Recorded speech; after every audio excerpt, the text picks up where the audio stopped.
Okay. Looks like everything's working. Pull this up.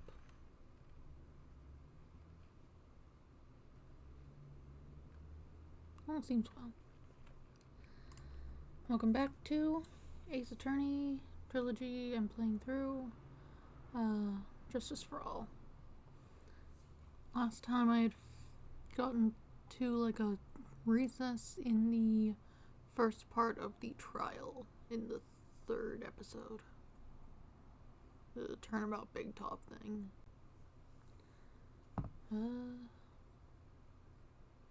Today I shall be returning to it.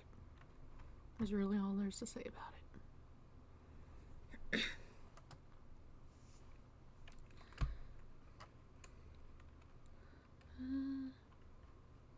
Let's just get that started now.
December 29th, 11:54 a.m., District Court, Defendant Lobby number 5. How was I? Sweetie, you have to believe me. I didn't go anywhere near that crime scene. So then, where were you when the murder took place? We talked about it yesterday, remember? I was in the ringmaster's room. And while you were there, it was the ringmaster who left the room, right? Exactly. He told me to wait in the room because he would be right back. That's when the ringmaster headed to the scene of the crime, right? That's what it seems like. But the ringmaster must have been wearing Max's costume, right? Oh, sweetie, I just remembered. I went straight to the ringmaster's room, still dressed in my stage clothes. But when I got there, I went ahead and took the costume off. Which means? It means that the ringmaster could have taken his costume and went out looking like Max. Fabulous! That is a fabulously possible possibility. Why though? Well done, Nick. However, sweetie, why would the ringmaster want to dress up like me? Isn't that a bit strange? If you think about it, all they found at the crime scene was my silk hat. What about my cloak? Where did that go? Double Wow, Max, I never thought of that. You should be a detective or something. Well, I was never quite sure what to be when I grew up, magician or president. You have no idea how hard it was to make a decision. That's really cool. Fabulous. This mystery just keeps getting deeper. And then we're back in the court. December 29th, 12:06 p.m. District Court, Courtroom number 2.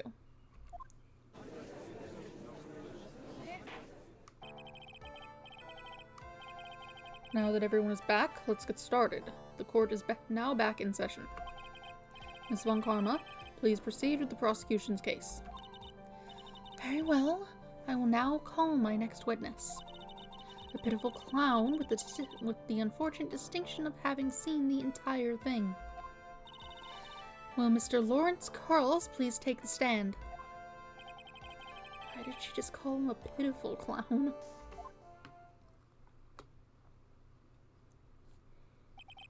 The witness will state his name and occupation for the court record.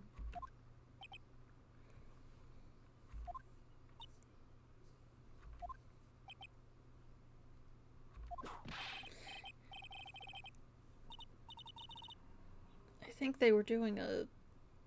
what's it called? What is that called? That old show.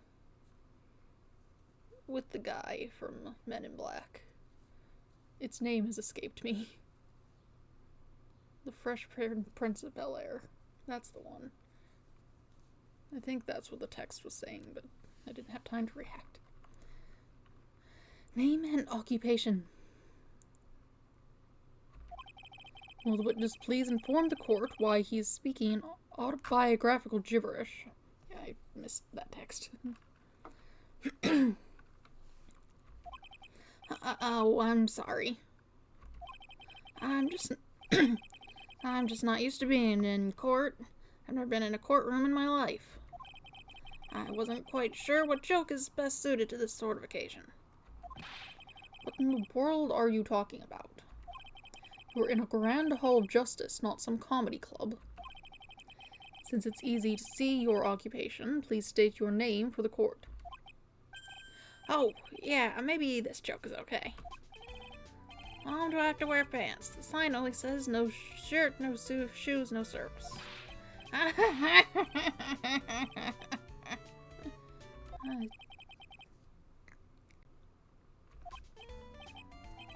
Okay, how about this? You see my proctologist, Dr. Seymour Butts, alright. How was that one? You're not funny. A couple of... okay. Your name. Lawrence Carls. Professional funny man, also known as Mo the Clown. You witnessed the scene at around 10:15 p.m. the day of the murder. Correct? Yes, it is. Very well. Mr. Carls, will you please testify to what you saw that evening? Oh, Rabbi and a priest. Okay. Without the humor, please. Okay. Aw. Poor Mo can't be his normal stoogy self in court. What you witnessed, okay? I know. I'm not the greatest comedian in the world. I haven't been able to make people laugh for 10 years. No matter what I say, all I get in return is a vacant stare and polite applause. Since no one ever laughs at my jokes, I've taken to laughing at them myself. It's a bad habit, but hey, at least I'm trying. Imagine my predicament. I'm a clown who can't make people laugh. I'm almost useless. This has nothing to do with anything that happened. But I keep trying. I even tried to come up with jokes just for today. This atmosphere is very nerve-wracking. I decided to try making everyone laugh. Seriously, everyone. What do you think of me? How am I doing? That's not related to the question. Aren't we the ones supposed to be asking the questions here? Witness. Huh? We will listen to your call for help after the court proceedings are over. Thus, please stick to the facts of this case. Really? You'll hear me out? Well, I'll make sure that one of my staff will be your straight man later. Thank you. I can't wait. Poor Gumshoe. Now that that's settled, shall we begin once again with the testimony? Of course we can. I'll talk for as long as you want. Okay. What you witnessed? The night of the murder, after practice was over, I went straight back to my room. You have no idea how tired I was that night. I was pooped. I thought I'd go straight to sleep, but before I did, I glanced out the window. That's when I saw two silhouettes. They were a bit far away, though. It was the ringmaster, and he was with Max, who was wearing his cloak. I kept watching them, and all of a sudden, Max clonked the ringmaster over the head. That's very interesting. If this eyewitness account is to be believed, I have enough to pass judgment right now. Of course you can. There's no way that this account can be criticized. However, this witness is a bit, how do you say, off-kilter. Almost like he has some sort of atmosphere of guilt surrounding him. That must be because of my insincere smile. Mr. Wright, please begin the defense's cross-examination. Yes, Your Honor. Nick, you've got to find some kind of contradiction in his testimony. I know that. Mr. Wright. Your Honor? I'm afraid that if you push the witness too far, it would bring disaster upon the court. Thus, I sincerely hope you are not going to engage in pointless saber-rattling. I understand, Your Honor. If you cause this clown to stray from the facts, I'll hold you responsible. Why am I responsible? I'm not the one with the corny jokes.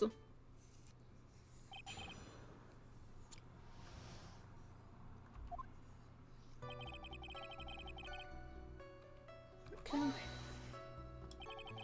You'd say that practice wrapped up around 10 p.m., correct? See, that's the thing. Huh? How exactly am I supposed to make a joke about 10 p.m.? Now 8 o'clock. That's something a clown can riff off of. Let's just pretend it was 8 o'clock. That way I can make a great joke. No. Let's not make it 8 p.m. Alright, Mo? What do you mean, let's not? Don't take the clown out of the clowning around. Come on, Nick. Just listen to his joke. There are 3 reasons why I don't want to. 1, I probably won't laugh. 2, I'll get hit with a penalty. 3, I'll get whipped. Will the witness just proceed with his factual testimony? You are so boring.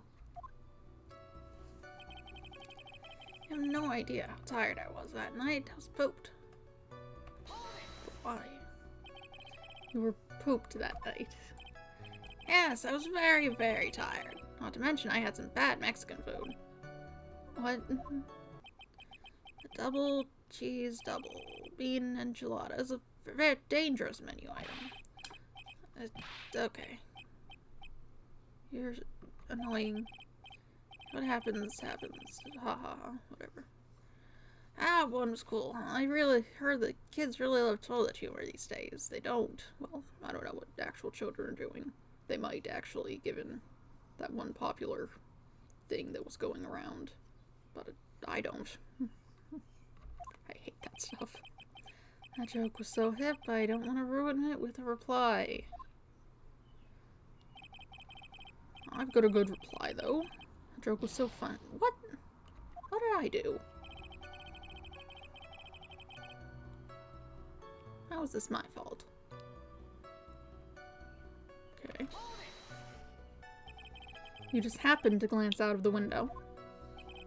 You could say that. You could also say peeked, stared, glimpsed, peeped, eyeballed. Mr. Curls. Oh, I guess synonyms aren't allowed either. What should I do? I wonder if I should press him further on this issue. Very well, Mo. How about we get back to your testimony now? This is definitely one of your most straightforward cross-examinations, Mr. Wright. Of course, you threaten me with a penalty if I don't keep this student in check.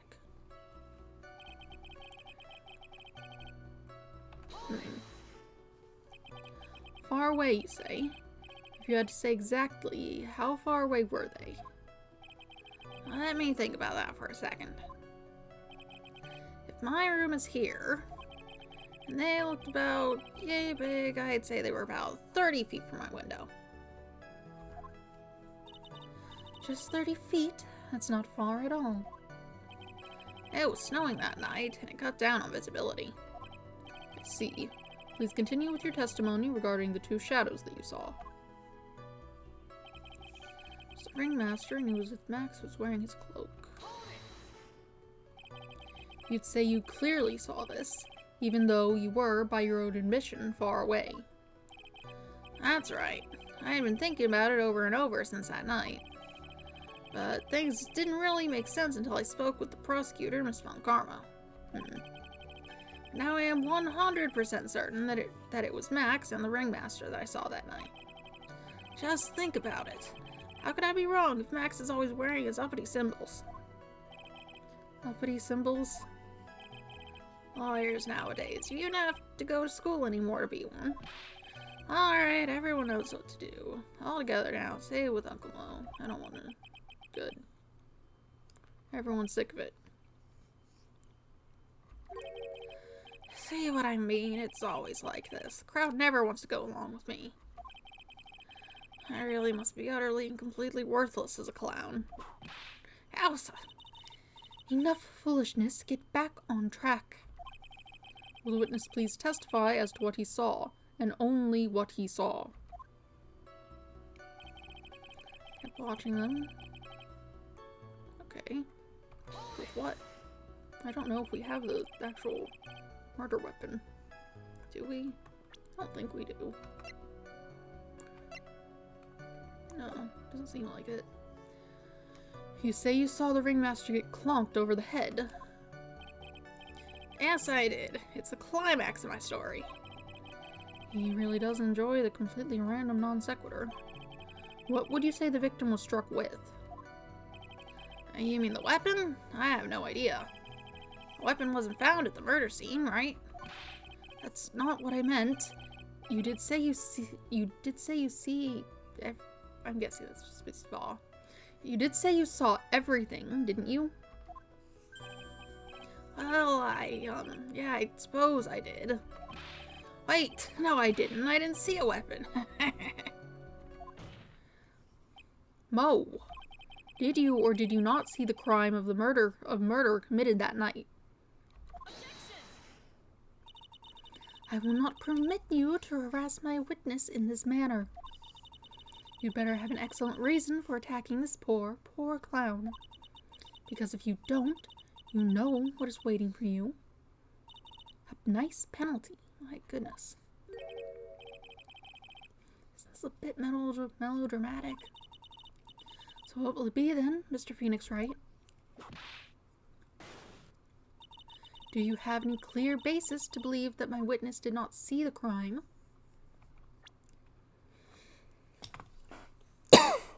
I got like stun in my throat.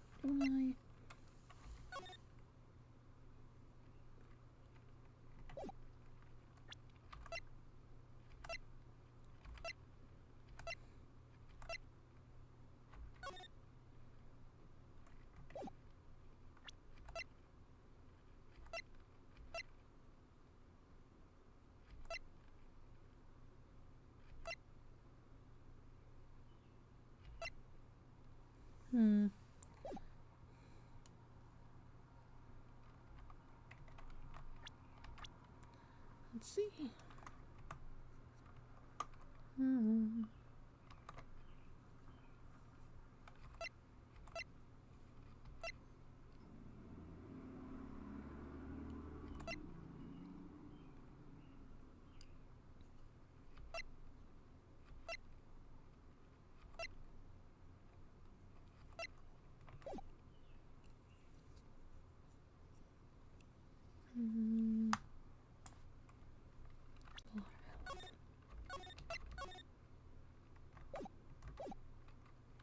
Usually you do, but I don't actually see something I could utilize in that manner.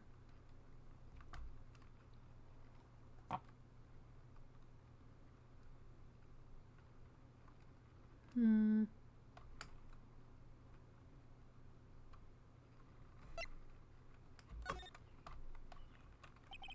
Of course I have grounds to make this claim. Then let's hear it. That's something I can't share with you at this time. What did you just say? Mr. Wright. I know there's something wrong with this testimony.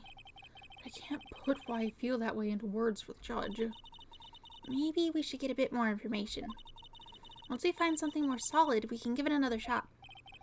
Yeah, you're right.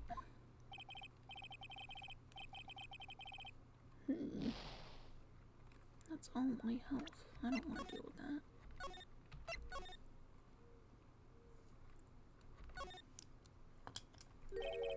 Oh, see, right now I don't have a clear basis to be thinking that. And this is just another one of your pointless efforts to badger my witness. Thus you have earned yourself a penalty from me. Now wait a second, Miss Von Karma. This time I do not feel the need to treat Mr. Wright so harshly. That's right, what he said. Bailed out by the judge. What an honor indeed. If we must penalize Mr. Wright for his display, I think a verbal censure would be best.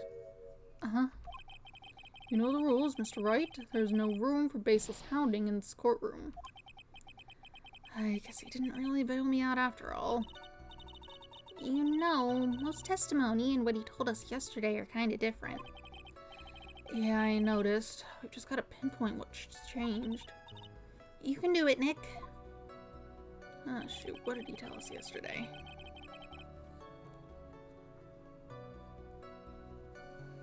What did he say? It's different. Went to your room. Tired. Looked out the window. Silhouettes. Max.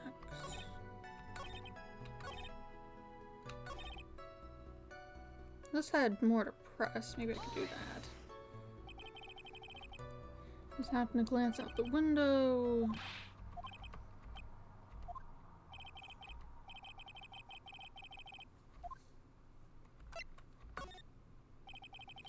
Exactly why did you look out of your window that night? Why? Why? Clowns don't need a reason to look out their windows, do they? That's not what I meant. I meant that, well, when we spoke yesterday... Once I had tucked myself into bed, I heard this amazing noise. It was incredibly loud. It sounded like a giant thump.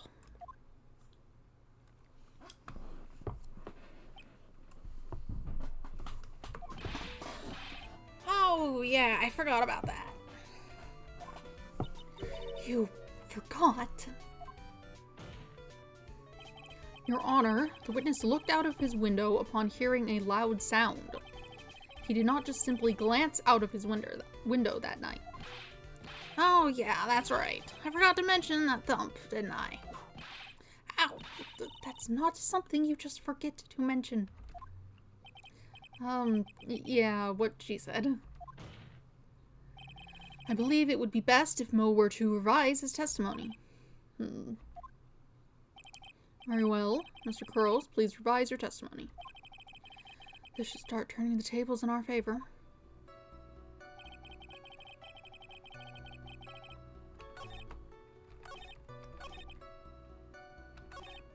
Okay. What was the sound like? Well, I guess it kind of sounded like, I guess you'd say, Mr. Curls, may the court remind you that humor is unnecessary. Oh, how'd you know I was gonna make a joke? I guess that sounded like I suppose it sounded like someone getting hit with something very hard. Yep, that's what it sounded like, honestly. Someone getting hit, huh? What then? You went to look out the window and you saw...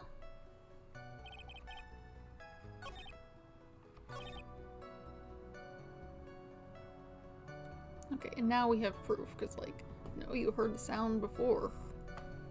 Guy was only hit once, right? It doesn't say, but probably. You say you saw the ringmaster get clonked over the head. Yes, I did. It's the climax of my story. He really does enjoy the completely random non sequitur. What would you say the victim was struck with? You mean the weapon? I have no idea. Weapon wasn't found at the murder scene, right? That's not what I meant. You did say you did see everything, didn't you? Well, yeah, I suppose I did. Wait, no I didn't. I didn't see a weapon. Mo, did you or did you not see the crime of murder committed that night? I will not permit you to harass my witness in this manner. You'd better have an excellent reason for attacking this poor clown. Because if you don't, you know what is waiting for you. A nice penalty. Isn't that a bit Isn't this a bit melodramatic? So what will it be then, Mr. Phoenix Wright? Do you have any clear basis to believe my witness did not see the crime? He literally said he heard the noise of someone being hit. There we go. I've got a great reason to make my claim. And I suppose you will be telling us all that great reason. Of course I will. The reason is the witness's very own testimony. What is the meaning of that, Mr. Wright? Mo said that he heard a sound like a thump of someone getting hit. You'd say that. However, Mo just stated the following under oath. I kept watching them, and all of a sudden, Max clonked the ringmaster over the head. If Mo's to be believed, when he looked out the window upon hearing a sound, there's no way he could have seen Max clonk anyone. It's 70... Okay. There's... Mr. Curls, how do you respond to Mr. Wright's assessment? I didn't commit. The clowns promptly escaped from a maximum security clown car. What are you talking about? Mr. Curls, are you reciting the C-Team theme to anger this court? What? No. I'm just stalling for time while I jog my memory. Great job, Nick. These types of witnesses always seem to have a selective memory. You just have to peel back the layers of the clown makeup to find the truth. Well, you're back from your jog. Well, it pretty much happened the way I said. Pretty much. When I looked out my window last night, the ringmaster was already face down in the snow. The prosecution helped me fill in the gaps of my statement. On karma. Tampering with the witnesses again. So now you are saying that you did not see the defendant clonk the ringmaster. Yes. When I looked out my window, the ringmaster had already checked out. Checked out? Yep. He was on permanent vacation, as they say. Mr. Curls. Your Honor. Did not witness the actual crime, however, you still say you saw the criminal, correct? Yes, exactly. The ringmaster was slumped over and I saw someone's silhouette next to him. Very well, then please testify to the silhouette you saw. I expect the truth. And if I even catch a hint of a joke from you, I will put you in a holding cell until you learn court etiquette. Got it? Got it.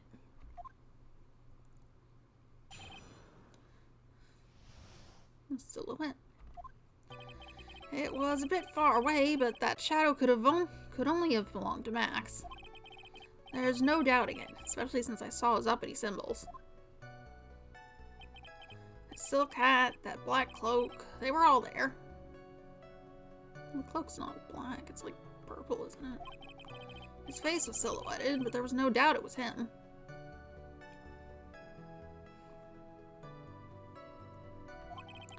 His cloak was fluttering in the wind, so I couldn't really see what he was carrying.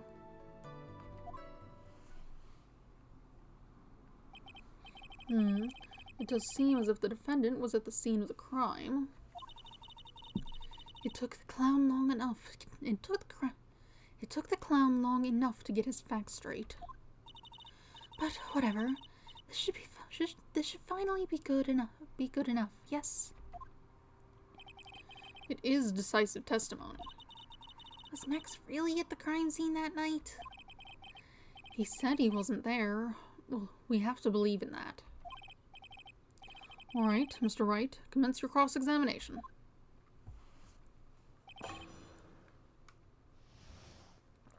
The silhouette. It was a bit far away, but that shadow could only have belonged to Max.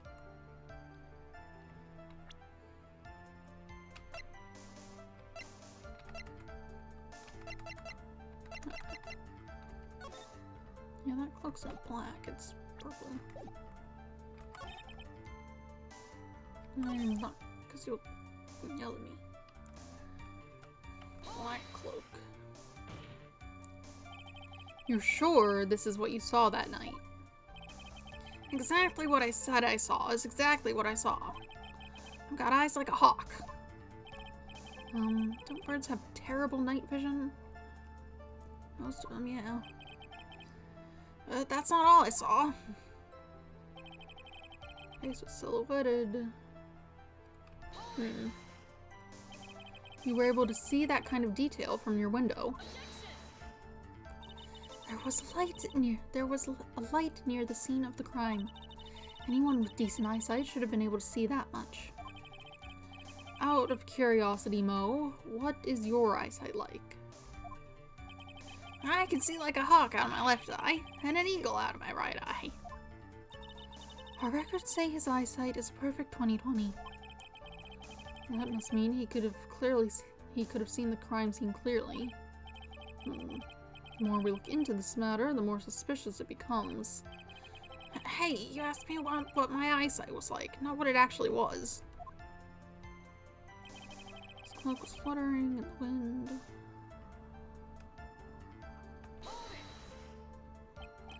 So you didn't actually see what the criminal was holding? That's correct. I've been curious to know what caused that loud noise. It must have been something incredibly hard. Too bad they haven't found the murder weapon to know for sure. They claim it was a blunt object. At least it says so in the autopsy report. Trilo's testimony and now Mo's. It really seems like Max is the killer. Nick, you've got to find a contradiction in this. That's not going to be enough. What? I have to prove that Mo saw someone other than Max that night.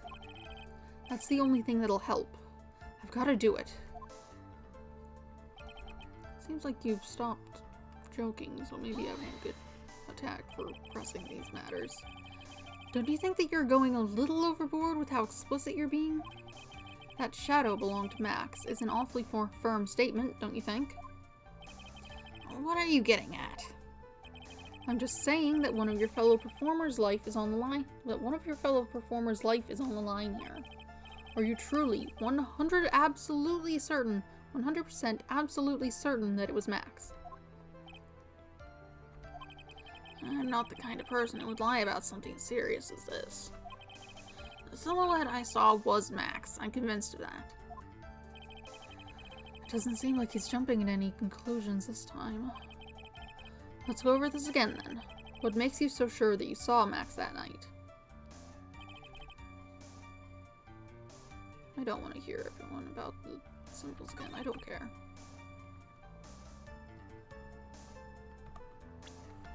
Here, look, it's purple.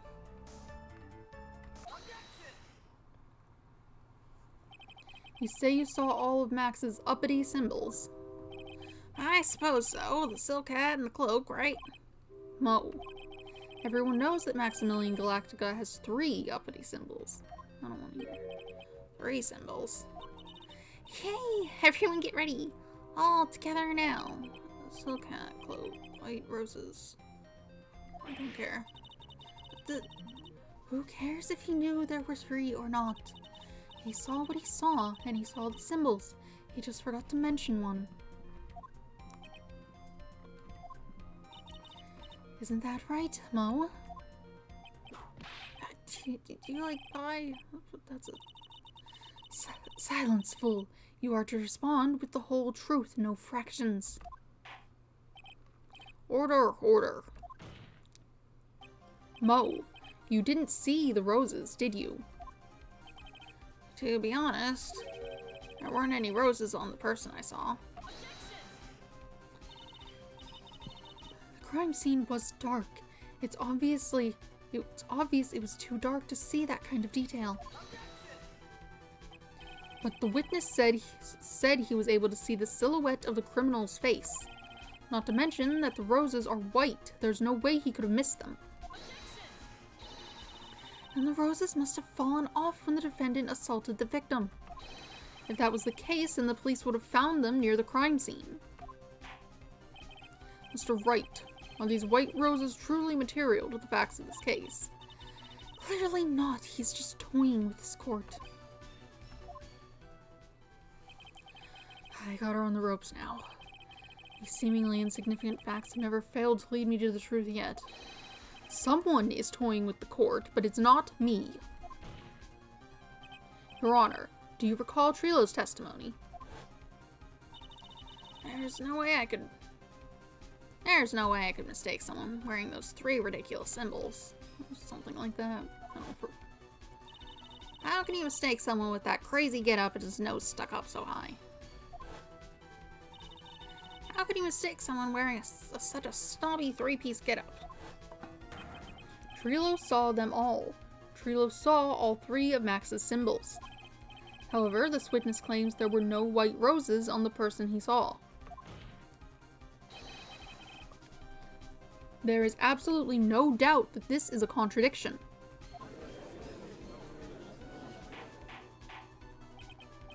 Now what am I supposed to think? One is supposed to disregard the pointless, but this... Judge, forget the roses. Think about his other testimony. The witness has stated without a doubt that he saw Maximilian Galactica. Nothing else matters. Let's wrap this case up now. Your Honor, it may be trivial, but it does cast doubt on the prosecution's case. Frankly, I have my doubts about this witness. It seems that, unlike wine, this witness has not grown more mature with age. I'm not mature. I've come to a conclusion. I'm 99% certain that this witness saw the defendant. However, my remaining 1% of doubt is quite reasonable. Which means that, for my peace of mind, I'm going to request a bit more testimony. What? If there are no contradictions in his next statement, I am prepared to issue a ruling. Ruling? Nick, this is your last chance. The silhouette part 2. Get some more detail in there. There's no doubt in my mind. There were no white roses that night. However, all the other symbols were there. I'm equally sure of that. Especially the silk hat. There's no way I could forget seeing the decorations on it. He was wearing it the entire time that he was on the scene. Mr. Wright, you got one last chance at this. Just one chance. I will not allow even the slightest hint of badgering against this witness. If you are going to prove to me there's a contradiction with Mr. Kroll's statement, you'd better have at least a shred of evidence to back up your accusations. I've only got a single shot at this. I've got to be careful. I understand, Your Honor. One chance is all I will need. Well, that one's pretty easy. You say he had his hat the whole time, but it was left at the scene. We have it.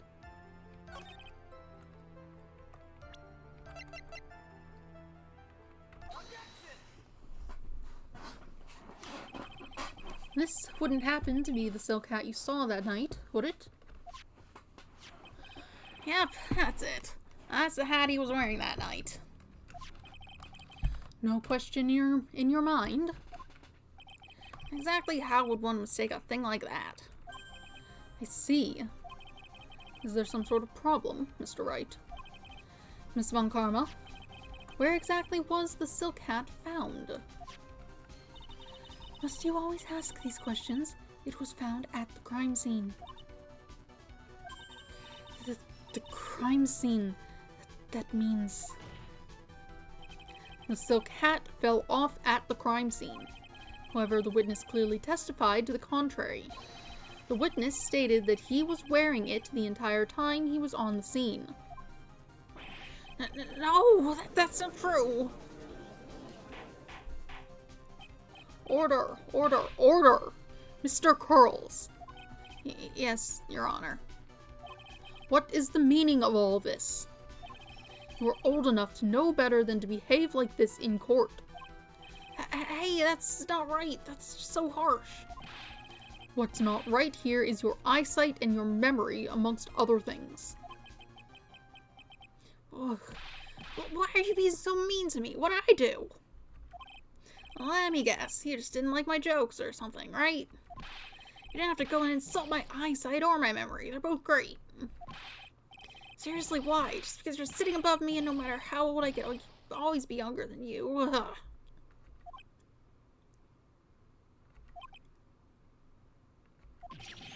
Enough of these childish outbursts, Mr. Curls. Who do you think you are? I saw him. I swear I saw him. It was Max. Even if he didn't have his roses, he was still wearing his dumb silk hat. I'm telling the truth. He's turned into a bratty little kid. It's pitiful, isn't it? He left the scene wearing that dumb silk hat. He was there. He left the scene? What's the matter, Nick? There's something I've been mulling over for a while now. Mo. What do you want? You just said that he left the scene. Exactly how did the murderer leave the scene of the crime? What? He went... What do you mean, how did he leave the scene? You can't ask me that. Mr. Phoenix Wright is badgering the witness, Your Honor. This witness's testimony is so full of holes, Miss Von Karma's protest is useless. That was the wrong inflection everywhere. This witness's testimony is so full of holes, Miss Von Karma's protest is useless. That still was. Whatever. You've got a point. Let's hear what the witness has to say on this matter. Is that alright with you, little guy? Don't talk to me like I'm a little baby. Besides, what kind of stupid question is how did he leave the crime scene? The answer's obvious. He just turned around and walked away. That's what I expected you'd say. You sure that's how it happened? Say what? I'm not sure I know exactly where you're going with this.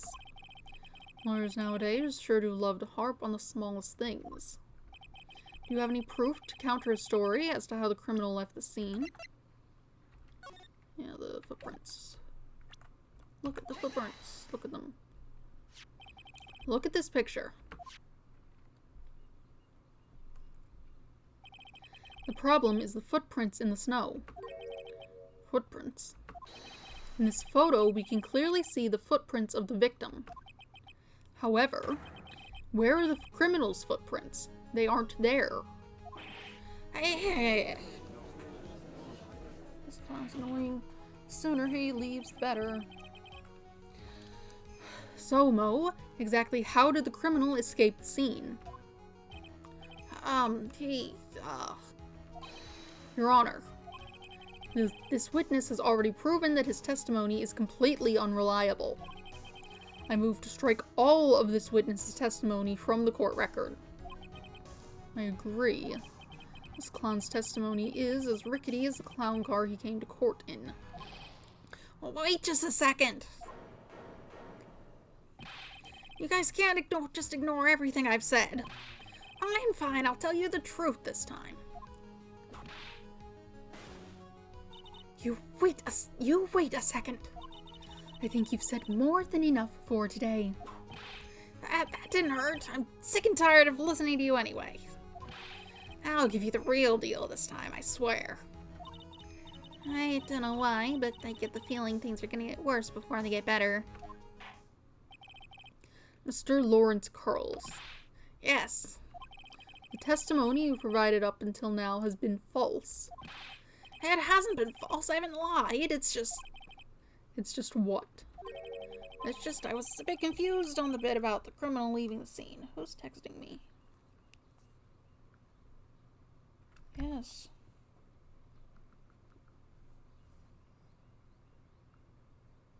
Are you streaming? You already know I do this at this time, on these days.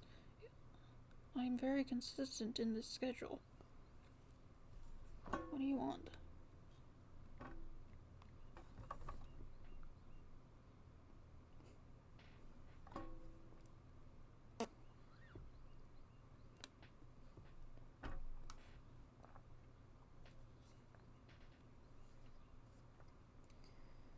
I'm gonna set it over here. I was just a bit confused on the bit about the criminal leaving the scene. Especially since Von Karma and her whip told me not to talk about what I really saw. I need to, clean out my keyboard or something. My keys keep getting stuck. Okay.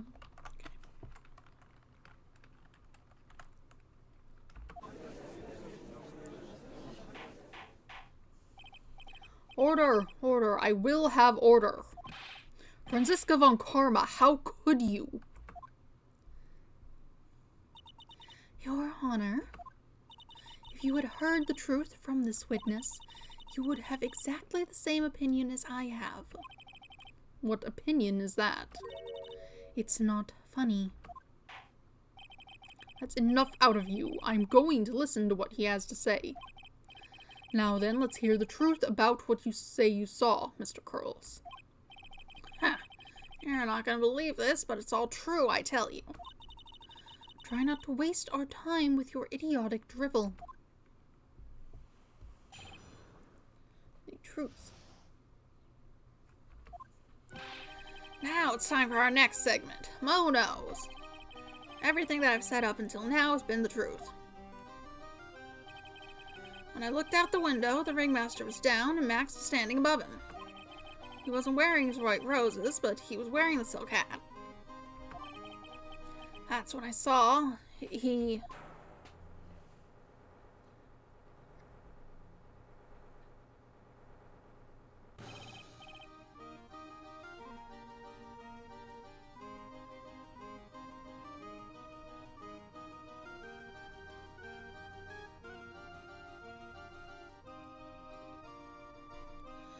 This is the truth. Now get ready for it. He flew. He jumped up and flew through the air. Yeah, it did do that, but it's still texting me. I might have to get out shortly for dealing with that. I'm not sure. He flew right off and disappeared into the darkness. That's why there were no footprints. Flying people don't leave footprints. There would have been somewhere if we landed, at the very least. I told you it wasn't funny. Do you believe me now? What is this? Mobis.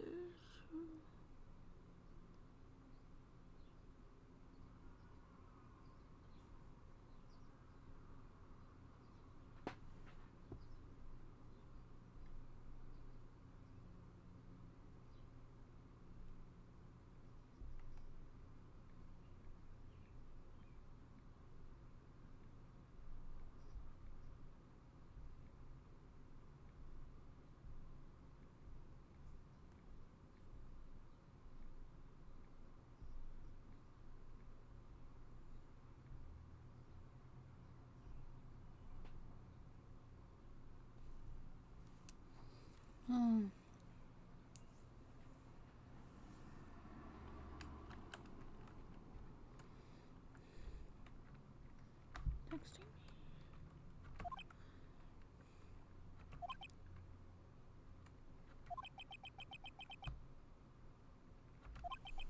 Well, that was, how do you put this into words? Maximilian Galactica is a world-class magician. But to leave the scene of the crime by flying, There's no way that actually happened. You're right. Why is she right? You believe the other witnesses? Why won't you believe me? Especially since it's the best part of the story. To be honest, this is the first time I've heard of a flying criminal. What do you think about this witness's testimony, Mr. Wright?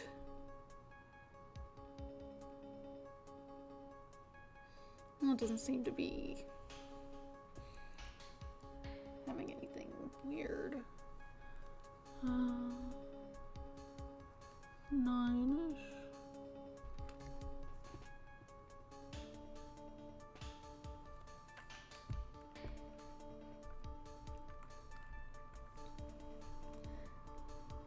Still texting me. What do you want?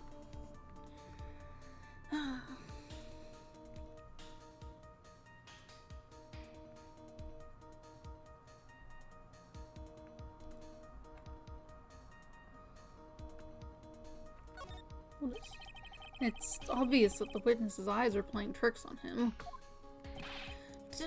Don't be such a fool. What in the world do you think I would mistake that jerk for? Jeez, I didn't say you were lying. Wow, he looks really serious right now. More serious than he's looked all day.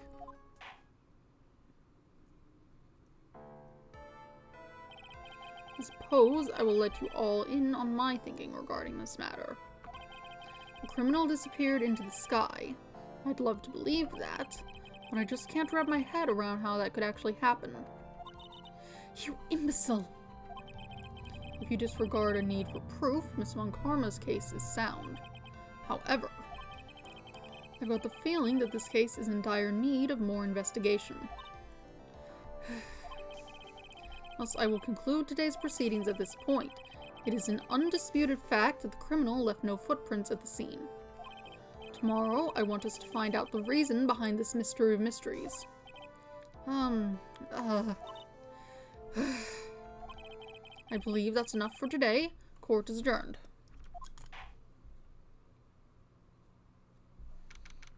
December 29th, 2:33 p.m., District Court, Defendant Lobby number 5. Hey, sweeties, what in the world is going on? That's what I want to know. They say the criminal flew off into the air and disappeared. Max, I can't believe I'm asking this, but you didn't fly that night, did you? I know you didn't mean to ask me such a fabulously stupid question. I can't fly wherever I please, it's not that easy. But it looks so effortless for you on stage. It's not that simple. I'm not actually flying on stage. I use invisible wires and have them hoist me through the air. Wow, you just told me the secret to your magic. That was obvious. No, I broke the first rule, the cardinal rule, the only rule. I'm sorry, Max. We made you break a magician's creed to never reveal the secret to their tricks. Nick, what do we do now? All we can do now is hope we find the flying criminal in court tomorrow. Great idea. Let's do our best and catch the sucker. Okay. To be continued.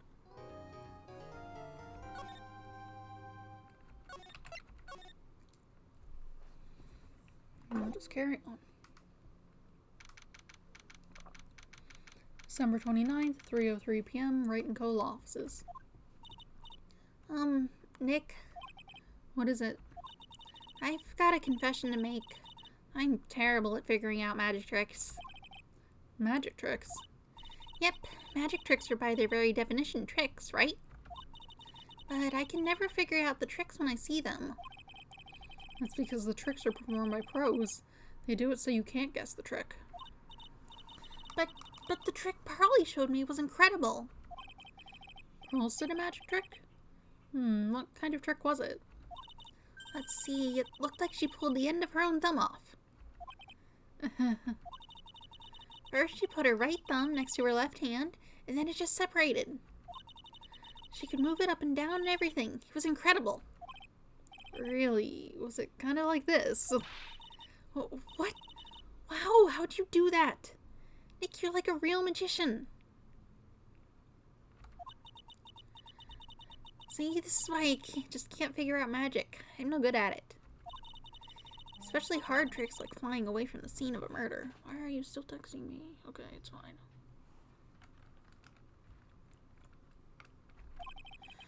It'll take all the fun out of magic if you keep trying to figure it out. And that's that bit. I guess we'll just head over there. Talk to you first, maybe, if you're here.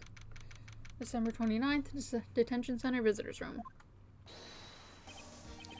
Oh, my sweeties. You mind hurrying up and getting me out of this place? We're doing our best, Max. Just hang in there. A little while ago, some people from a local TV station came by. And since I'm a famed magician, they said, let's make you your very own TV special. Really? What kind of TV special? Maximilian Galactica, the Great Prison Escape. It would be aired live. Hey, that sounds like it would be an awesome special. But if I do the special before I'm acquitted, they'll never let me out of here for real. Well, it would surely be an unnecessary addition to your troubles with the law. That's what I was thinking. But the production staff is already working on the show. If you don't get me out quick, I'll have no choice but to stage a real prison break. You seem awfully calm about that possibility. I'd have no choice. It would be a contractual obligation. That's show business. Why'd you sign a contract while you were in jail? Why would you do that?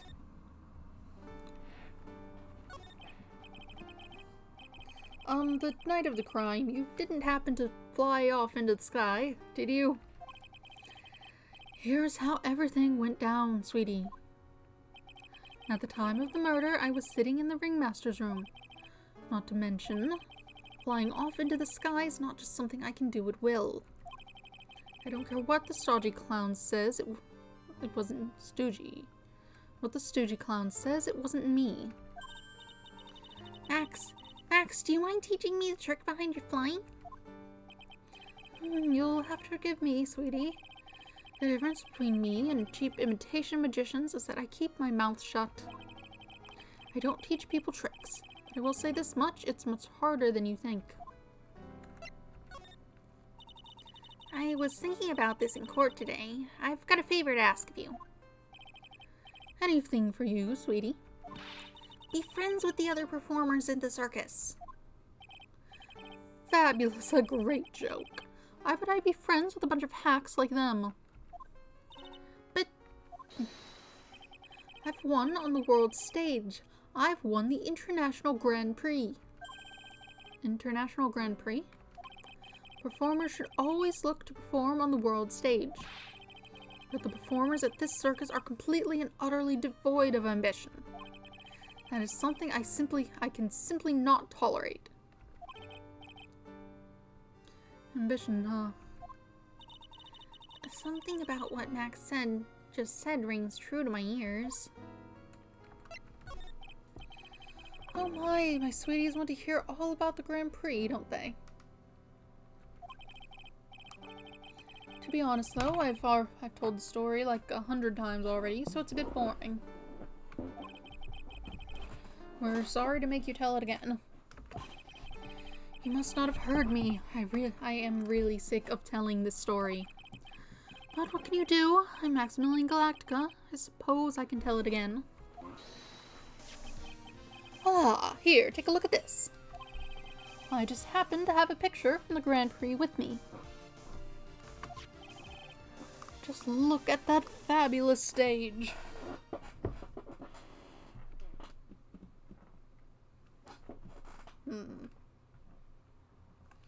Okay, I'm seeing that bust there. I'm getting a picture of what happened.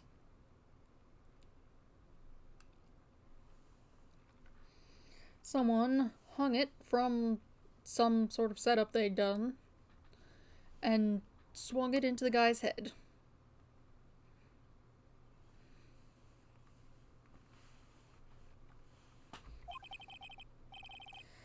That is the first stage that I ever flew on. I flew right over the audience.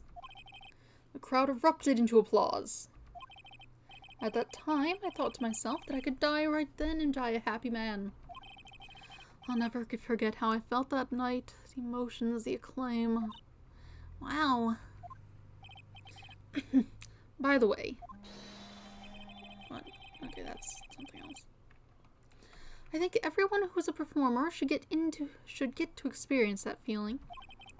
I just wish I could explain that to the other people in the circus. That's incredible, Max. I want a trophy too. Hey, Nick, how about you buy me a trophy? That's not how you earn a trophy, Maya. Hi, sweeties. You can have this picture of my triumph. Just make sure you show it to all the other members of the circus. Look and learn. That's what you should tell them. Learn how to get thrown in jail. Grand Prix photo, added the court record, photo of Max's award ceremony. Cool, cool. Let's look into finding that bust then. December 29th, Berry Big Circus entrance. You hear that? It sounds like two people arguing. Alright, let's do it. Are you ready? Yes, wait. While you're whining, let's get this shot already. Alright, let's go. Row, row, row your boat. Row, row, row your boat. What are you doing? Gently down the stream. Come on, you know that. I'm trying my best, but Trilo just isn't going to work. Do you enjoy saying dumb things? You're gonna have to be on your own someday. If you can't handle something as simple as this, what are you going to do then? Hello, Ben. Hello to you too, Trilo. What are you doing here? Can't you see we're on a secret crash training course? I'm sorry? Secret crash training? Whoa. Yes, Trilo wouldn't give up until I said we'd try out his idea for a new routine. So we were trying to sing in a round for our new ventriloquism act. In a round? You can really do that? That's incredible! See, even they're surprised by the idea. I told you. Not the only ones. You even surprised me with your idea. Once we gotta get grip on the basics, it's just a matter of practice. You think so? Oh, I almost forgot. I wanted to give this back to you. Ah, there it is. Now that I've got this ring back, it's time to take one more shot of Regina. I suppose we don't need it anymore. Plus, it's been admitted into evidence. I'm sure they took pictures.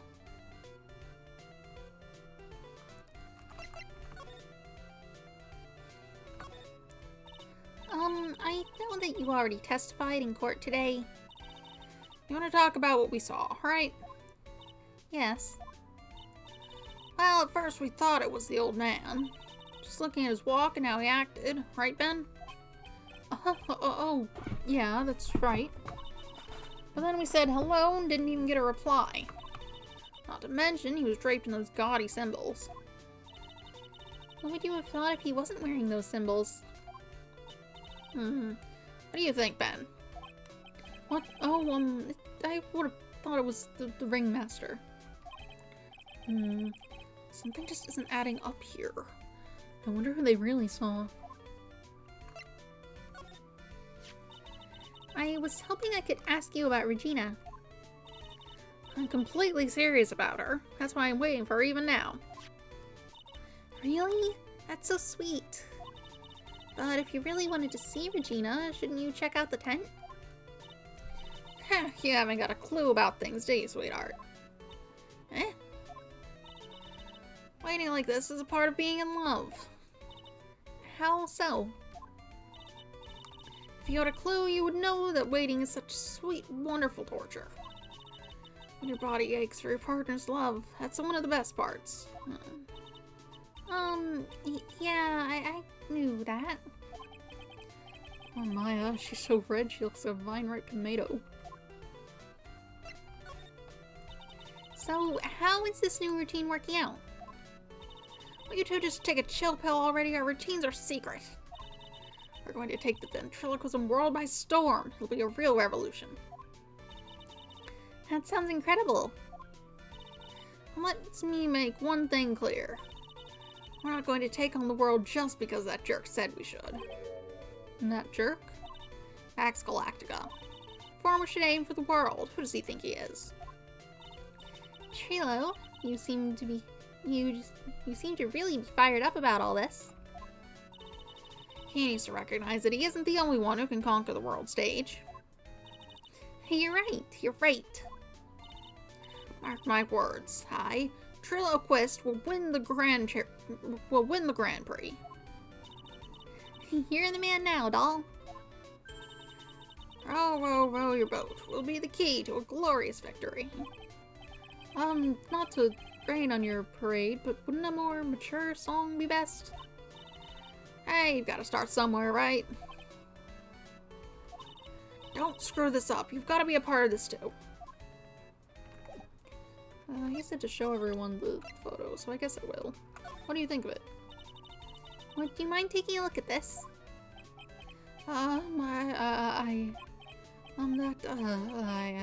It's...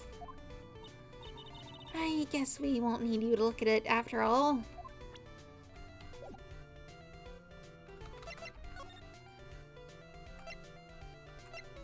Let's head back over to the crime scene then. December 29th, Lodging House Plaza. Oh, it's you two. You look like you just got hit by a truck.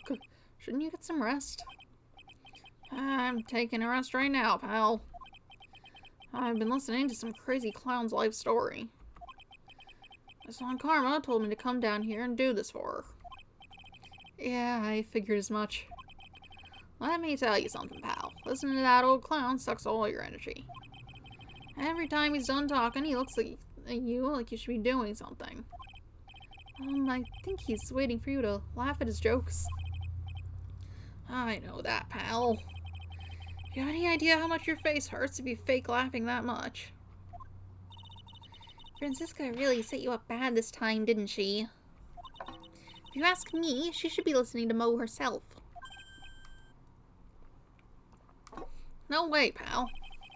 You're not gonna get me to backbite a woman with a whip. No way. Why are you defending her? Prosecutor Von Karma's always got her eyes on us. And every time you definitely don't want her to show up. Poof, there she is. Don't show up. Don't show up. Don't show up. Don't show up. Don't show up. Looks like she's wound him up pretty tight. She's directly above us as we speak. Huh? How's that possible? According to the clown, the culprit jumped from here and disappeared into the sky. If that's what happens, it means the killer passed right by this window, pal. Oh, I see. Who lives in that room behind the window up there? The acrobat's got his room up on the 3rd floor, it seems. Pretty soon, Miss Von Karma's gonna start her investigation up there. So don't get any ideas of going up to the acrobat's room. Got it, pal?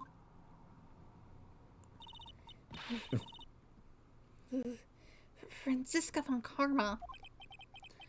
Once she's done with her investigation, I think I'll go up there and check it out.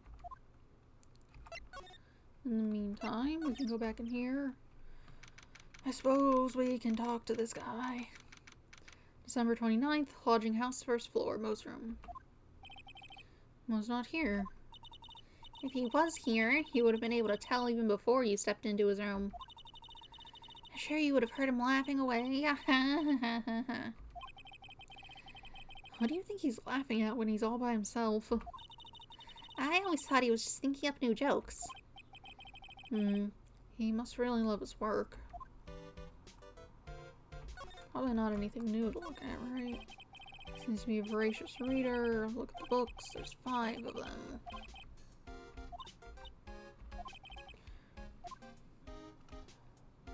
It doesn't look like anything's new here.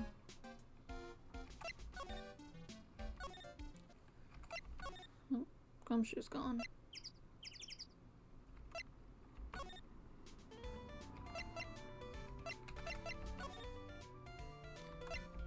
Anyone in here? December 29th, Very Big Circus, Big Top. Uh-huh. Where's Regina? I don't know. But if she's with that tiger, I don't want to find out. Let's hurry up and get out of here. Nick, you're kind of a chicken, aren't you? No. I'm just, allergic to wild tigers.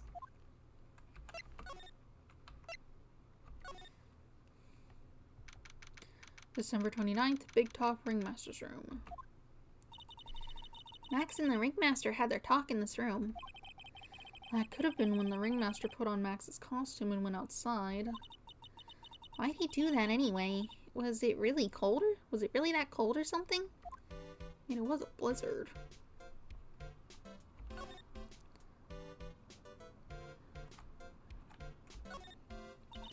You may not know this, but they call this a tailcoat. And they call this the face of someone who already knew that. What? Scrap of white paper sticking out of the coat pocket. Huh? Where? Calm down, Maya. You can't just go rummaging through people's coats. You always make me feel like I'm doing something wrong. Like, highlighted that in red, and then it doesn't go into it in any more detail.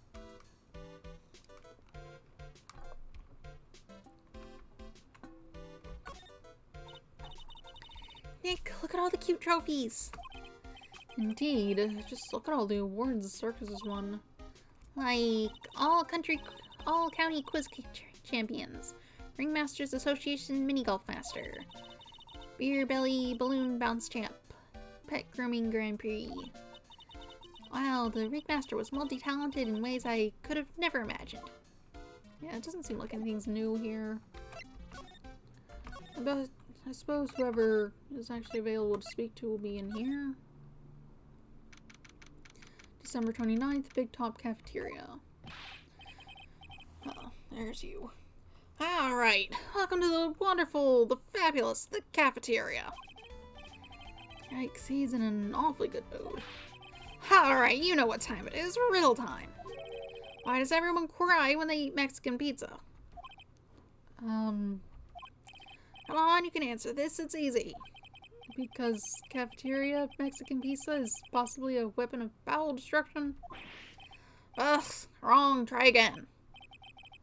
Okay, what do you think, girlie? I got it. Okay, what's your answer? Because they are in the cafeteria. What? Exactly, it's an incredible sad place, that cafe. I did it! What's going on? He's being too nice. Today's been a really crazy day, hasn't it? You're telling me. I didn't think it was gonna be so tough. Tough? Yeah, it was a tough crowd. That's what you call a crowd that refuses to laugh. For instance, it was such a tough crowd this morning I had to smash watermelons. I told them all a great story and even greater jokes, but no one busted out laughing. You even used the famed no shoes, no shirt, no service joke. Exactly. How can you laugh at a stunning comedy like that? Not laugh, but probably.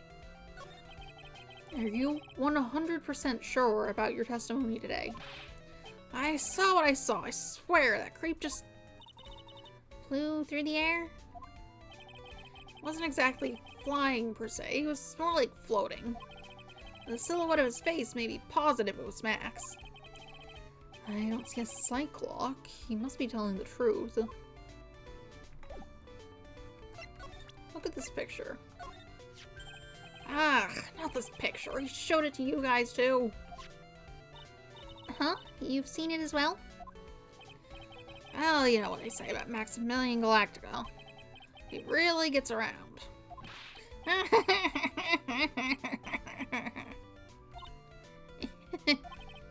Oh yeah. He didn't just show me the picture. What do you mean? He showed me his bust too. Let me tell you, that thing is enormous. It's in the picture, I think. He'd make us worship it every day. He made us bow to his greatness. He's got a big bust. I wouldn't mind hearing about Max's bust. Not that I'm into that sort of thing.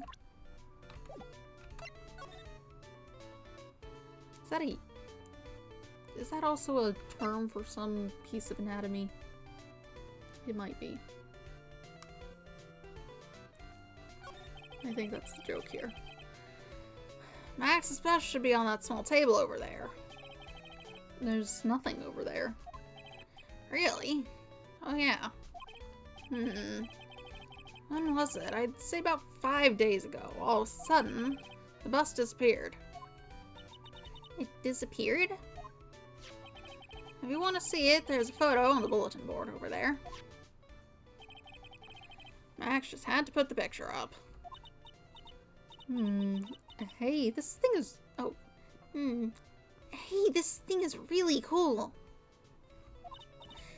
Nick, I want someone to make a bust of me. Sure, as long as I'm not paying for it. Aw. Max G. bust added to the court record. Bronze statue taken from the cafeteria before the crime. Is there anything else that's changed about this place? Nope, nothing's changed that I can see. I wonder if he's actually thinking about this or if he's setting up a bad joke. Oh, nope, I'm drawing a blank here. A quiet mo is a good mo in my book. I guess there really aren't any other things that have changed, huh? Well, there's this one teensy tiny thing that does seem different. Tell us.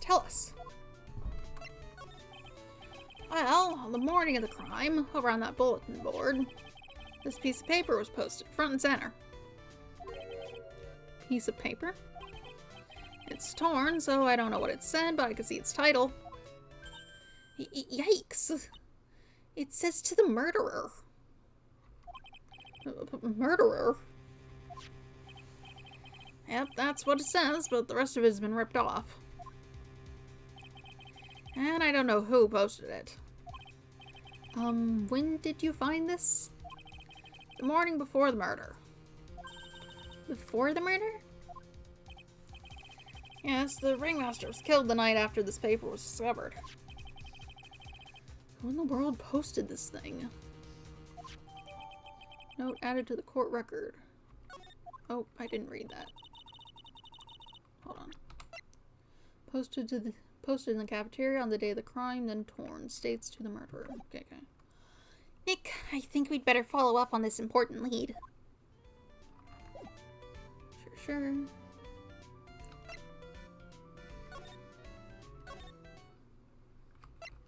I guess we'll just show this to anyone who's around.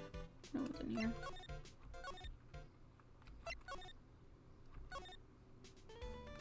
Do you know about this thing? Well, do you mind taking a look at this?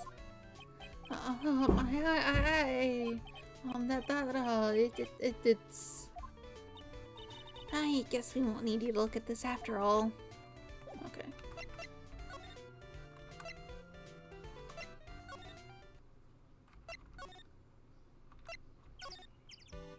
No one's in here. Maybe I need to talk to, Max. He might have something to say about it. I've seen this. Do you know anything about this note?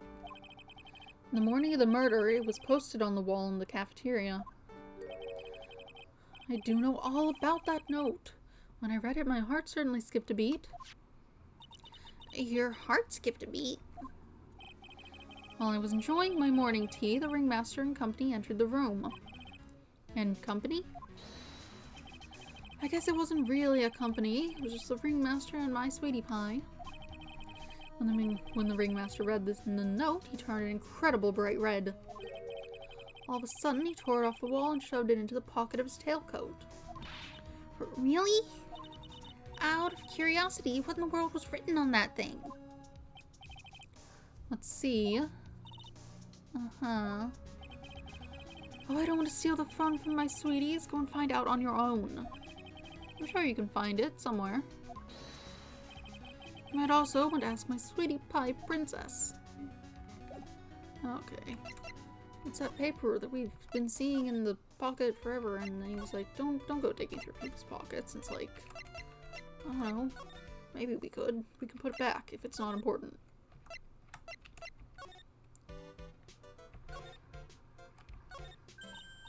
Hey, do you see that?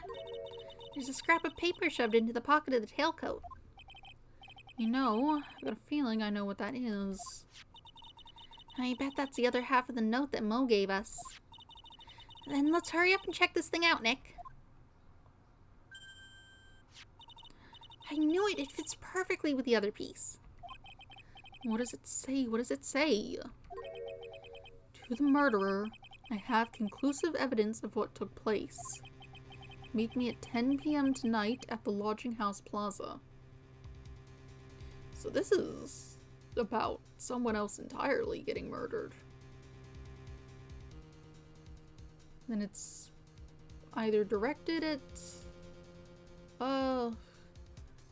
the ringmaster, or he got mad enough that someone was accusing one of his people of murder that he went there and got like separately.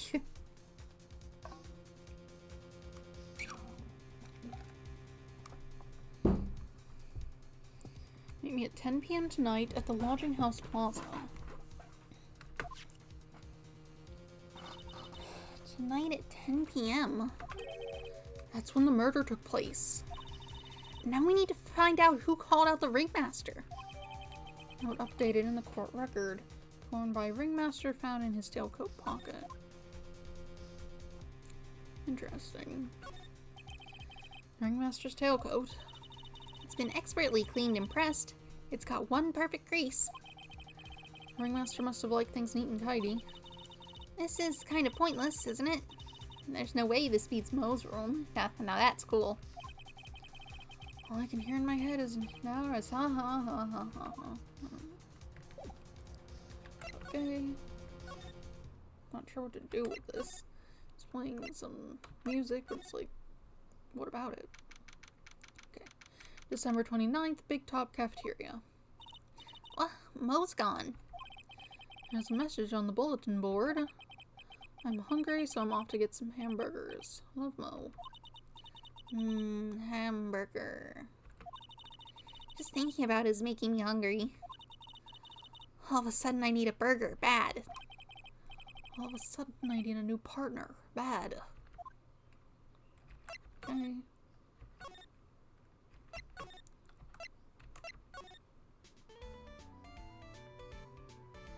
You weren't terribly helpful with the first piece. I doubt you'll help with the other.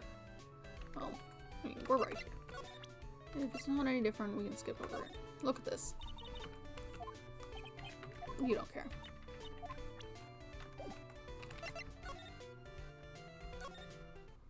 Oh, there's you. December 29th, Lodging House Plaza. Hey, Detective Gumshoe. I'm sure you did a good job, as usual. Well, I am done with the investigation of the acrobat. Finally. But with Miss Von Karma. Oop. Cell phone. Nick, what is that? That beeping sound. It's Miss Von Karma. Huh? Every time I hear that sound, she's usually not very far behind. Some sort of pager or something? If you don't mind, pal, I'm gonna go ahead and get out of here, quick. See ya, pal. I didn't know that Gumshoe could run that fast. So much for being a flatfoot. Never seen a grown man so afraid of a girl still in her teens. Well, let's go inside. It's freezing out here. Mine's is— Ow! It's biting against the lashes from a whip. From Karma. She really did appear. There was a real battle in court today. It was a real battle today in court, wasn't it, Mr. Phoenix Wright? Did you have to jump out and scare us like that? What can I do for you? Tomorrow will be the day my dream finally comes true. You mean the story of my defeat at your hands making the national news? National news? You possess such a small sense of scale. The global news, Mr. Phoenix Wright. Your miserable plight will be known internationally. I think she might be overestimating the importance of a win by just a smidge. What are you doing? Miss Von Karma, it appears you got your hands onto something big, huh? I'm amazed you picked up on that much. Anyone could. You couldn't hide that look of victory with 10 paper bags on your head. I've got conclusive evidence and a conclusive witness. Need any more hints? Conclusive witness? You must mean the acrobat, right? I'm putting in the summons for him to be called as a witness as we speak. It's the final nail in your coffin, Mr. Phoenix Wright. Yeah, I get it already. You want to beat and destroy me. I can't worry about her. I've got to try and find out more information myself. Why do you keep giving Nick the evil eye? It doesn't matter if you prove the defendant guilty tomorrow. Nothing will be able to bring your dad back. My dad? You must mean the esteemed Manfred von Karma. Of course, your dad. I know you miss him.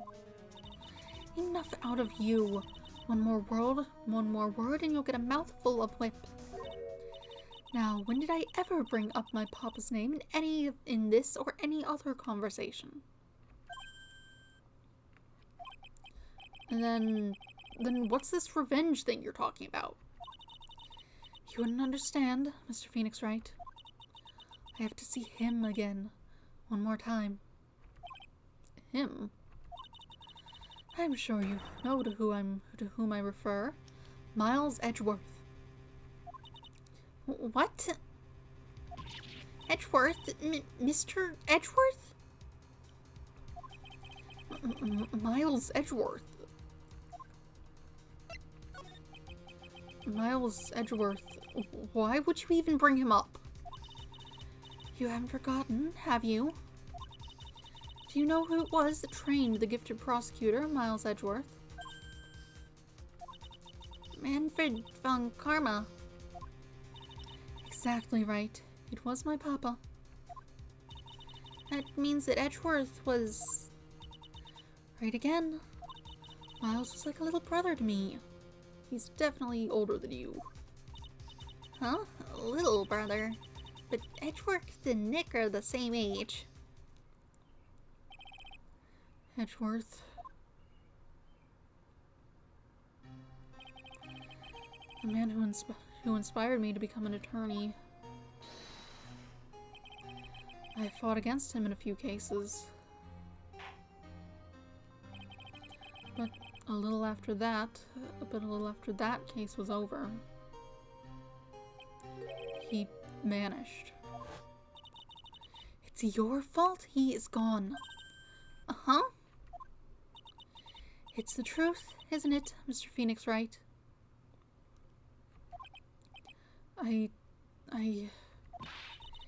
Nick, what does she mean?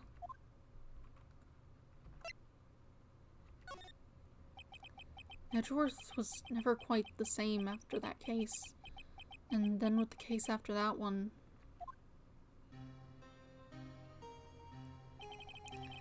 he never set foot into court again. And then one day, he just vanished. All he left was a simple note at the prosecutor's office. Prosecutor Miles Edgeworth chooses death. That was 1 year ago. It was a few months after you left to go back home. Mr. Edgeworth, he's dead? I don't believe it. He's still alive, I'm sure of it. Somewhere in this world, he's still alive. Prosecutor Miles Edgeworth chooses death. Of course he did. You ruined his reputation as a prosecutor. You effectively killed the prosecutor in him. just like your victory muddled the honorable name Von Karma. I'm going to find him, and then I'm going to teach him his rightful place with my own 2 hands. Nick, about Mr. Edgeworth. Maya, I already told you this once. Don't make me do it again. Don't bring up his name in front of me again, okay? Nick? Miss Von Karma? What? I don't know if you're God's gift to prosecutors or not, but I've had about enough of you. Him too. What in the world happened? This dog's all bark and no bite. He's already been defeated. Regardless, I have nothing to inform you two of today. Tomorrow will be the greatest courtroom battle this country has ever seen. Nick? Let's go. We need to talk to the performer on the 3rd floor. I'm sorry I brought it up, Nick.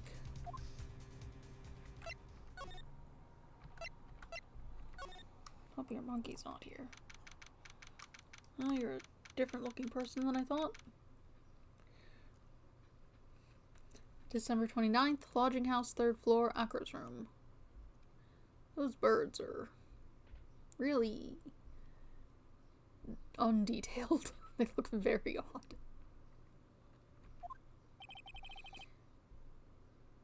I don't have even a vaguest idea of what voice to give you. You look normal. You're definitely wearing weird things with your voice. You must be Phoenix Wright. No, it needs to be you.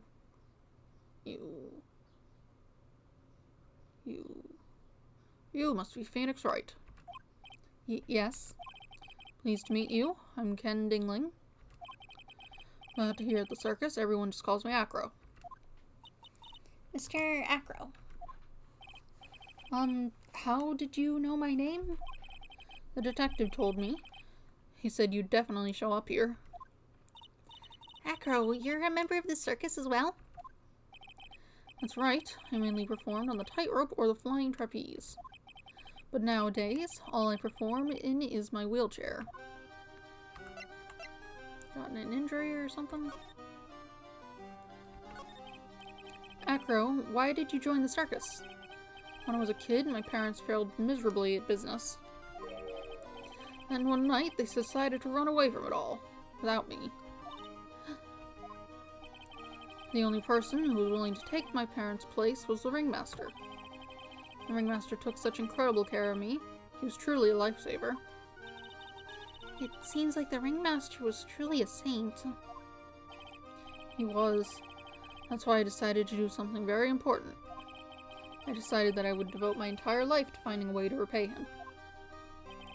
And now, look how someone repaid him for all the good in his life. It's such a shame. Sometimes I think that he was almost too kind. Perhaps he was too kind to his performers. Perhaps he was too kind to his daughter. I wonder if he spoiled Regina. Regina's so cute. She's truly a princess. Truly a princess? Are you sure that's a good thing? Do I detect a hint of a grudge against Regina? I'm sorry to ask, why are you in a wheelchair? The nerves in my legs were badly damaged. And you can't walk now? I can't even stand now. And since I live on the 3rd floor, I can't even leave this building by myself. Surely they could do some rearranging. That's awful. The accident happened during an acrobatic session, right?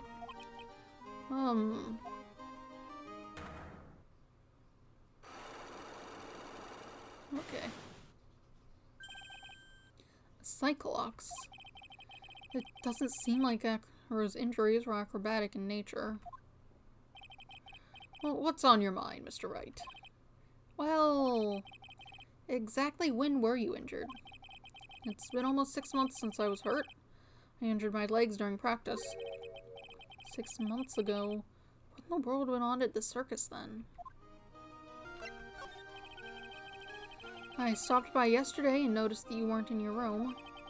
I was at the hospital all day yesterday. You went there for rehabilitation? What about the murder? Of course I knew about it. I spoke with the police before they allowed me to go to the hospital. Before I got the call from the prosecutor, I was convinced that it was all a dream. Huh?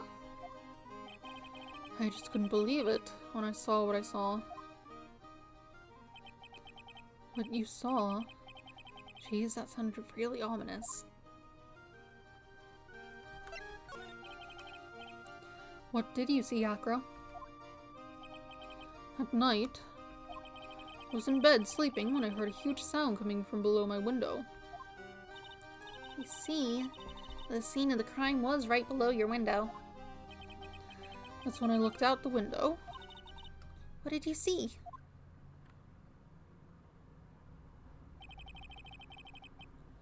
He was flying straight up into the air. He? Maximilian Galactica. What? That's what I thought he'd say. You're absolutely positive that it was Max you saw flying? I am absolutely sure. There's no doubt in my mind. Nick. Did you see this thing? What's this? That's what we want to know. It was posted in the cafeteria the morning before the murder. In the cafeteria? What happened? He suddenly looks incredibly serious. If it's got something to do with her, then you should go straight to the source. Her? Regina, ask her about it. What about this? Maximilian Galactica, right? You'll have to forgive me, but I try not to think about him. Akra won't even look at it. It looks like something's really weighing on him. That's the same thing. Sure. Pepper. What do you think of this? I'm sorry, but in my present physical condition, I don't really know much about what goes on outside this room. Oh, we're sorry. Don't worry about it. No need to apologize.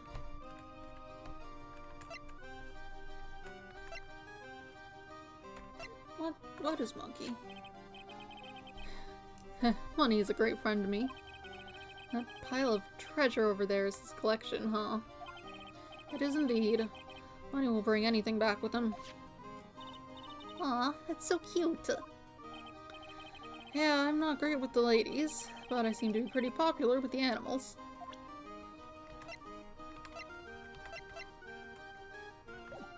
Not much else. We probably need to pick up more evidence before we confront him with the thing, so I'm just gonna not even bother. Nothing in here.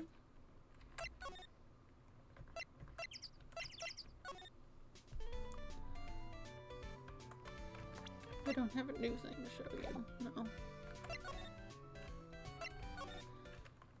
No. Okay. December 29th, Berry Big Circus, Big Top.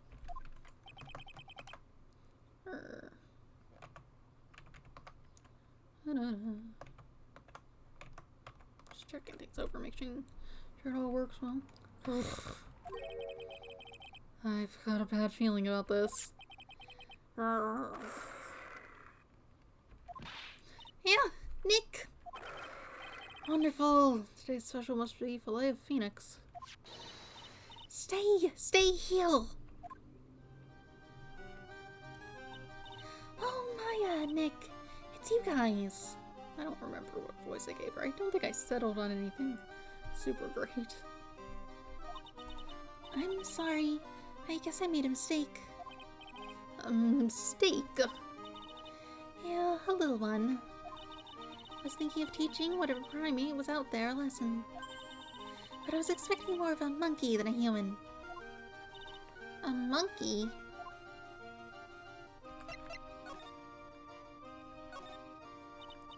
It's a pity about what happened to the ringmaster. Dad? Everyone loved him, didn't they? He must have been quite a man. He was. I love my dad so much. I hate to say it, but she doesn't seem all that broken up about her father. That's why you feel so lonely. Now that I won't be able to see him for a while. For a while? Yeah. When Leon died, I talked with my dad, and he told me that when someone dies, they just become a star in the heavens. A star? That means that my dad is looking down on me from the sky. That's why I love the night so much. I can see everyone who's gone. When someone dies, they just become a star in the heavens. That's kind of sweet. But I bet you there's no way that Maya believes that. What do you mean there's no way I believe that? Are you reading his mind or is he muttering? Do you think that one day I'll become a star too?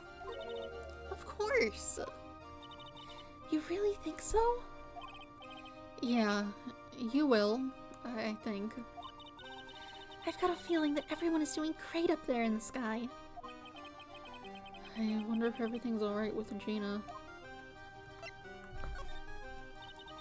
Just to go back and clear something up, why do you want to teach Money a lesson? I gotta fill my cup up soon. What time is it? Because he's a meanie. He's got something that means a lot to me. Something that means a lot to you? It must be something shiny, right? Actually, it's a stage costume. It's got lots of spangles. It's really beautiful. You should see it.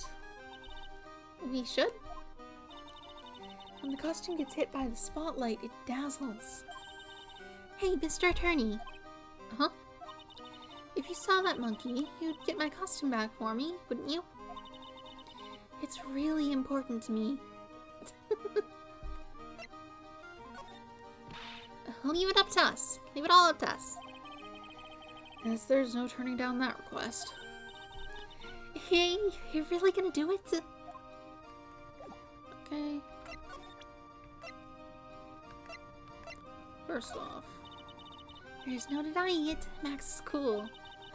I want to try flying someday with Max. She has already flown off into her own little world. Nick, I want to try flying too. Okay, I'll think about it. It's probably gonna be the same, so how about this? Regina, have you ever seen this before? I know what this is. Really? Well, it was in my pocket for a while. It was in your pocket? This piece of paper was in your pocket. I guess I noticed it was in there around breakfast time. Breakfast time?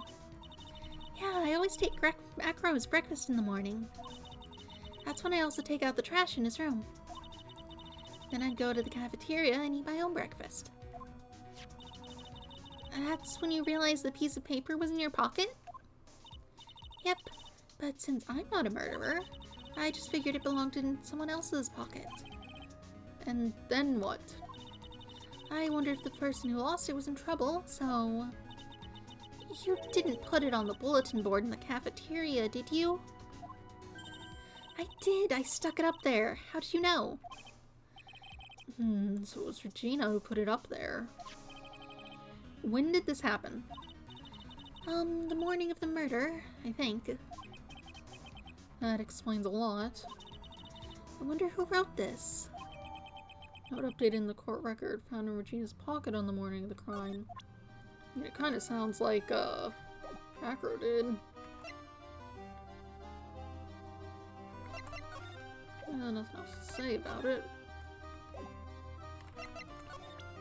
You don't know about Pepper, do you? That's Pepper, isn't it? From the cafeteria.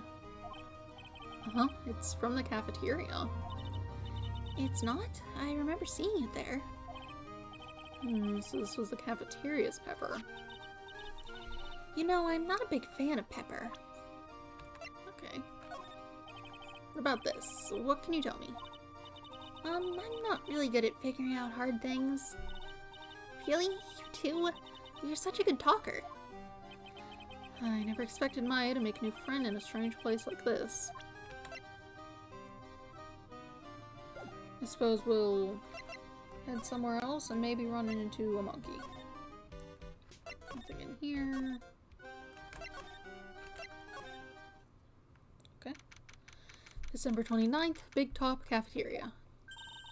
Oh, something smells fantastic. So we know it can't be Mo. Wait, I know what it is. It's burgers. hello.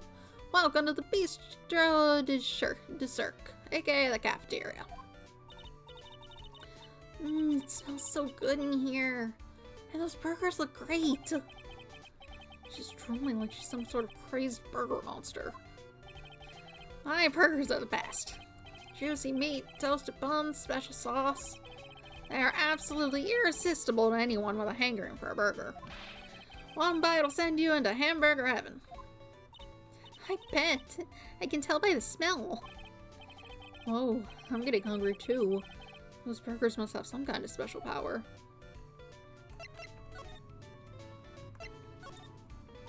Now that the ringmaster is gone, what are you going to do? That's all I've thought about these past 2 days. Everyone loved Russell. You've heard Acro's story, haven't you? Like how he was adopted when he was younger? He's calmed down a bit now, but he was livid when he heard about the murder. Acro was so upset that he said he couldn't go on. He was that upset? Yes, he was. Anyway, I gave it some thought. Maybe I should give up on trying to be a half-baked clown. I'm thinking of trying on the ringmaster's shoes. What? Really? Max would still be an issue, though. Max? He may be a bit mean and hard to work with, but it's hard to argue his importance. He's probably the reason the circuit's still around. A lot of what he says is right. Mo. All that's left is to see if everyone can get over the tragedy. You know. The tragedy? You know. What is he talking about? Get over what tragedy, Mo? I mean, there's already the tragedy of the ringmaster has been murdered. But presumably you're talking about something else. Whatever that happened 6 months ago. Just don't worry about it. It's nothing. Nothing at all. He must mean the tragic death of the ringmaster, right? Yes, that's it. You're right, girlie. Dang. Correctamundo. What on earth? Very loud car. Does he mean ding? Mo, I mean no disrespect here, but are you lying to us? No, not at all. What makes you think that? Just the way you said if everyone can get over the tragedy seems a bit strange. It sounded like you were talking about something from a long time ago. Eek. But Mo, I'm right, aren't I? Only 2 on this one. So now we're getting closer to the truth. It was about 6 months ago. It was just a little accident. Give me a break. Us old men have accidents. I wear big pants for a reason. 6 months ago, eh? Yeah, I might have enough. Oh, it's only 2. We'll see how it goes. Get over it. Mo, please tell us what happened 6 months ago. What in the world went on at this circus? Okay. There's no need to look so scary when you ask me. Hey, look over there. Some juicy burgers. Let's eat instead. Unfortunately, I'm more of a grilled chicken sandwich man myself. Ugh. Actually, I've kind of got an idea of what happened back then. Mo, you said something about an accident. This wouldn't happen to be the cause of that accident, would it? Okay, I don't have a cause.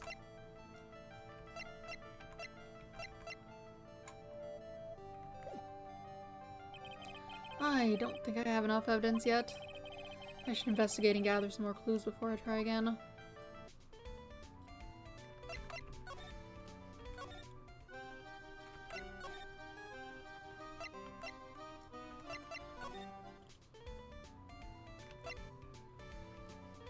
I didn't have a new thing to show you. And you're not helpful.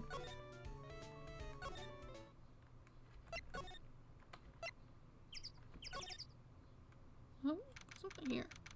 December 29th, lodging house, first floor, Mo's room. Well, it's not here. What's that? I hear something. Stop it, Nick. You're scaring me. Nick, it's Bunny. That monkey's holding something. That's it. That's the thing that means a lot to Regina, remember? Alright, time to take on this monkey attorney style.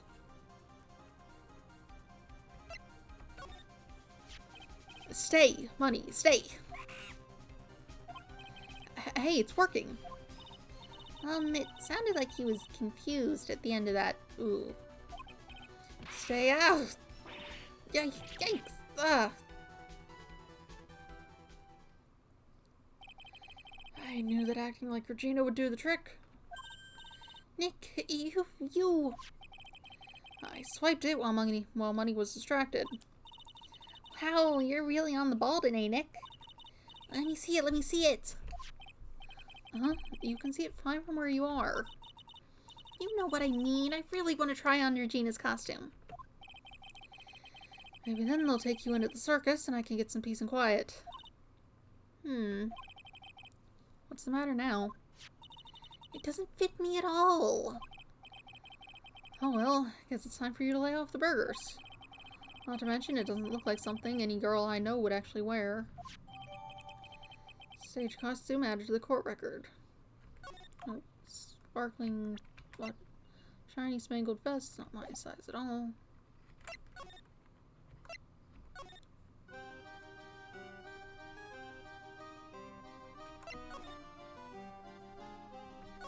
No, that's not what I wanted. I suppose we'll go give this back to her.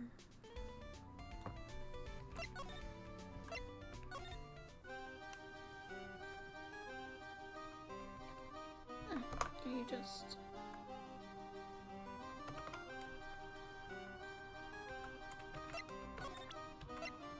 Here you go. Literally. Here you go, Regina. Yay, thank you. You really got it back for me. Don't mention it. I love you, Mr. Attorney. It's nothing. No wonder guys melt to mush in front of this girl. Hey, Regina. That costume is yours, right? I tried it on, but it didn't fit me. Huh? This costume? It isn't mine. It was Leon's. Leon's? You know, the lion she told us about. Oh, the one that someone killed.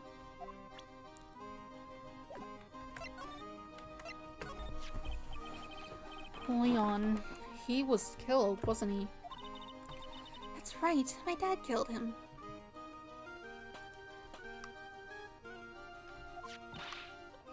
Why? Why would that be too small for Maya? Lions are kind of very large.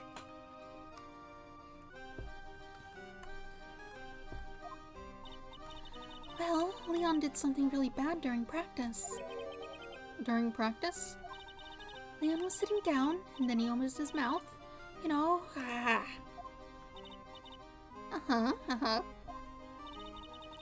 Usually, when he did that, I would put my head into his mouth. Wait, you put your head into a lion's mouth? I sure did. people in the crowd always loved seeing me do that. They'd always start screaming. Sure, they were screaming because they loved seeing you do that. Anyway, what was the bad thing? Oh, yeah, Leon bit someone during that practice. Regina! Everything was alright, though, right? No, it wasn't alright. That was the problem. My dad was incredibly angry. And that's when Leon... Yeah, that's when he became a star in the sky. Poor thing.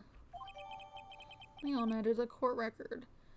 The animal shows lion, shot by the ringmaster 6 months ago for biting a performer. Okay. That sounds like the piece we needed for this. Look at this thing.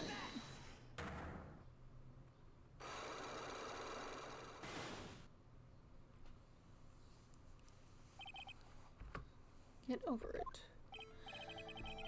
Mo, please tell us what happened 6 months ago. What in the world went on at the circus? Okay. There's no need to look so scary when you ask me. Hey, look over there. Some juicy burgers. Let's eat instead. Unfortunately, I'm more of a grilled chicken sandwich man myself. Actually, I've kind of got an idea of what happened back then. Mo, you said something about an accident. This wouldn't happen to be the cause of that accident, would it? Lion. I heard a little bit about it from Regina. Leon made a mistake during a practice, right? How did you? I told them so many times. You shouldn't be doing such dangerous acts. Like putting her head inside Leon's mouth, right? Yeah, but Regina believed in Leon. She believed so strongly that the ringmaster went along. He never could say no to her. Out of curiosity, who was bitten? Come on, Mo, don't clam up on me now. Who did Leon bite on the head? Well, I promised I wouldn't say anything. You promised. He's involved in this, too. He's involved, huh? Mo must be talking about... Mo, is this the person that you promised you wouldn't say anything? I mean, I suppose it'd be this guy. That sounds...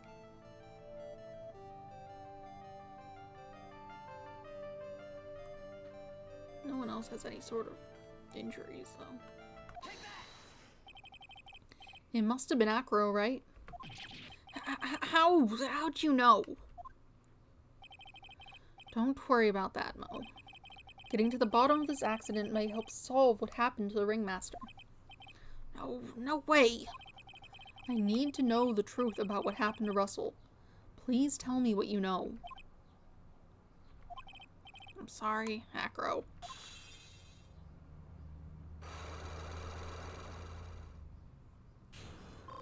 Oh, yay, my health.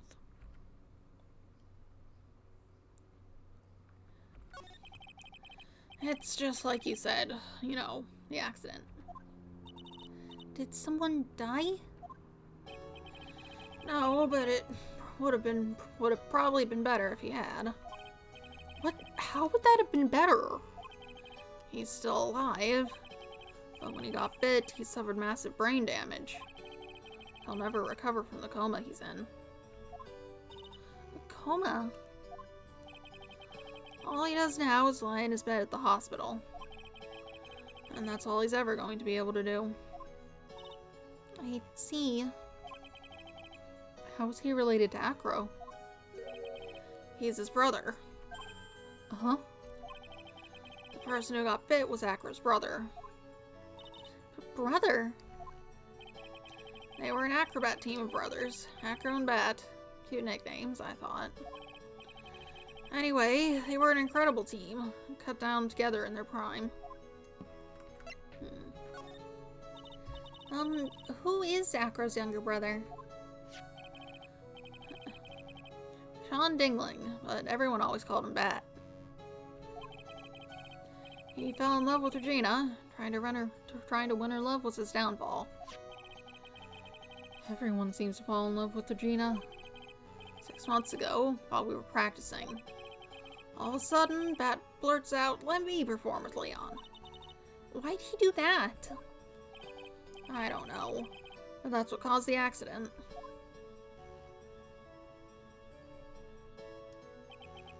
I'll never forget that moment. It was so strange. Leon had the weirdest look on his face. He was smiling. He? He? You mean Leon? Yes, Leon. When he bit down, he was smiling.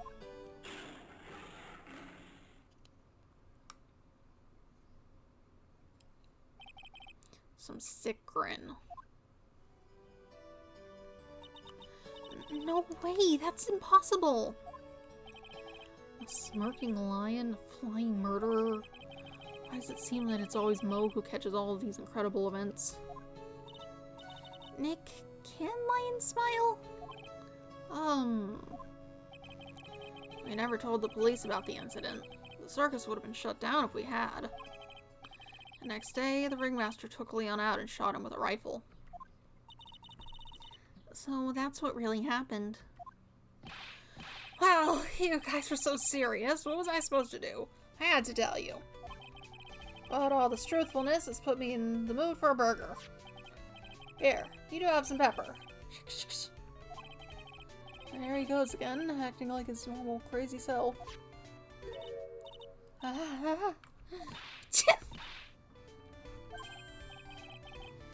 Nice, what a wonderful sneeze.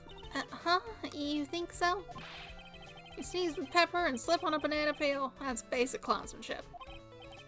Girlie, I know you've got to understand that. Nick, I think I'd make a good clown. Other than Regina, I've never seen a cuter sneeze. Does Regina sneeze with pepper too? She does. Bat would always tease her with pepper. Bat? From my point of view, those two always looked so perfect together. They looked perfect together, huh? Right, so it's a pretty solid piece of what's happening. The lion wasn't necessarily meaning to bite someone, it just sneezed. Someone had pepper. That's why the pepper in the box. The box must have been put there by the murderer. Sort of look at what you've done sort of thing. Pretty straightforward.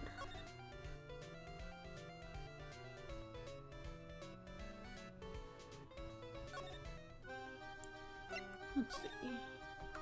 Which is probably enough to deal with this guy.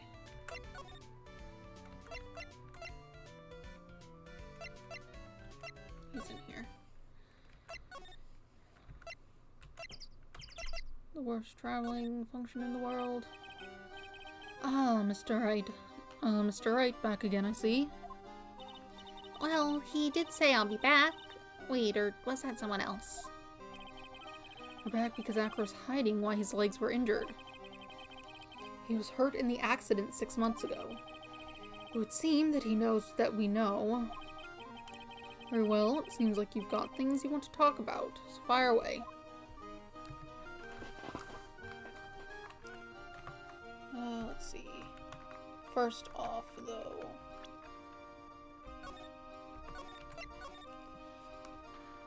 I need to do something at 9. I'll be right back. I'm gonna do the thing, and then I'm gonna also get some more water because my cup's empty.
I should have thought about feeding the dog. That's fine. He doesn't technically need fed till 9:30 anyway. Okay. That's right. So we're gonna do this.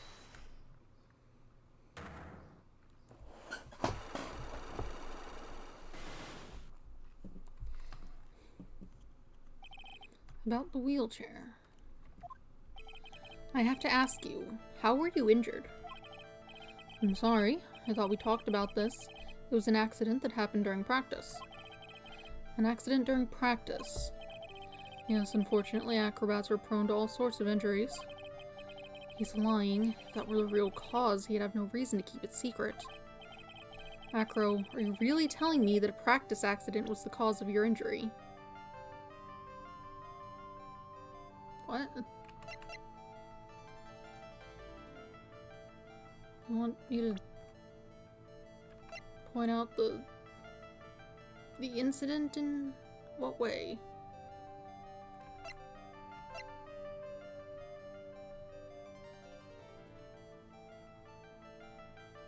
In what way do you want me to point this out? The lion? The brother?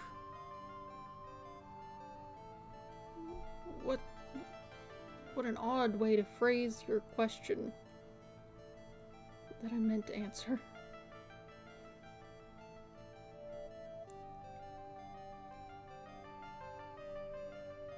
Lion. Leon. 6 months ago, you were attacked by the lion. That's when you were injured.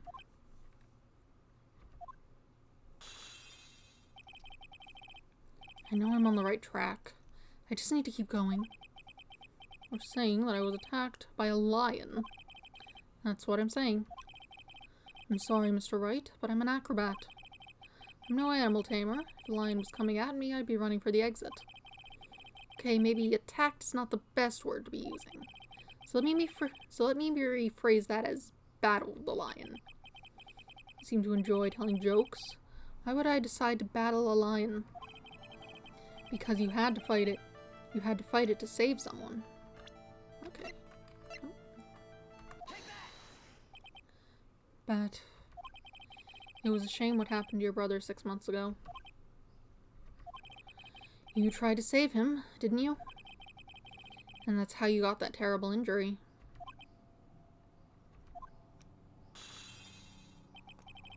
Mo.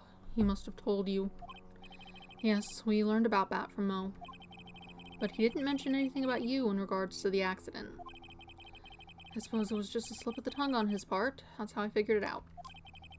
Slip of the tongue. Anyway, they were an incredible team. Cut down together in their prime. Cut down together. That was where he slipped, and how I figured it out. You two ended up at the center of the same accident, together, like always. I see. But an accident is an accident. It wasn't anyone's fault. I still haven't broken Acro's last psych lock. This must be one incredibly deep-seated secret. It wasn't anyone's fault. Do you care to explain more? Acro, I know you're still hiding something from me. Maybe someone you don't seem to like much is the reason you're being evasive. I mean... probably this guy. What about this, Acro? Okay. Strange you seem sometimes, okay. You seem to think you know what will happen before you do, but you're wrong. What? It's clear that you haven't come to grips with what's going on. There's no way I can backpedal away from this. I know you're still hiding something from me. Who did he not like much?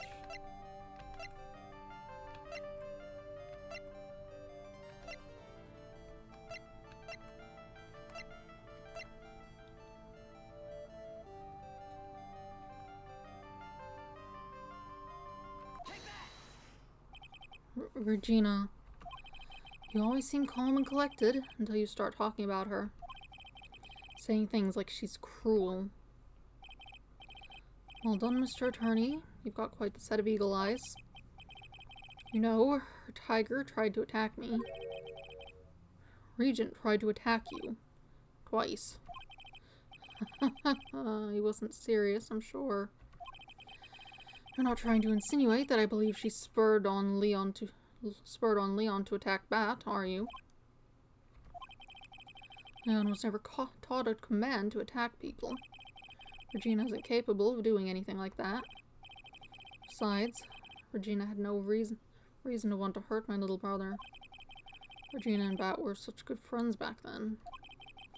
But you still hate Regina. I've got proof of it. What are you talking about? Oh, maybe I overdid again. But if I can hand something over to Acro, maybe it'll... Here's proof that you had it out for Regina all along. And that'll be this. You put it in her pocket. This. Where'd you get it? Regina posted on the bulletin board in the cafeteria. Before that, it was in her pocket. I guess I noticed it was in there around breakfast time. I always take Acro his breakfast in the morning. You wrote this, and then you put it in her pocket. That's right, isn't it? That's right. Well done, Mr. Wright.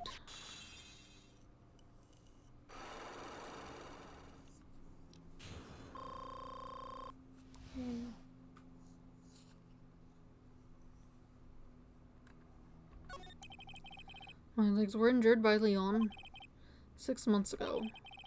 My younger brother Bat had a dare with Regina. A dare? An absurd dare. If I can put my head inside Leon's mouth like you do, you have to go to the movies with me on a date. That's insane. Didn't he know how dangerous that is? We all thought he was being stupid too. But that line was very old to begin with, and age brought with it countless experience in doing that very trick. Unfortunately, this particular time, I guess Leon wasn't ready or willing.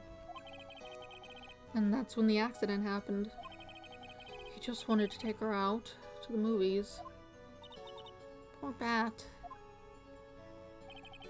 When Leon chomped down, I jumped towards him. Then Leon attacked me, and that's how I ended up. What about Bat? He's still in a coma. I went to the hospital yesterday to visit him. I see. I'm still waiting for him to open his eyes again. And that's the reason why I keep going. Bat and Regina, they were such great friends. Oh, yeah, I wanted you to take a look at this. Blood. What is it? It's the scarf my brother was wearing when Leon attacked him. Gross, it's covered in blood. The scarf was a present from Regina to my brother on the day of the accident. When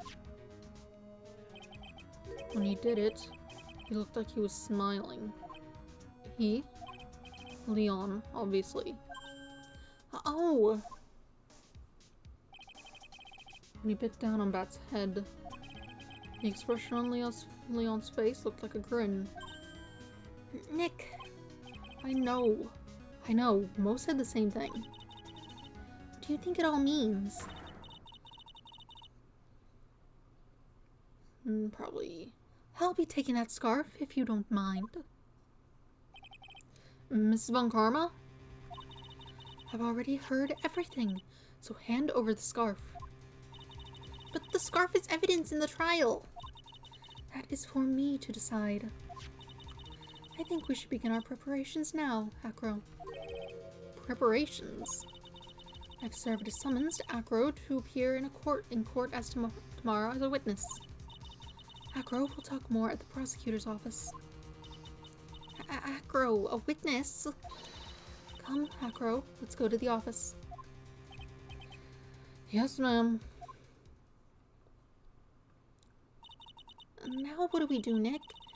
how are we going to handle tomorrow? Don't worry about it. I'll figure something out. Look at you, all full of confidence. You must have found something you can use. This is all beginning to come together now.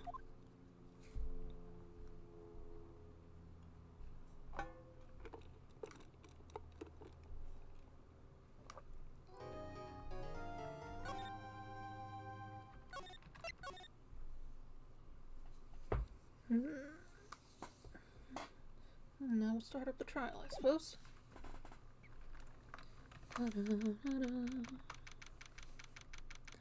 December 30th, 9:41 a.m., District Court, Defendant Lobby number 5. Good morning, Max. Oh, yeah, good morning, sweeties. You don't seem like your usual sparkling self today. I'm always like this before I go up in front of an audience. I'm working up to it. What's you? Don't get nervous, Maxie. Here, have a glass of milk. Regina! How fabulous, my sweetie pie princess. You came to watch my performance today. Of course I did. Of course I did. Mo told me that I should come and watch this. Mo said that. So what kind of performance will you put on today? Let me guess, you'll fly at the end.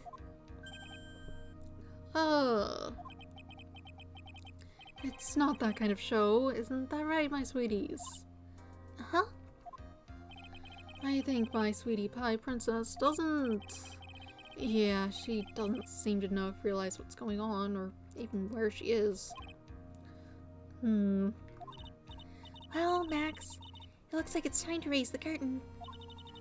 I'll see you later. Today I'm just a member of the audience.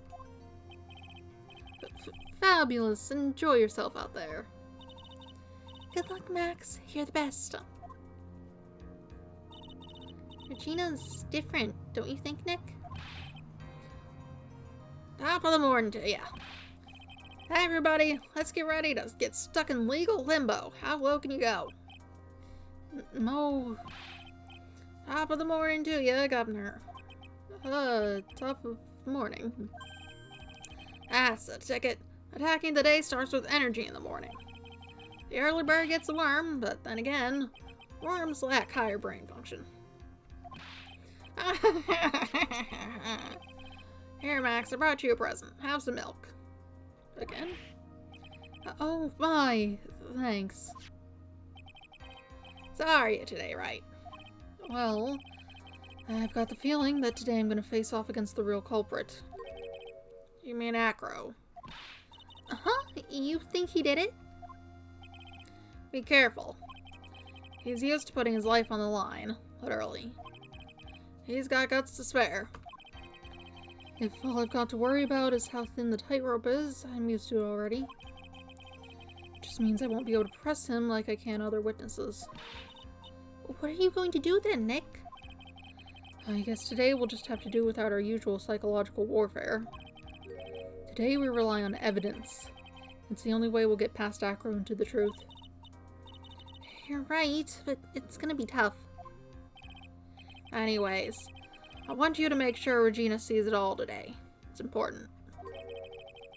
And she'll finally have to deal with the reality of what happened to her father. You want us to make sure Regina watches? Yes, that's why I brought her here to court today. What's that supposed to mean?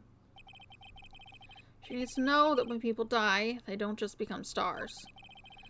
I may be an old-fashioned clown, but I don't believe in people becoming stars. December 30th, 10 a.m., District Court, Courtroom number 2.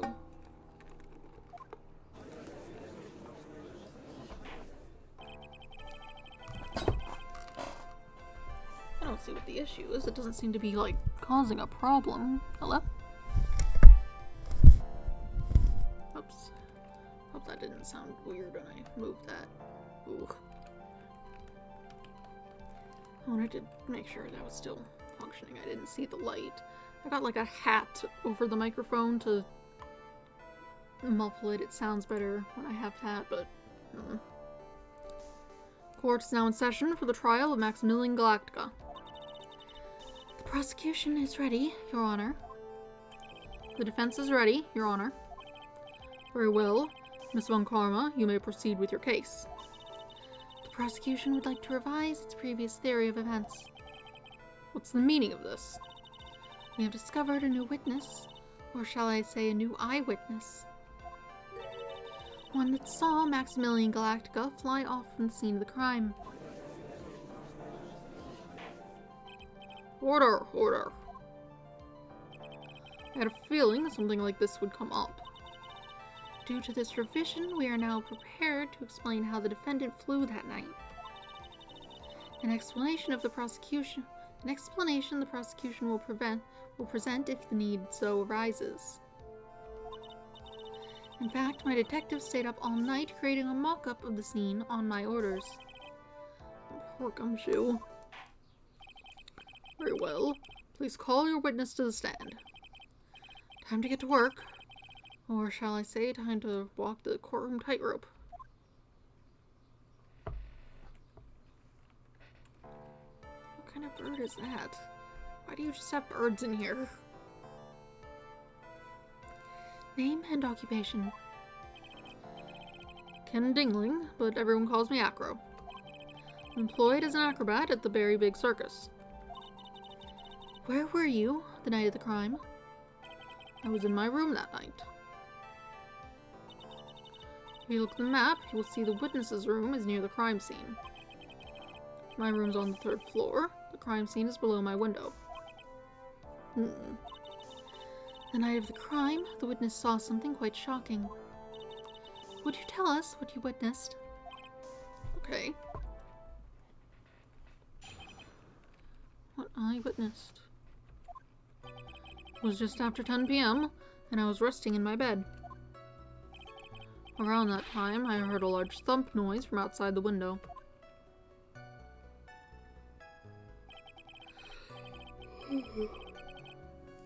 Then a few moments later, I saw someone flying right by my window. It was Max Galactica. I only saw him from behind, but that's who it looked like. To be honest, when I saw that, I thought I was dreaming.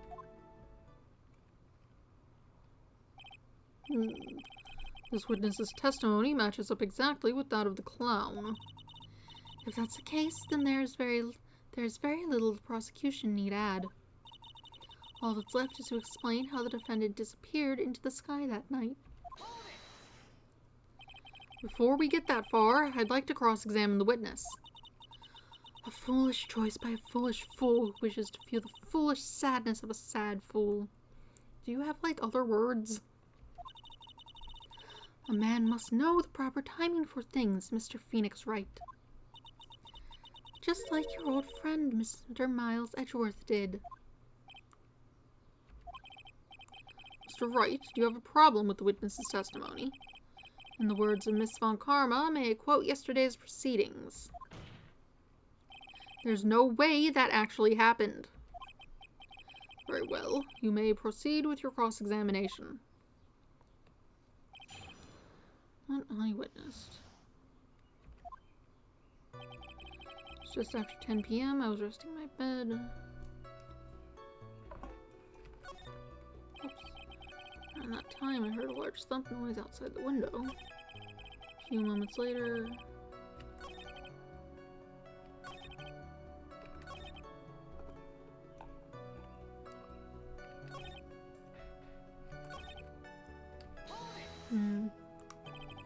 The light in your room was turned off then, right? That's true. I was going to bed after all. So with the lights off, you were still able to clearly see a human fly by your window. Hello. I'm doing fine. I've been going for a bit, so we're sort of in the trial now. I did all the investigation of the second day. The safety lights lit things up enough for me to see. But honestly, there was only enough light for me to see the silhouette outside my window. I would say it's fine. I haven't had any technical issues or anything.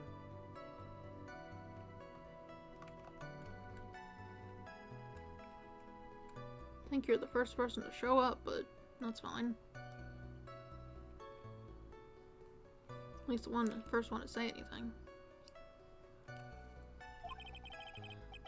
It was the person's back, so I couldn't see the white roses on the front. Did you see any of the other symbols? I clearly saw the silk hat, as well as the cloak wrapped around his body.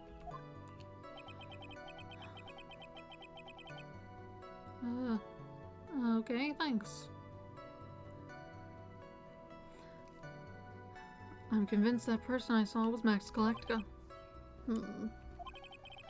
The more I press him, the less results I seem to get. But maybe there was something fishy with this latest bit of testimony.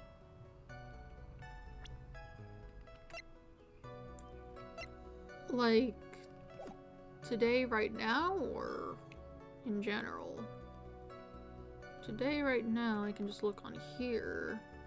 I've been going for about 2.5 hours, but in general, I don't know, like a month, couple months, not counting my V3 streams 2 years ago that I kind of didn't follow up on until more recently.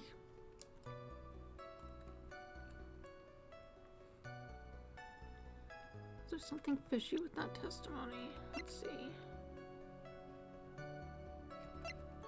I can always come back. What's the matter, Mr. Wright? I'm not sure it is.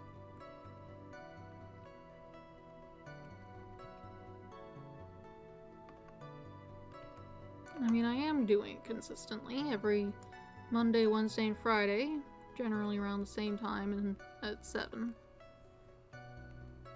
You kind of don't sound like a real person, I'll be honest. I've had a lot of people show up and they talk and say things very vaguely, and then they show up and they're like, "Oh, do Discord," and I'm like, I don't do that. Okay. Nothing, Your Honor. Until I can find a clear contradiction, I better not overdo it.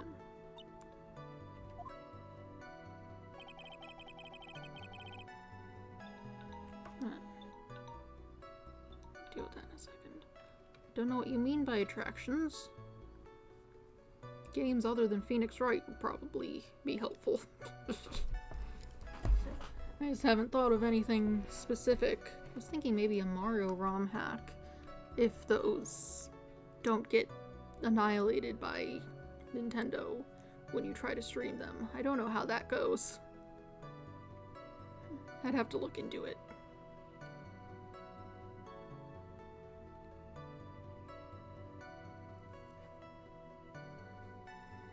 Other than that, I have plans on playing through a Detective Conan and Kindaichi Case Files crossover game on the DS, but I have to read the Kindaichi Case Files first, and also finish up the layout I was gonna use for it. I've got, like, part of it set up, but I've been updating it. Looks like this now, but it still needs some work, generally. So then I thought I was dreaming.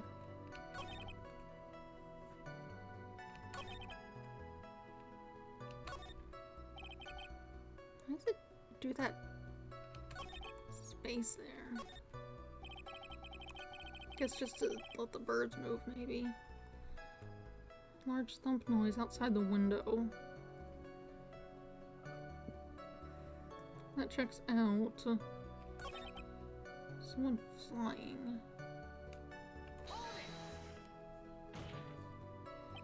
Are you sure it was a human being?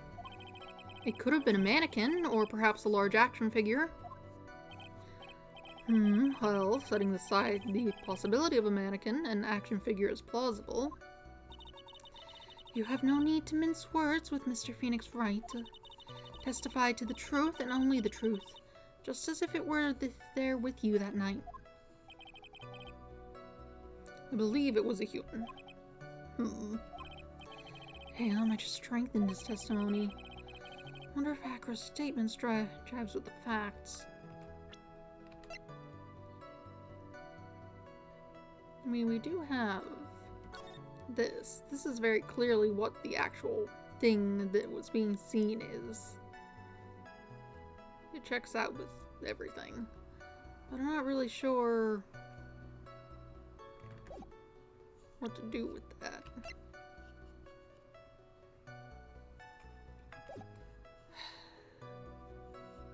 We'll just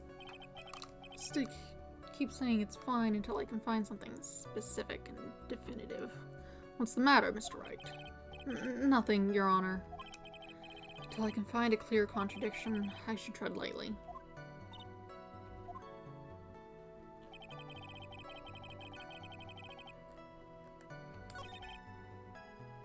Nothing to be said about that, really.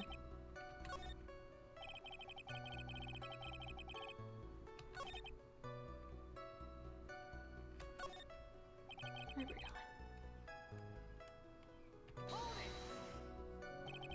Your room is on the 3rd floor, right? Yes. And you said you were resting in bed. That is correct. But you were still able to hear a sound from outside? I was indeed.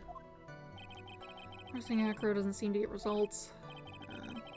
Maybe something was contradictory in what he said just now. No, that's fine. What's the matter, Mr. Wright? Nothing, Your Honor. Okay. Yeah, let's just try the...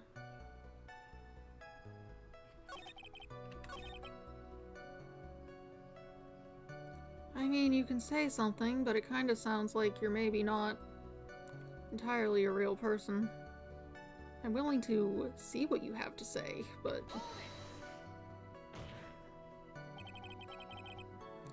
A number of people have shown up and said very similar things to what you're saying.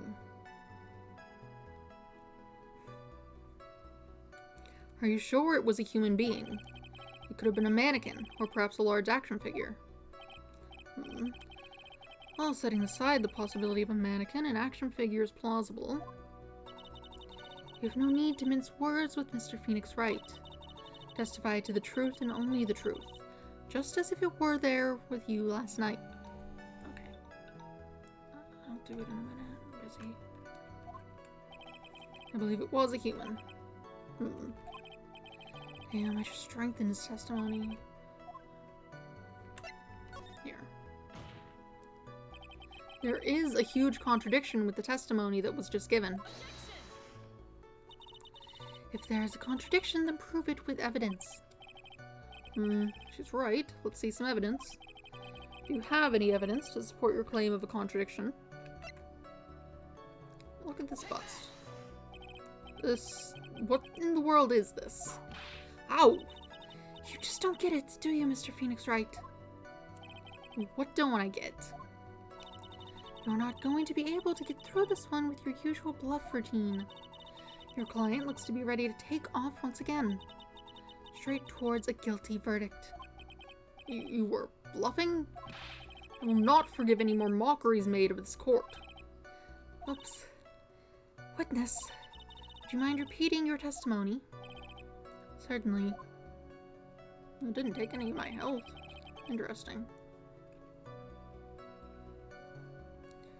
You were in the bed. That seems fine and normal. You said that you were resting in bed. One would thus assume that you turned the lights off in your room, correct? That's correct. But there are safety lights around the outside of the lodging house. It's so bright, sometimes it can make it hard to sleep. If that's the case, wouldn't it be a good idea to close some curtains?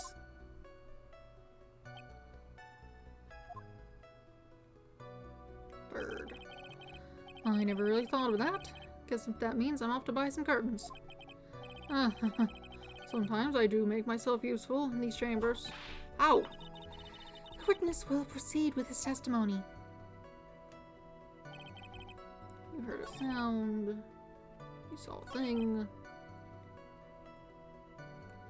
I didn't press this one yet. When did you start thinking that what you saw wasn't a dream? That's not important. I believe that the prosecution has done a bit of maintenance on the witness's memory. Just to make sure, let's ask the witness. Ow! Objection. Sustained. Don't sustain that.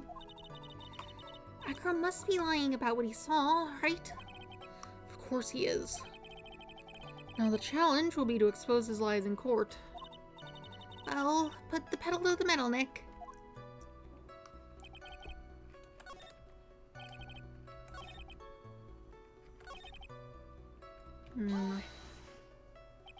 The light in your room was turned off then, right? That's true. I was going to bed after all. So with the lights off, you were still able to clearly see a human fly by your window.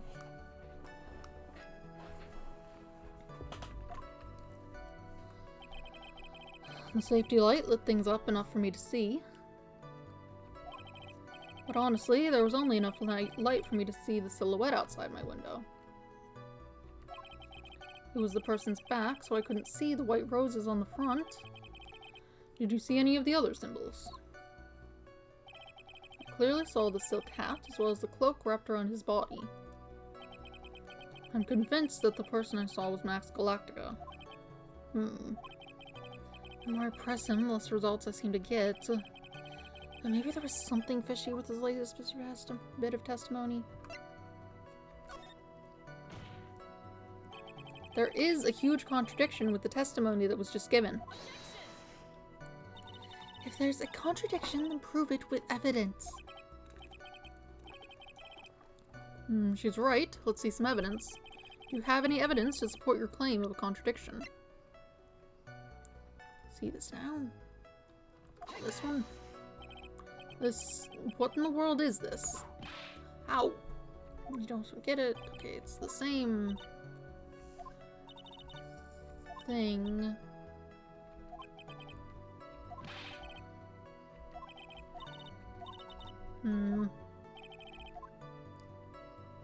What is it that you want me to do? You were in bed, normal. You heard a noise, fine. A person, questionable. Do I have like a different evidence that you want me to show instead? That's not helpful. The dog. Oh, I do need to feed the dog. I'll be right back. The dog must be fed.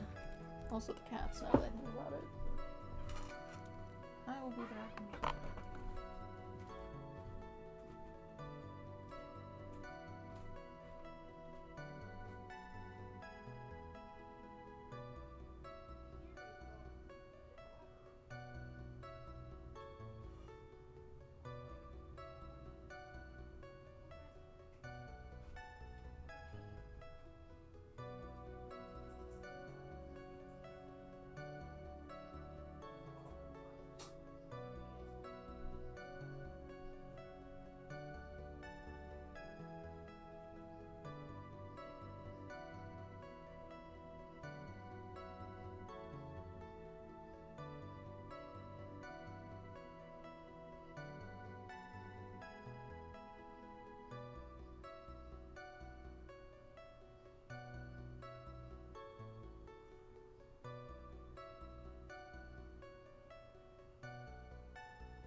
have been fed. Seems like the dog didn't actually eat its food from last night, though. It's just like dry kibble, so he can eat it now. If he feels like it. He hates eating food, though.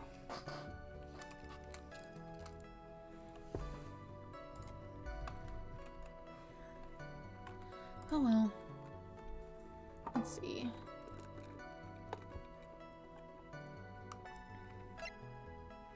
That's a lot.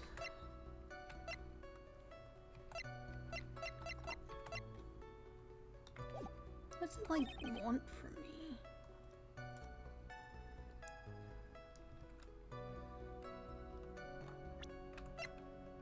I'm sure it wasn't this thing. Your Honor. Okay, that does not.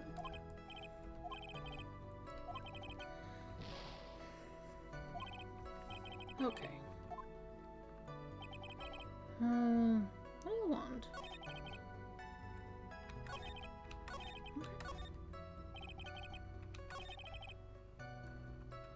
10 p.m. You were resting in bed. There wasn't even anything to say to that. You just were. Large thump noise from outside the window. I don't see any reason you wouldn't have been able to hear that.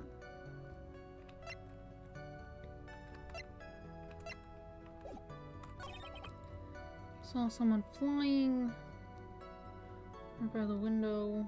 I already tried showing the bust on both of the press things for this and the next one.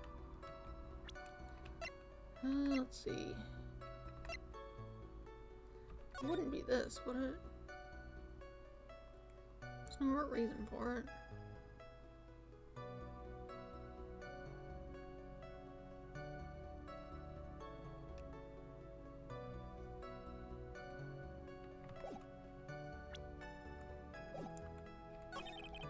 Max Galactica, we saw him from behind. What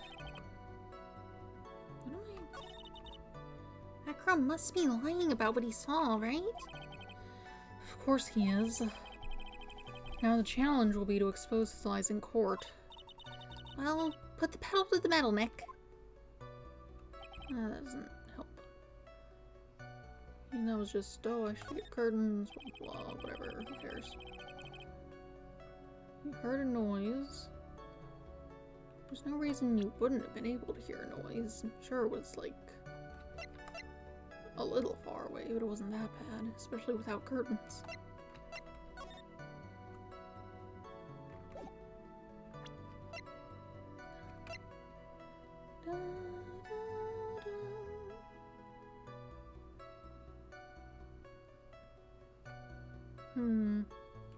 Oh, I get it.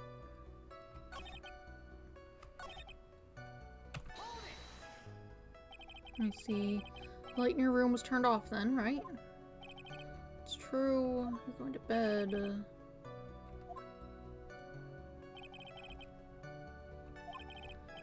See, there was only enough light to see the silhouette. Couldn't see the white roses. The silk hat and the cloak. Okay. So then we're like, but actually, that hat should have been there. It should have been on the ground.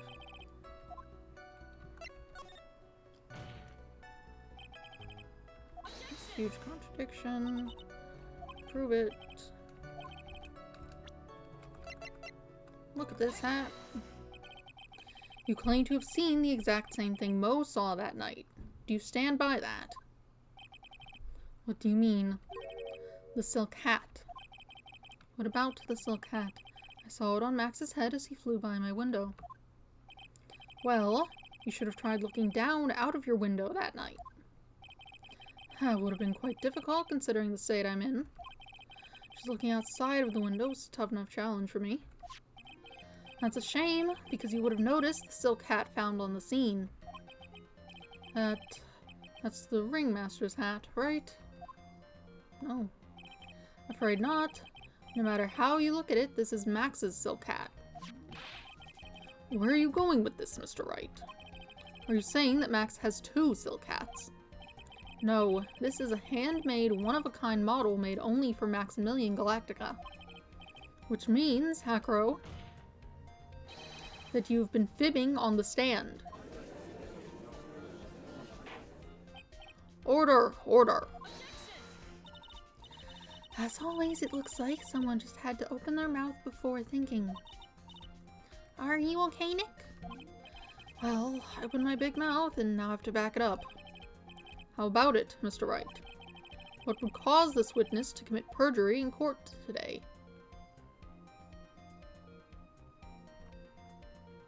Let's just go for the grudge. Keep things simple.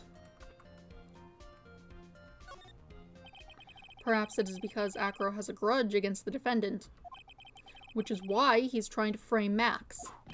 Ow! Why me? What'd I do? Never get your fat head in the way of a whip bent on finding justice. Mr. Phoenix Wright, I have no interest in your silly little theories. He has a grudge against the defendant, huh? You wouldn't happen to have proof of that? Well, that's the thing. Mr. Wright, thanks to you, I got my head lashed by Miss Von Karma's whip. I don't like getting hit for nothing, so how about you answer with an explanation? Are you okay, Nick? Well, I opened my big mouth and I have to back it up. Okay.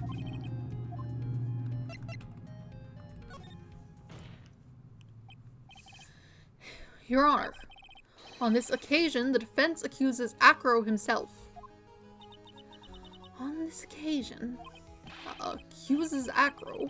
What in the world are you accusing him of? Obviously, we accuse him of the murder of Mr. Russell Berry. Mr. Wright, are you serious? Deadly serious, Your Honor. I think your trips to the circus have served you well. You seem to have learned how to try and grab at an audience's heart and minds.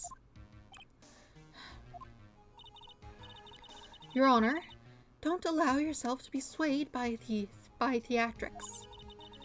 Trying to wow the crowd with smoke and mirrors is the oldest bluff in the book. Really? If you don't believe me, just look at the witness. He's calm enough for it to be almost scary. Bird. He's staying rather calm and collected. Hello, hummingbird, stabbing him in the head. A very large hummingbird. Or maybe it's meant to be something else, but it looks like a hummingbird.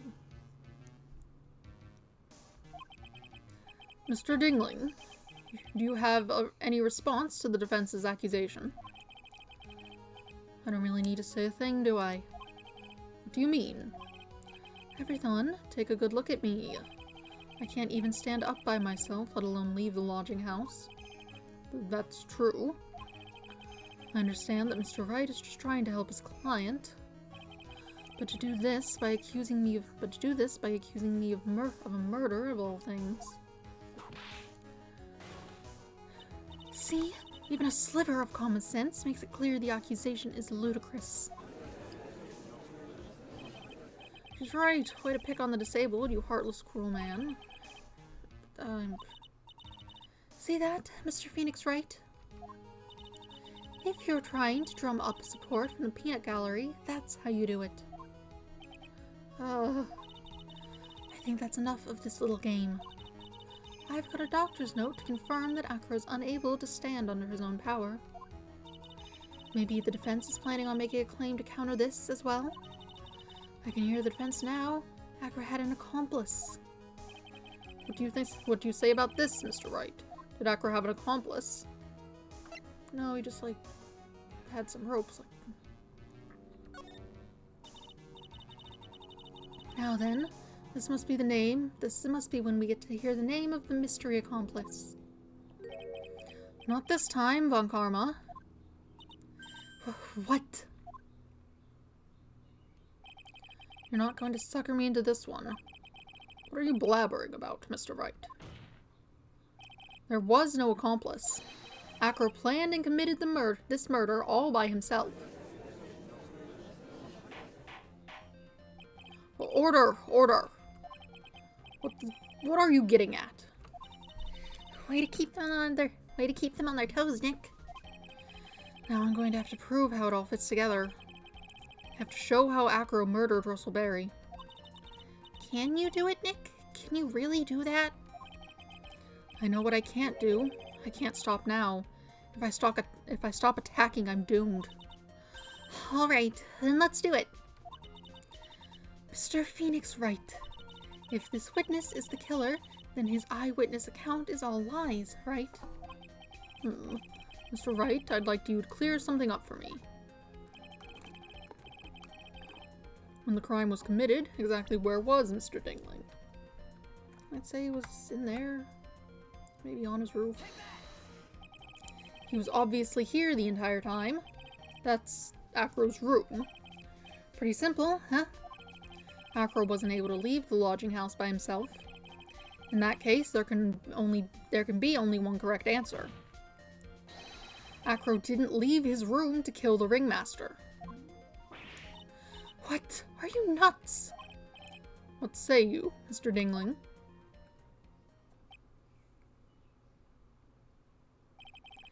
It's an interesting theory. That's it. Considering that what you've proposed is impossible, yes, that's it. Mr. Wright. Yes, Your Honor. As the witness has stated, your assertion is impossible. Your assertion. I think is what it said. As he is in a wheelchair, there's no way he could go to the scene or be the killer. You've got a point. It seems you've forgotten, once again, Mr. Phoenix Wright. The defendant was clearly spotted at the scene of the crime. That's true. Mo said that he saw Max, didn't he?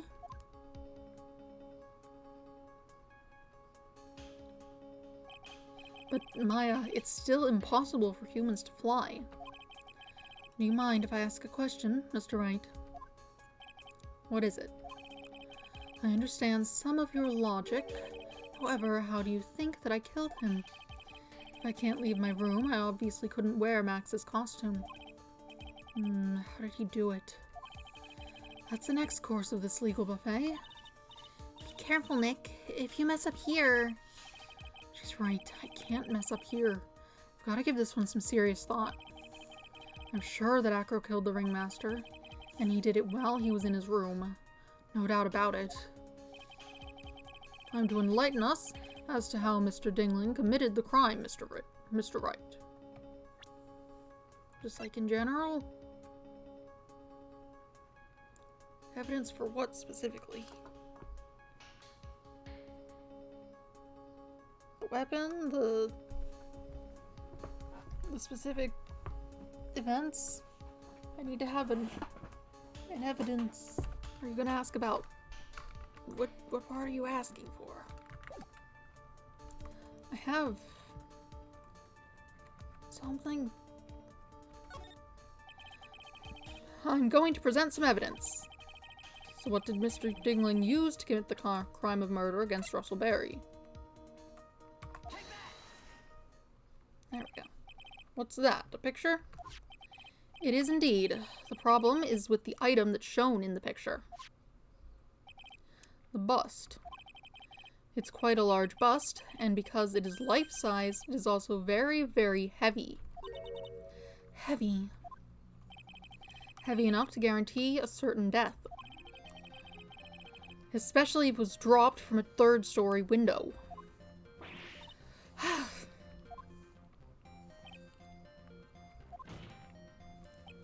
See, this is how Acro was able to kill the ringmaster. With the force of gravity in Maximilian Galactica's ample bust. Order, order. So you're saying the bust fell onto the ringmaster. A rather simple crime. Even if you were stuck in a wheelchair, it would be incredibly easy to commit. How could you possibly wheel a wheelchair with something so heavy? It's impossible. Well, Acro is an acrobat. He should have more than enough upper body strength to carry something like the bust. Mr. Dingling, how do you respond to these charges? Well, Acro's at a loss for words. he should be.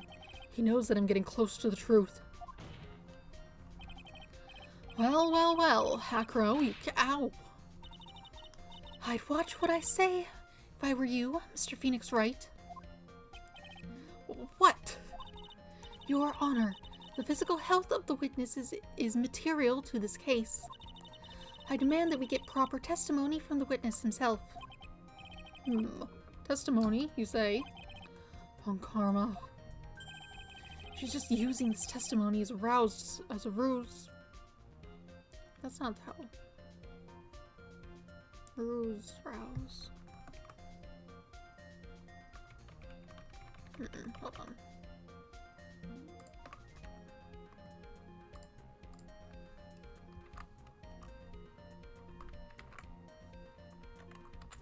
Rouse definition.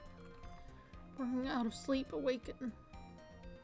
Cause to feel angry or excited. Did I spell that right? Yes. Rouse. That doesn't seem to make sense in this context. Just solve for time, whatever. There's absolutely no need for such testimony. The defense has its version of the murder.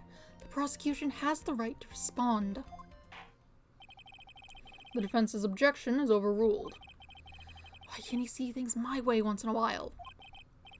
Mr. Dingling, I'm sorry, but we need you to testify about your physical condition. If you have any doubts about your ability to testify, we can request expert testimony. The witness will have no problems. However, let's all be respectful towards him. Thank you. That woman will sink to any low to win a case.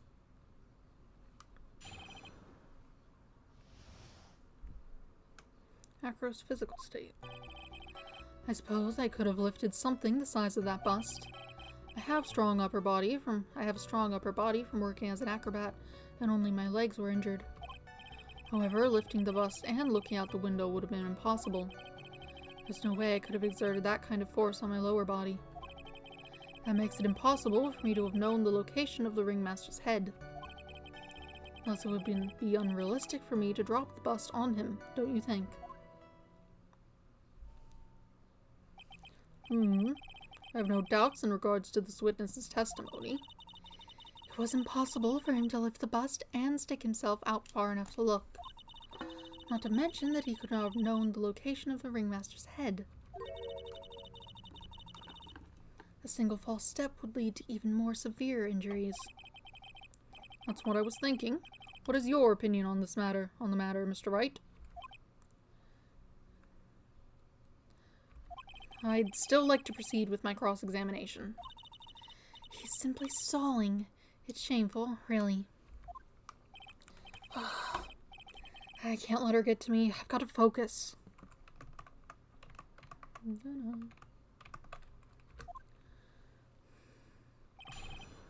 Acro's physical state. Suppose I could have lifted something the size of the bust. Right.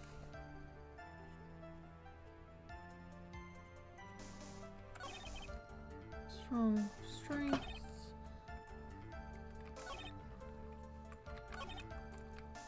I think maybe the idea is that box that was down there is the point. He would have been able to have his head in position by having the box for him to look at. Why do you say it would be impossible? Allow me to explain. You accept that if I was carrying the bust, I couldn't see out below the window. Thus, there's no way that I would know the location of the ringmaster's head. Well, I suppose you've got a point. Hey, Nick. Huh? What if you turn things around? Maybe if you think of it sort of like this. If he knew the location of the ringmaster's head, then he could drop the bust. That does make sense. If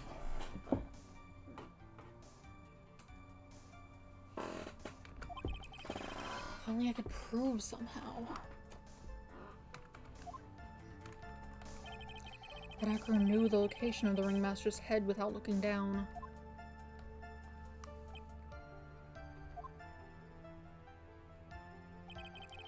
I think I've already explained things sufficiently.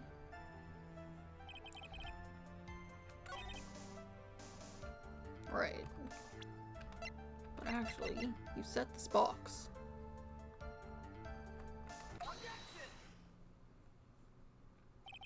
Acro, you didn't really need to lean out of the window, did you?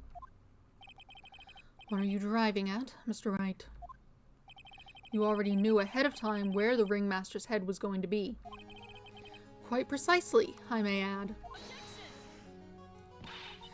Your silly hinting at things is pointless, Mr. Phoenix Wright. Enough stalling. How about you show us some evidence? But I did such a good job hinting. Yes, yes, yes. Hurry up and explain things, Mr. Wright. Maybe you should take a look at this.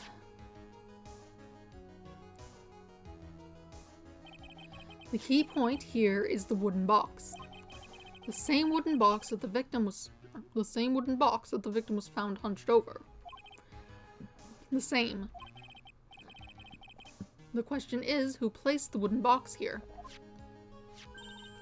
Who?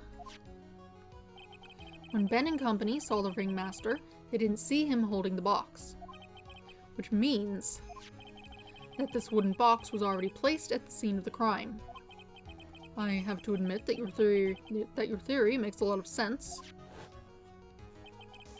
The moment that the bust came falling down was exactly the same moment that the Ringmaster lifted up this wooden box. Which means that the answer to all these questions is now crystal clear. You mean... If the bust were to fall upon the point marked out by the wooden box, there would be no way that it could miss the head of the victim. No.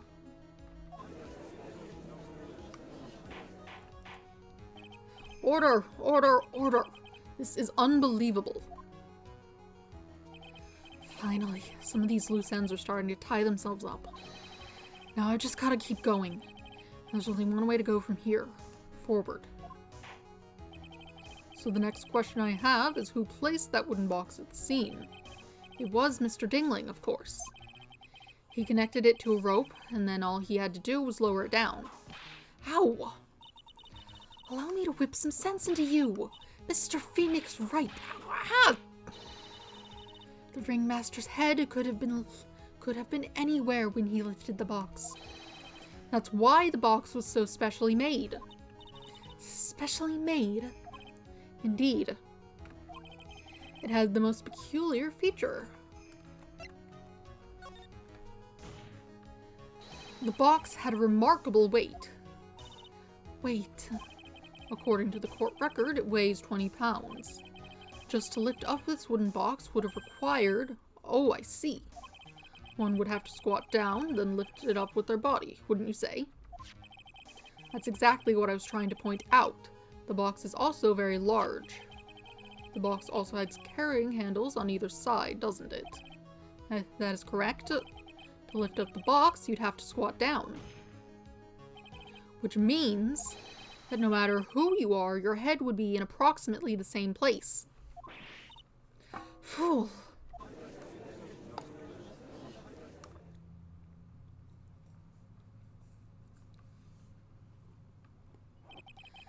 Does he even bother to listen to me anymore? I've heard what you've had to say. I must admit, I'm shocked at your imaginative skills. I can speak. Did you do it? Did you place this wooden box in the plaza? Mr. Wright may have a vivid imagination, but I could never have done what he's proposing. What? Mr. Wright, do you recall the original location of Max's bust? Of course I remember. It was on top of the table in the cafeteria. Then what happened to it? I'd like you to remember one important fact, Mr. Wright. I could not possibly leave the lodging house by myself. That means... You understand what I mean, don't you? I may very well have been able to drop the bust from my room. However, how would I have gotten the bust from the cafeteria to my room?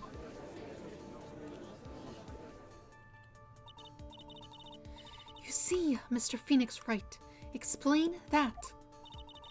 Don't forget, you said there was no accomplice. Ugh. Tell us exactly how the witness would have carried the bust from the cafeteria. Yep, we definitely have a problem here. But this is no place to get perplexed. I've got to get my wits about me and prove how things happened, once and for all. Alright, Mr. Wright, let's hear your explanation. How did the witness get the bust from the cafeteria back to his room? Monkey...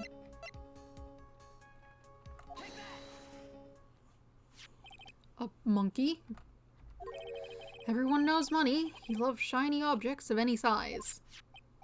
Oh, like when he stole the ventriloquist's ring. So, are you saying the witness had a monkey steal the bust?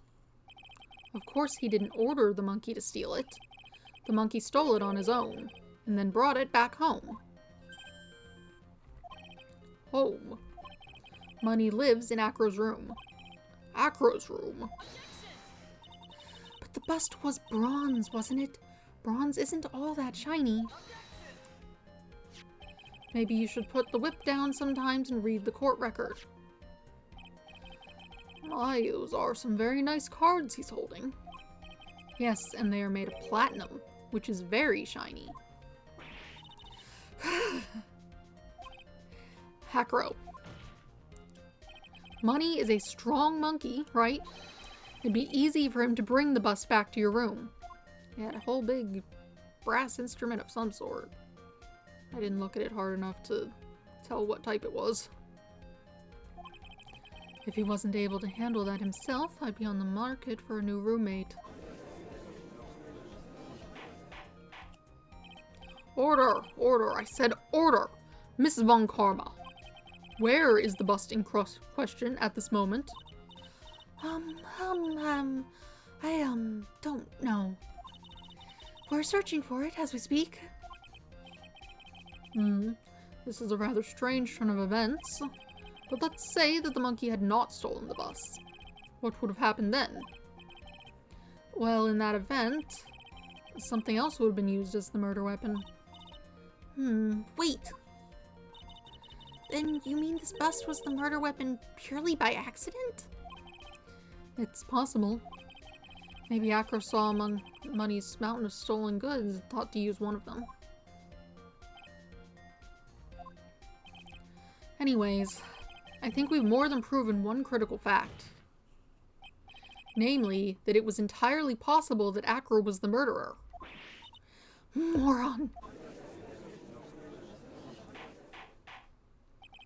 Mr. Wright's argument was so circular I'm still a bit dizzy. However, his argument does hold water. There's no denying that. Ow! Don't seem so flamboozled, especially by this fraud of an attorney. Fraud? You've forgotten the absolute most important thing, Mr. Phoenix Wright. And what is that? You should know.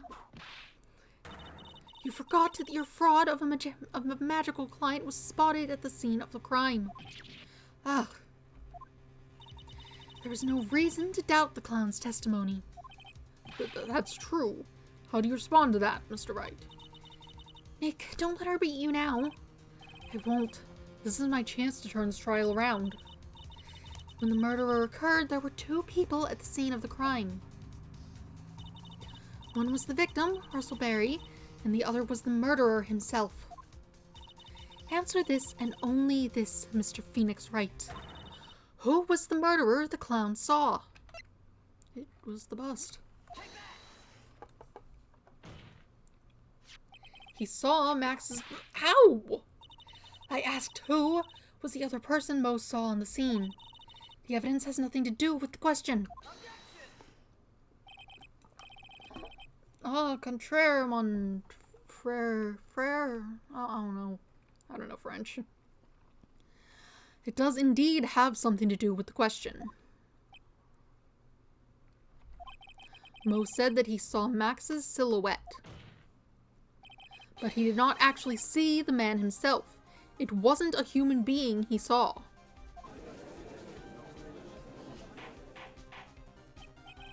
How is that possible? It's simple, really. What Mo actually saw that night was Max's bust. What are you talking about? Have you tried using your brain at all in this case? The silhouette he saw was wearing a cloak.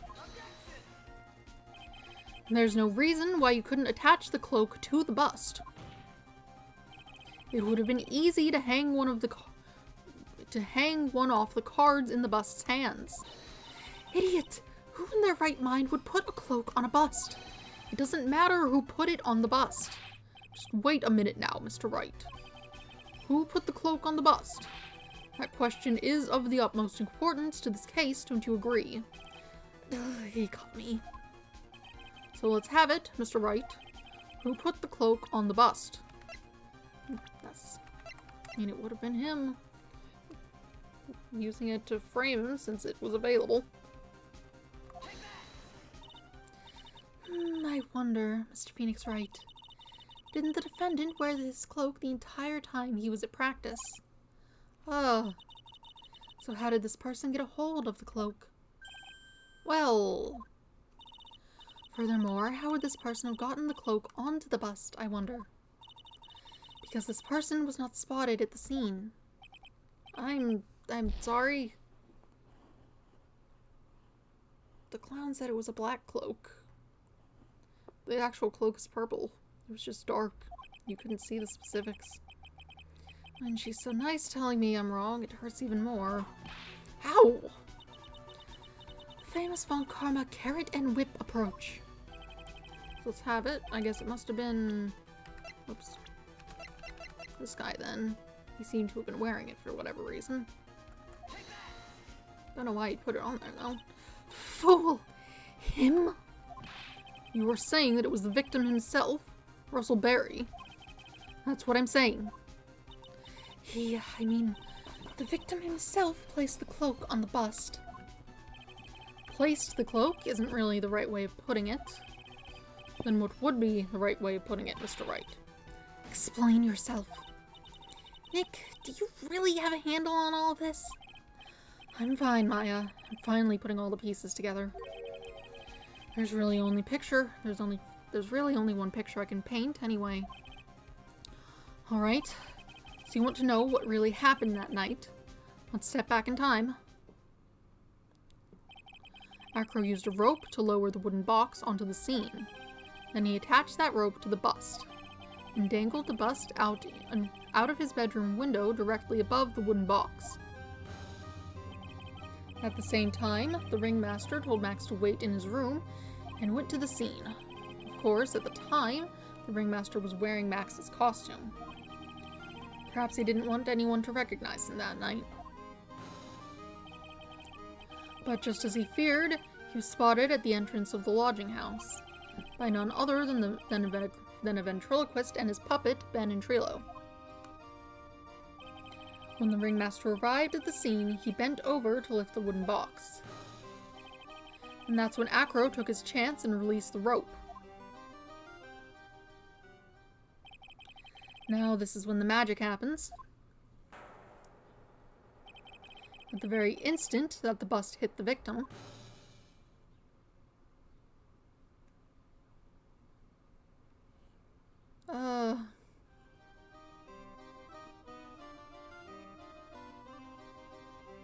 okay.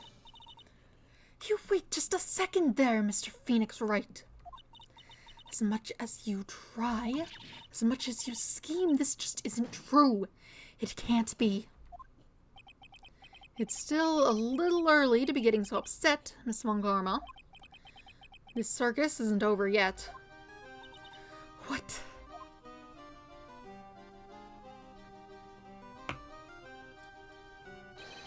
The impact of the bust on the victim threw the cloak up, which snagged onto the bust. The impact also caused the sound a certain witness heard, prompting him to take a look. That witness was, of course, Lawrence Moe Curls, the clown. When Moe looked out his window, the cloak had already snagged onto the bust.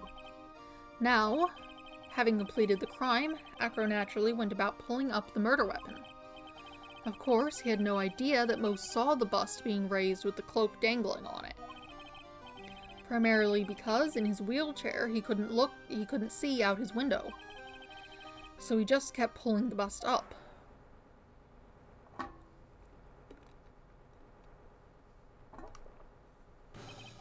And that is how the magical murder disappearing into the sky came to be.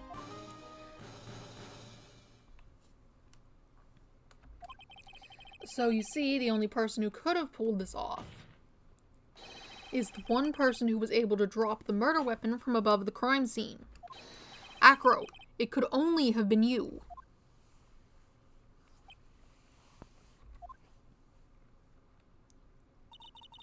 Acro's been playing mind games with all of us. He sure has. But he's come to the end of his rope now. So, what now? You've graced us with a rather long-winded tale, but do you have any evidence to prove that your fairy tale is true? Evidence? In this court, only two things matter: the power of evidence and the power of my whip. Don't forget the power of my gavel, as well. Mr. Wright, the prosecution brings up a good point. Can we see some evidence? They say they want evidence. I just explained how there can only be one possible murder method. But there is still something unusual about Moe's eyewitness account. Unusual? A contradiction, actually. Okay then. Use that and get out of this jam. That's enough talking amongst yourselves. Proceed, Mr. Wright. Present some evidence to the court that backs your claims. I want hard proof that you have unraveled the trick to this magic case.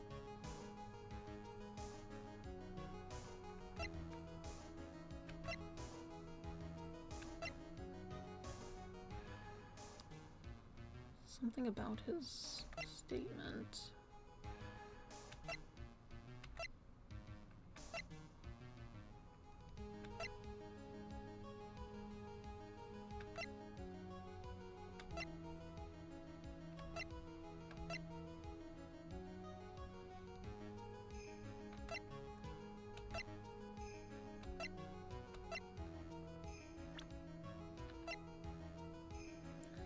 Let's see.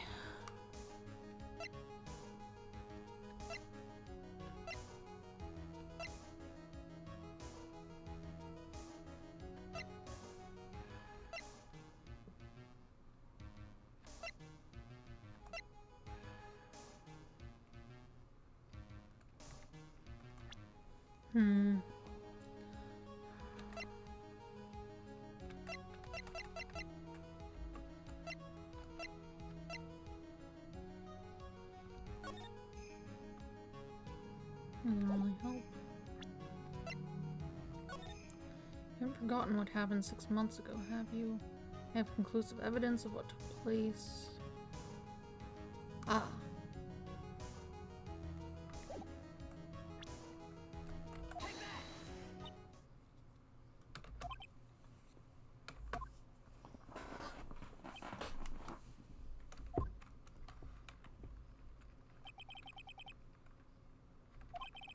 Try again. If they had been silent for 2 more seconds, I would have screamed. Nick, they say they want evidence. I just explained how there can only be one possible murder method. But there's still something unusual about Moe's eyewitness account. What was it? He just saw things moving. He saw silhouette of the guy's face. He heard a noise. The cloak, he said, was black, but that didn't seem to be the issue. Unusual. A contradiction, actually. Okay then, use that and get out of this jam. There's enough talking amongst yourselves. Proceed, Mr. Wright. Send some evidence to the court that backs up your claims. I don't want to have to redo things. Hard proof. The only thing I can think of is the thing about the cloak.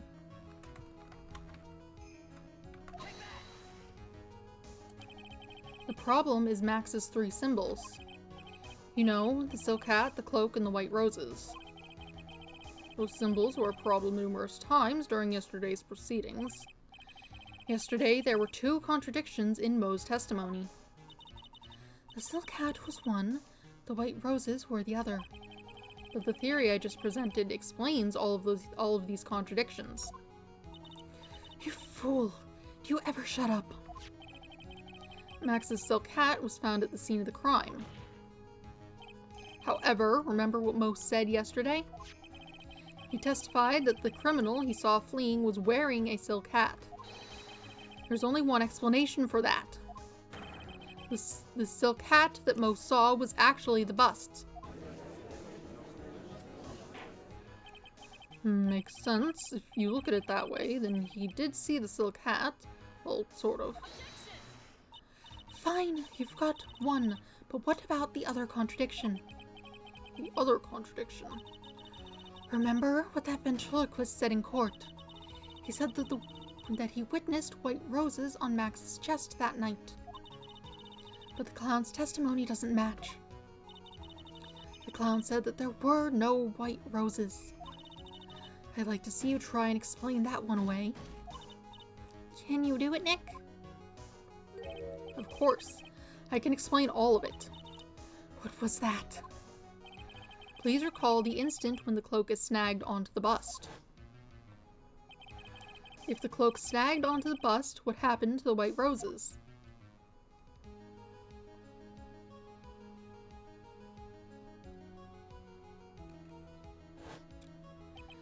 Do you get it yet? If the cloak got snagged onto the front of the bust, it means that the white roses would end up on the back of the bust. Which explains why Mo didn't see them. The white roses were not visible because they were on the back side of the bust. Order! Order!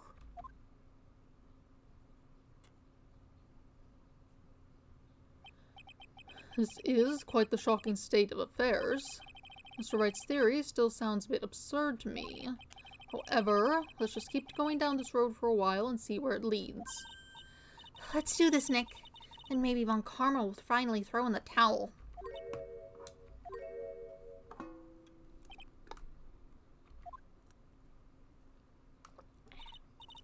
Well, so much for that theory. Mr. Wright, do you mind? What is it? You took the time to research our circus, didn't you? Well, yes, I did. Is there something making you think that I didn't? If you did, then maybe you'd understand why I think you're off track. Why is that? Motive. This witness feels an incredible debt of gratitude toward the ringmaster. Anyone with any relation to the circus is well aware of this.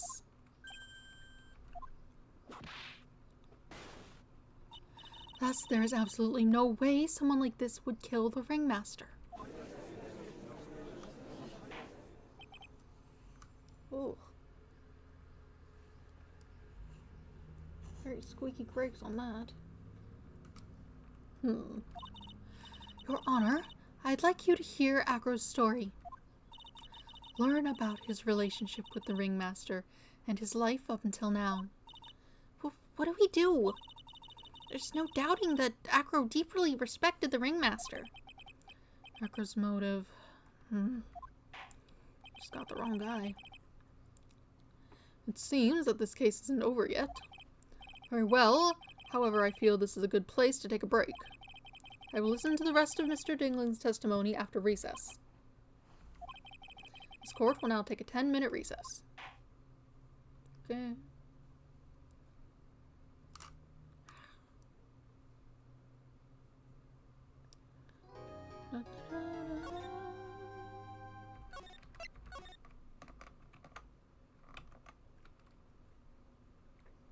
Let's see. It seems like I should be able to wrap this up relatively quickly.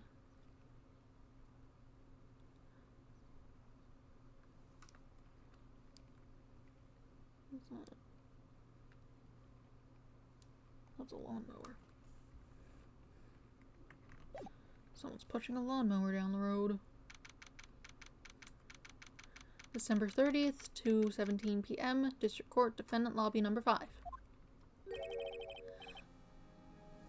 I can't believe it, Acro. It's pretty shocking, isn't it? It definitely is. To think he was always the most straightforward of the group. Jeez, I that hated. Acro tried to pin the murder on you on purpose. He did. But I'm nothing but a little old nobody, you know? But you're not, which is kind of the reason why. Hey, pal! You're gonna ignore me after I went to all this trouble to bring you some evidence? Detective Gumshoe. Forget it. I'm going home. This guy deserves to be guilty anyway. Now, Detective. I'm sorry. Look, why don't you relax a little? We've got some really tasty milk. How about a card trick, Detective? Well, if you insist. Now, about that evidence you mentioned. What is it? Here you go. Uh-huh.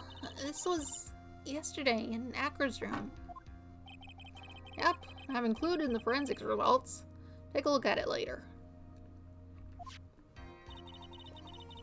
Won't Miss Von Karma be mad that you're doing this?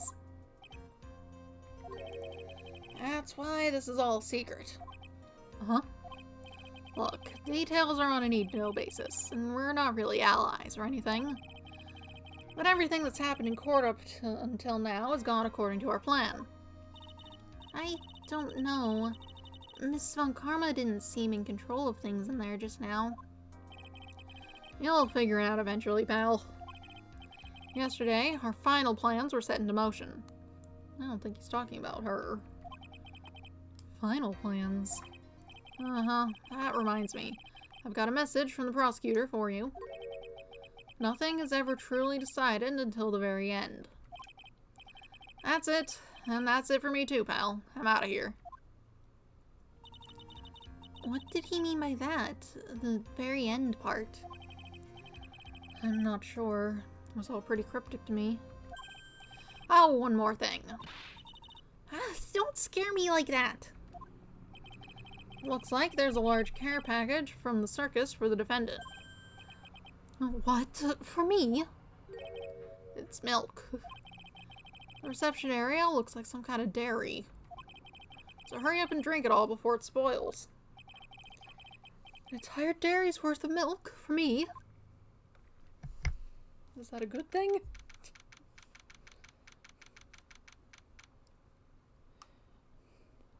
Milk makes me sick, so that sounds like a threat.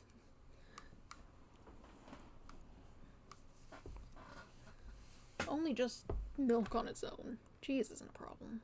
Very odd. December 30th, 2:27 p.m. District Court, Courtroom number 2. Court is now back in session. Miss Von Karma, please continue from where you left off. I'd like to continue with Acro's testimony, starting with his relationship to the victim. I'd also like to get proof from the defense. Proof of what kind of motive Acro would have to commit this crime. Understood. Now, Mr. Dingling. Yes, Your Honor. Please proceed with your testimony. Finally, we get to the motive. Wait, Nick, are you okay? Just do me a favor and don't ask questions you don't want the answer to.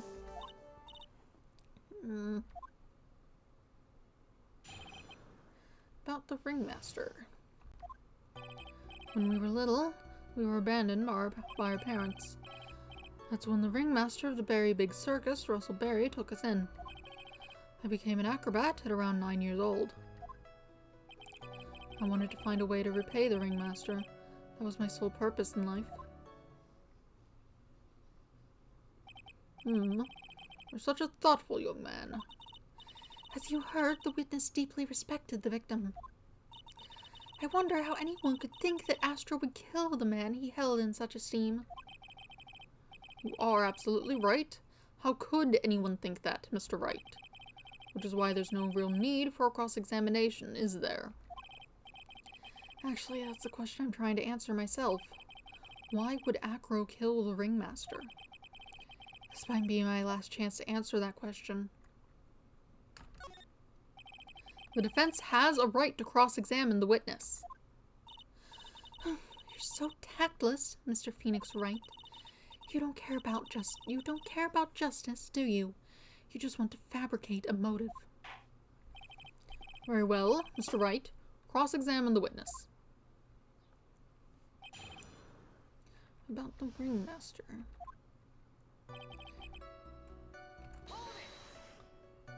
We? Yes, my brother Sean and I. What? You have a brother? How old were you when this happened, Acro?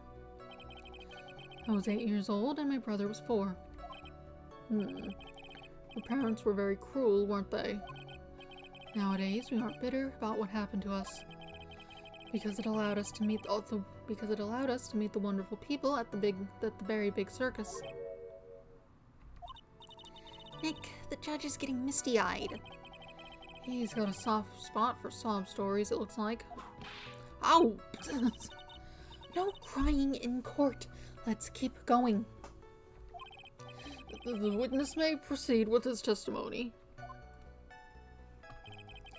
That's when the ringmaster of the Berry Big Circus, Russell Berry, took us in. How would you describe your relationship with the ringmaster? He was like an uncle, a father, and a big brother all rolled up into one. The ringmaster and my brother were the only family I had. What about other people at the circus? This was over 15 years ago. Back then, there were very few customers coming in, so no one really had the time to look after us. They were worried about other things. But the ringmaster, he would always come to see us with a laugh and a smile. What a beautiful story. That's why I was always thinking about what I could do to help. I wanted to thank him. Nick, isn't Acro such a wonderful person? I know, he seems like a nice guy, which is what makes this so difficult. So then how long have you been a performer? Became an acrobat at around 9 years old. You started off as an acrobat at that early of an age. I begged the ringmaster until he finally agreed to let me do it. Ever since then, I've been in incredible physical shape. That's also when I decided to form a group with my brother. We called ourselves the Flying Dinglingberries. It's nearly a household name. Okay then. I've even heard of them in Germany. Liar. The point is that I wanted to be of some use to the circus.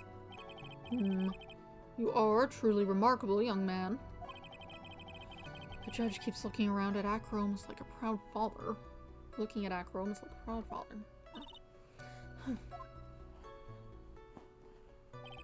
I wanted to find a way to repay the ringmaster. That was my sole purpose in life. Did you ever have any trouble with the ringmaster? Ow! How could you ask such a thing, Mr. Phoenix Wright? Do you have some sort of fundamental misunderstanding of this witness's testimony? Or of the heartfelt emotions contained within? You better think about this, Mr. Phoenix Wright. You better think hard. Ow! Ow! What the... No matter how you look at it, There's no way I could see this witness ever taking the victim's life.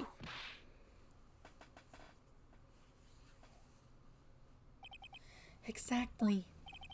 I've been waiting for you to say that, Your Honor. Nick, I hate to say it, but I agree with them. I was trying to chase down the truth, but I ended up just looking like a jerk. I think that will be enough for now. Pondering whether or not this man would kill the ringmaster leads me to believe that it is pretty unlikely. Exactly right, Your Honor. Mr. Wright, I'd like to ask you a question. Go ahead, Your Honor. I would just like to know, can you provide an explanation as to why Acro would want the ringmaster dead? Not the ringmaster.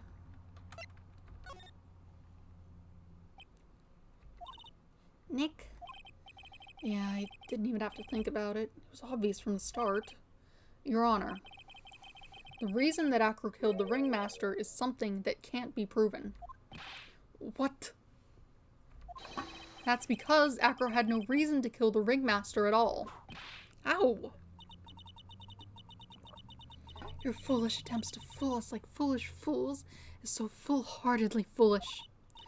Did you forget you made an accusation against this witness, did you not? I believe it was. This is the real killer of Russell Berry, ringmaster. If you want to jump to the end of things, then yes, that sounds about right. The end of things? Acro, you didn't plan to kill the ringmaster at all, did you? The ringmaster wasn't your target that night. What did you just say?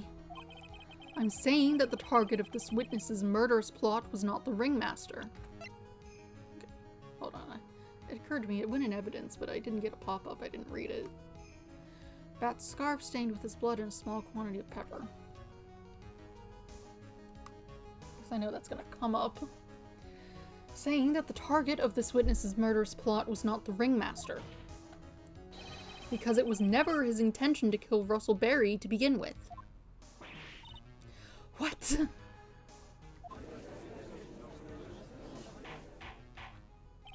Order! Order! Bailiff, I don't care who it is, smack anyone who's loud in the face. Twice if you must. Mr. Wright, what in the world are you trying to do to my court? Ow!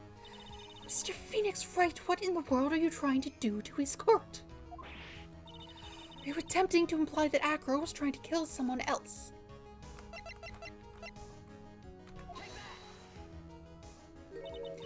Regina Berry? This young girl is the ringmaster's daughter, correct? Acro, you were really aiming for her that night, weren't you? You don't need to answer that. It's a mean-spirited leading question. He could easily answer this question. If I'm wrong, all he has to say is you're wrong. That's it. That's it, huh, Mr. Phoenix Wright? Enough, Mr. Wright. Allow me to— Ow! The only thing allowed to interrupt me is death itself. Huh? And that goes for you too, Mr. Phoenix Wright. Show me evidence now. I want to know why Acro would want to kill Regina Berry. Yes, me too. I demand to see some proof. Present evidence that proves Acro was out to kill this young girl.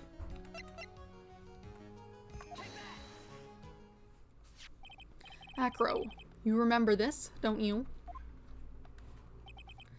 It's a piece of paper that we found inside the ringmaster's tailcoat.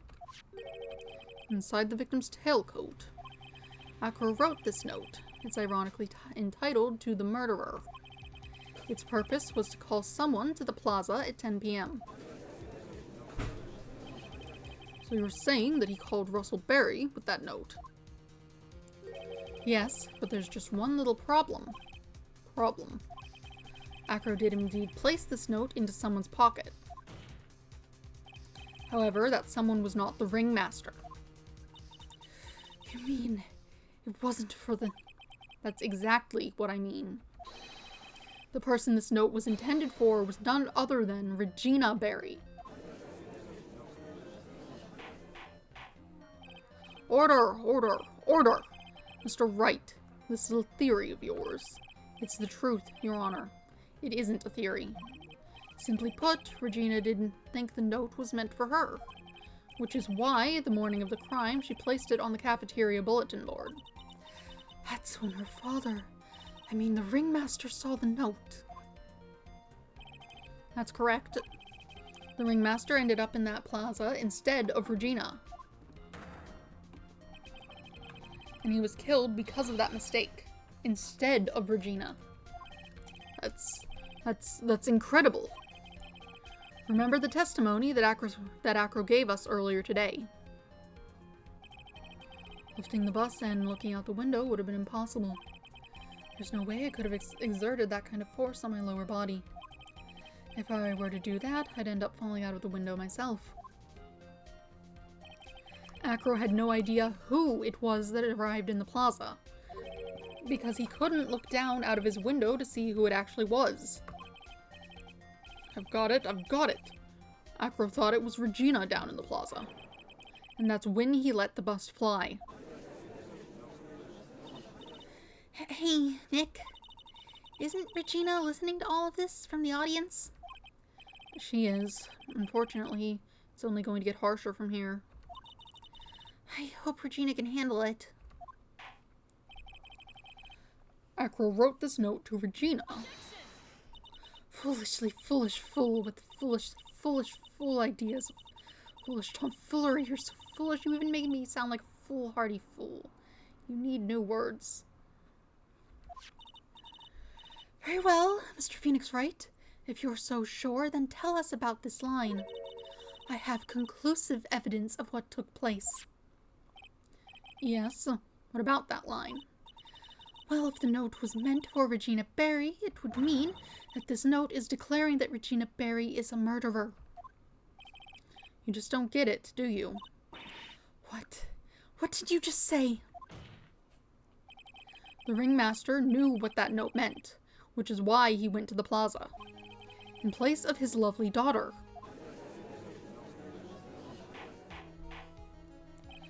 Hold it right there, Mr. Wright. What is this incident that is alluded to in the note?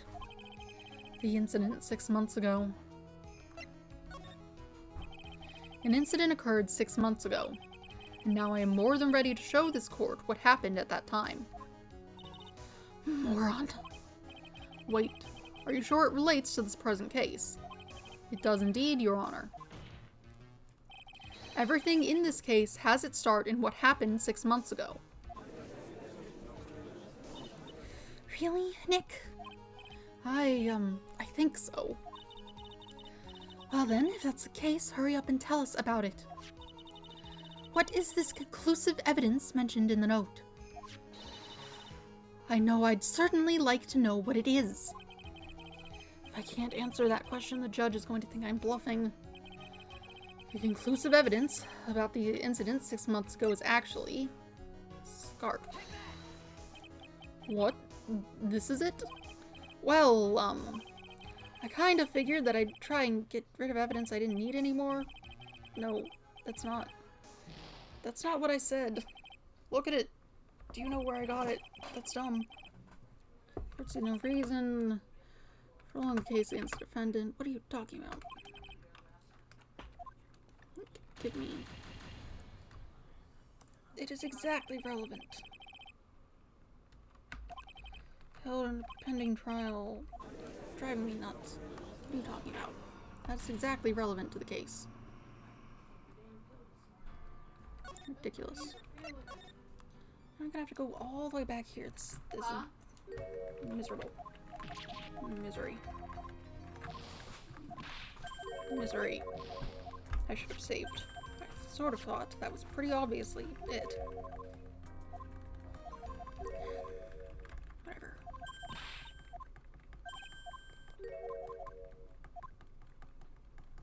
Driving me insane. I have to go back to where I was.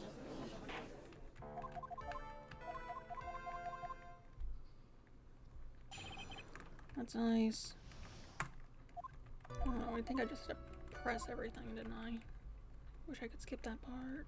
That's nice. That's nice. Can I just not? There's no need to cross-examine this witness. What's that? Why was the ringmaster murdered? There's no need to delve into that bit of testimony when I know the answer already. Mr. Wright, I'd like to ask you a question. Go ahead. No. Can you provide an explanation? Okay, so it's nice that it just skips. Get back to where I was.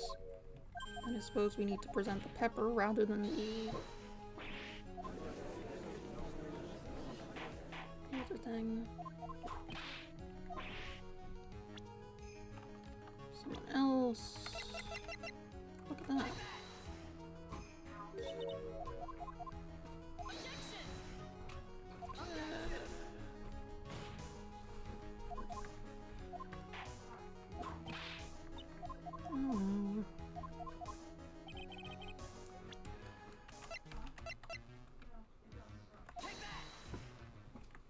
Here's a note.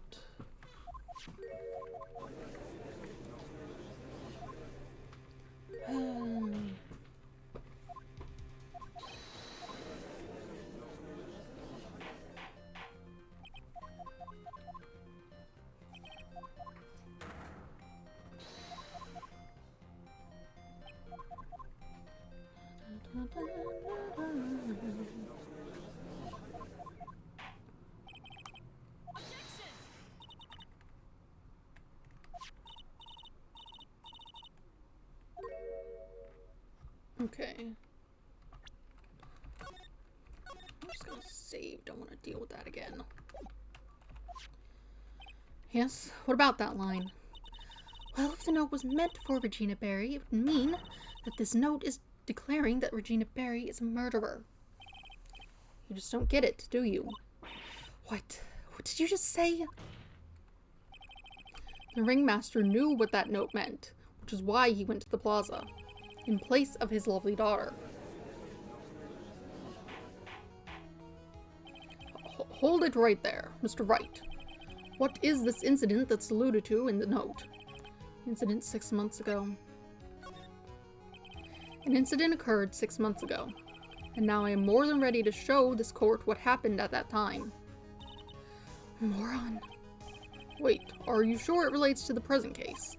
It does indeed, Your Honor. Everything in this case has its start in what happened 6 months ago. Really, Nick? I think so. Well then, if that's the case, hurry up and tell us about it. What is this conclusive evidence mentioned in the note? I know I'd certainly like to know what it is. If I can't answer that question, the judge is going to think I'm bluffing.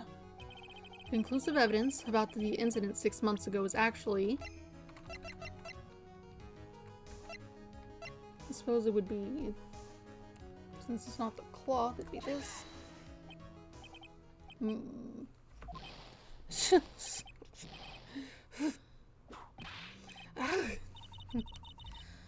What kind of spicy joke is this, Mr. Phoenix Wright? It isn't a joke at all. It's the decisive evidence you asked for. What do you mean? Recall that the victim was trying to take the wooden box away with him. He was doing so because this piece of decisive evidence is what was inside.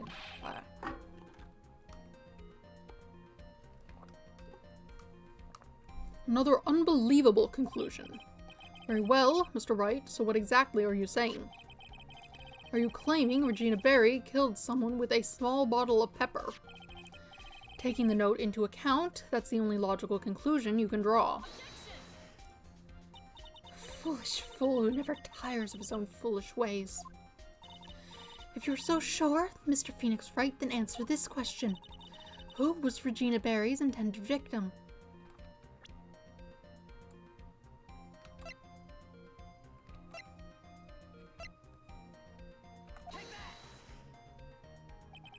Who is this?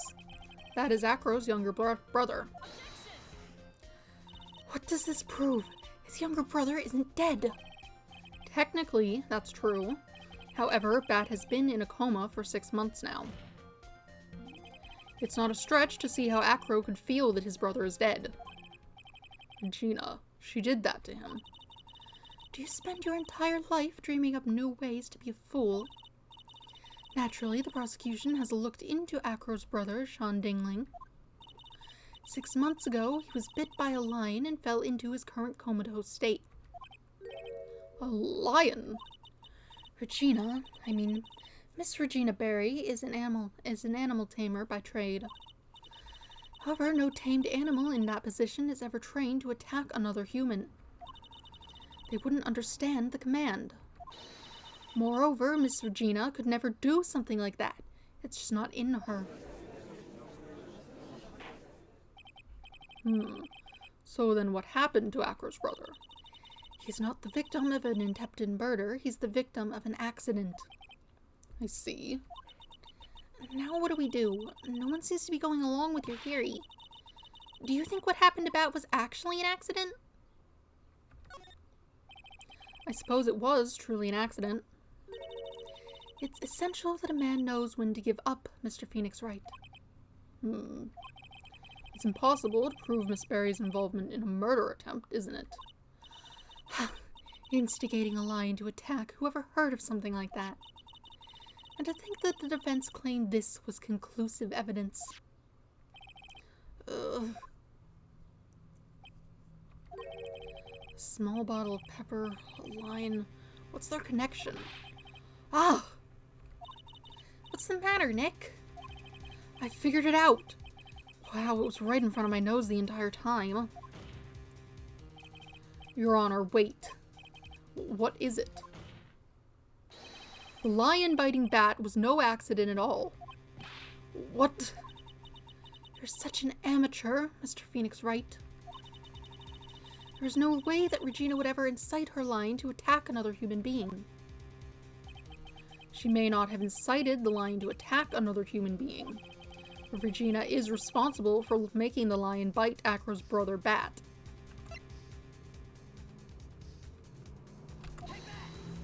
Now we use this. That's just a scarf. Acro. This scarf is something that Bat used to wear, correct? That's right. And who is the one who gave this scarf to Bat? Regina. Regina gave it to him. Regina. There's something more than just blood on the scarf, Your Honor. And what might that be? Pepper. Pepper. Pepper. Regina gave this scarf to Bat right before the accident, and she covered it with as much pepper as she could.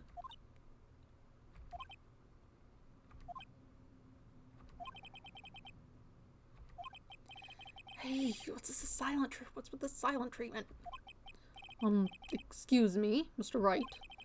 You've done a good job of fingering a criminal, but out of curiosity, what was her crime? Miss Berry gave a pepper-covered scarf to Bat as a present. Where's the crime in that? It still seems like the judge just doesn't get it. You do, though. Mr. Phoenix Wright. Wasn't it said that the lion seemed to be smiling? Smiling? The lion was smiling. Right before Bat was bit by the lion. For a moment, the lion's mouth changed, and it looked like he was smiling. Lions smile? I've never heard of them smiling. However, lions sneeze. Leon wasn't trying to bite Bat at all. In reality, all he actually did was sneeze.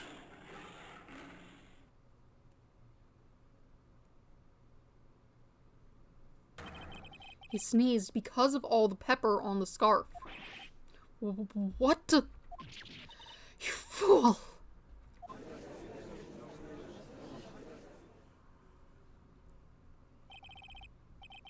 You've got to be kidding me.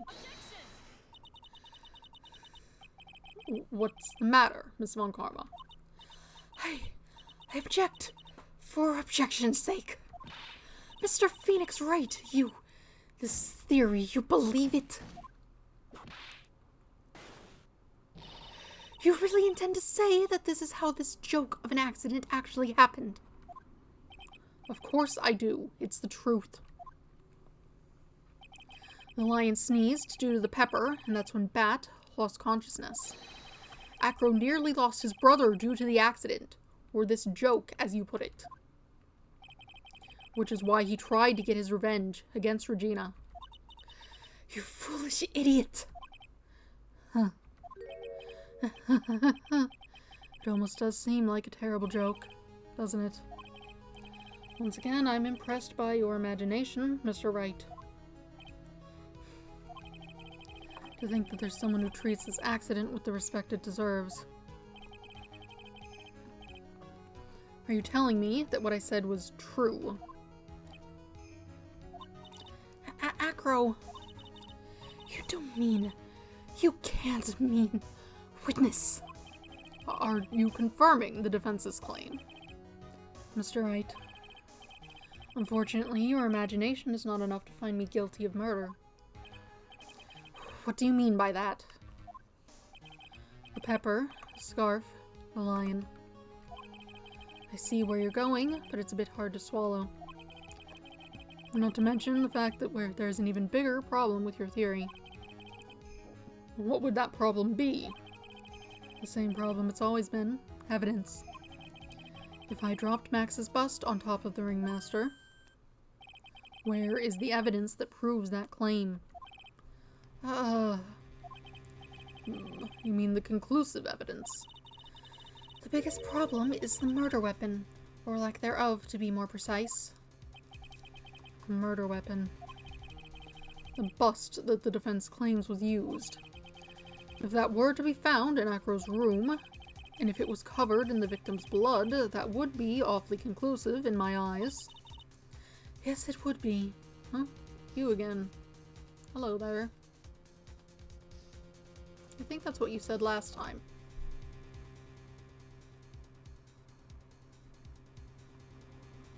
You are definitely a bot. Or at the very least, someone putting things in from a script and not paying much attention to the fact that you've already been here.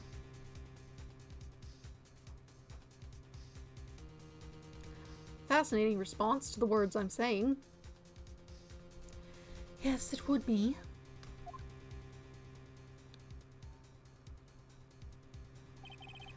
Bust.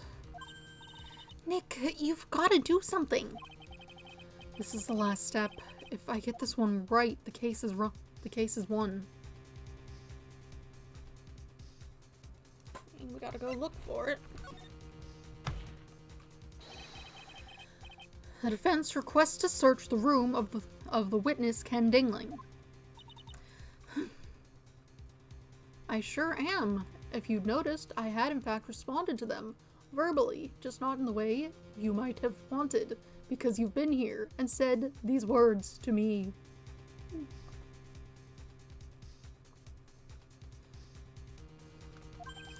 What is it now? It looks like you still haven't figured things out, have you? By now you must know the meaning of Von Karma total justice. You mean? Von Karma never leaves anything to chance. We already searched Acro's room yesterday. What did you find? There's no reason to even say it. If we found what you think we found in that room, Acro would not be here as a witness. But to put a point on it, Max's bust was not in the room. The murder weapon is still unaccounted for. You see, Mr. Wright, the bust wasn't in my room. Furthermore, Detective Dick Gumshoe executed the search by complete surprise, and we took Acro directly to the prosecutor's office after that. End of story. Just wait a second. Something's funny about all this. It looks like you lack the final nail to put in my coffin. But what about the scarf? What about the note? What about them, Mr. Wright? No offense, but the only evidence that is relevant here is that which pertains to the death of the ringmaster. You should know that by now. Do something, Nick. Don't let this case slip away. The bust, where is it now? Where is the bust right now? You're Phoenix Wright. You know where the bust is. I'm sure you do. There's not even a single clue. How am I supposed to know where the bust is?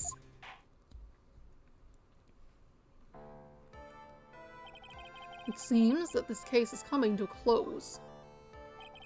The defense's counter-arguments look to have fallen short. Thank you for your support. I'm terribly sorry, Mr. Wright. I think that brings to an end the cross-examination of this witness.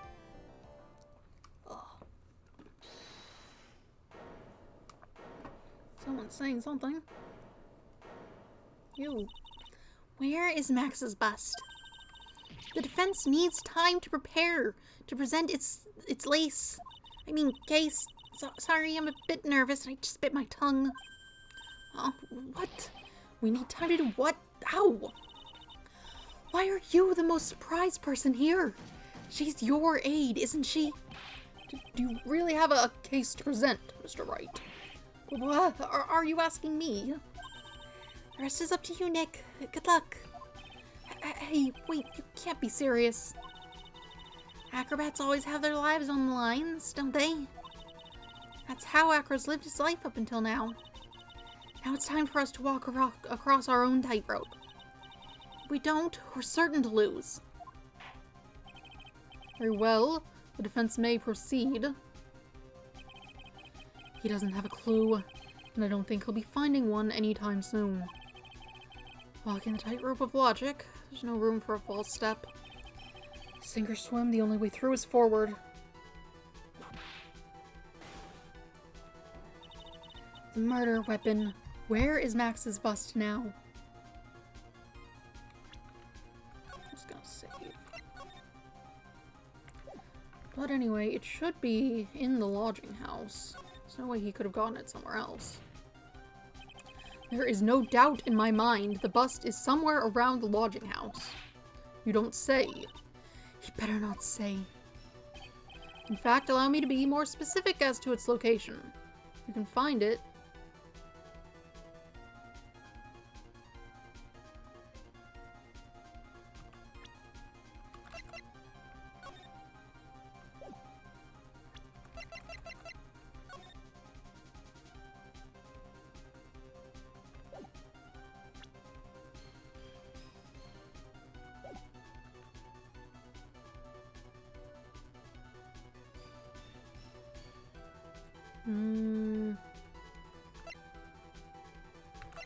Could we still in the plaza? They already searched Acro's room. No reason to search Mo's room.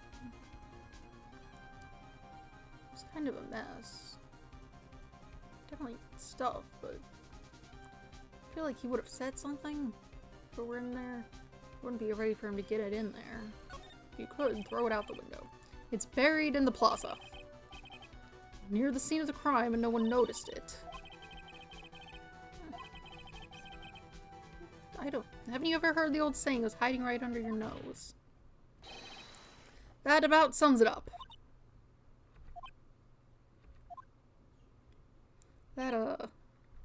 This doesn't look like it's working.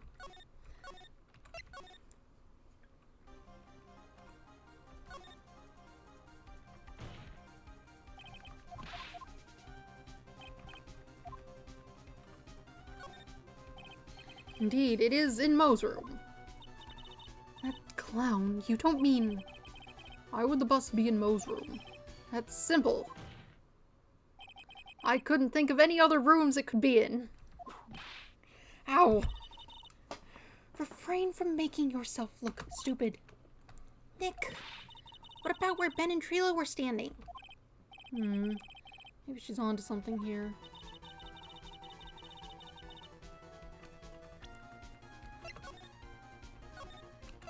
Okay, maybe it just was a weird thing. I don't want to lose all my health. Or maybe I should. It's buried in the plaza, near the scene of the crime, and no one noticed it. How could you possibly think that?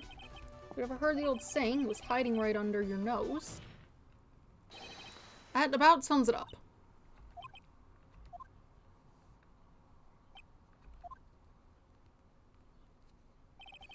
I should rethink that, shouldn't I?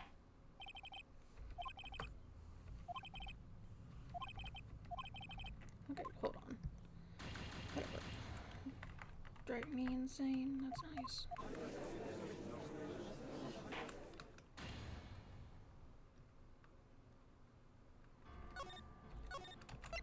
Maybe I had it right with those room.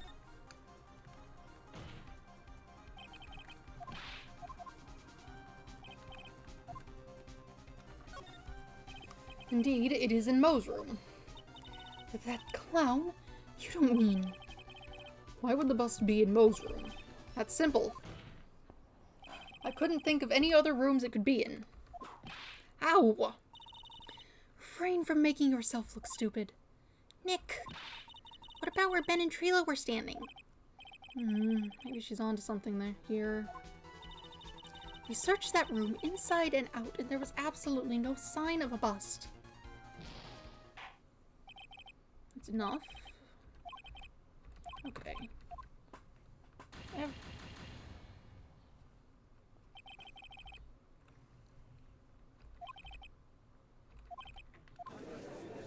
It's allowing me to save after that, so that can't be...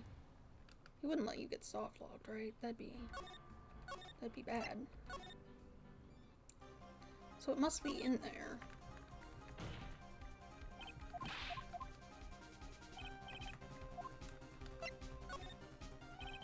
Without a doubt, the bust is in Acro's... Ow! Let me finish! Ow! I already told you that we searched his room from top to bottom. Prepare to taste your own tears, Mr. Phoenix Wright. Court orders, Mr. That is enough. This court sees no reason. What do you... This case is extremely clear. I see no room for misinterpretation of the facts. This court find... What do you mean?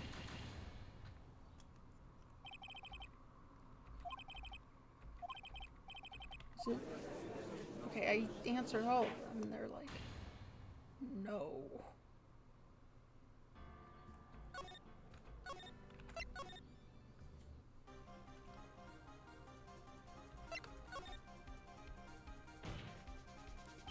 It must be somewhere in the very big top. It's in the big top. It's right where exactly in the big top would we find the bust, I see.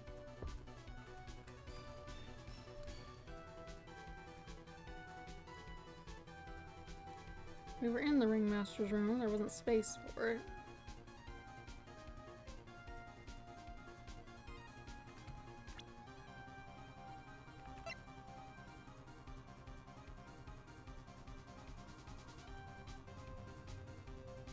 That is good. There's no space for it in any of these places either. Oh, and the center ring is kind of large. It's in the circus's center ring. What is it doing there? Haven't you ever heard the saying, if you... This is... Phoenix... I'm going to go insane.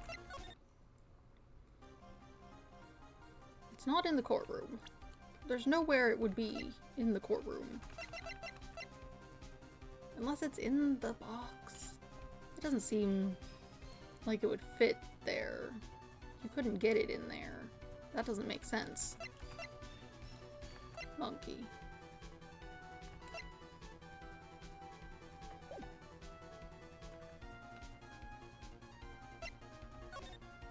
What are you talking about?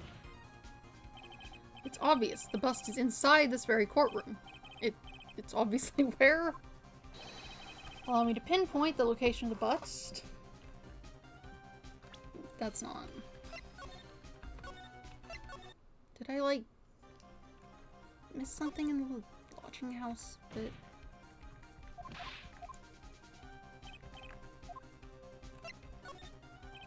Buried in the plaza.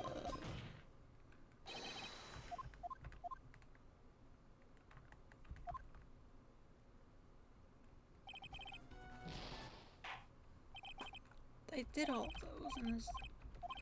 What do you want from me? What do you want from me? Unless you do want me to say it's in the box, but that's stupid. That doesn't make sense.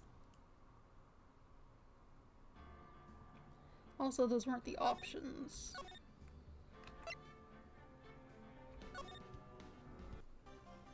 It doesn't make sense to be in the courthouse.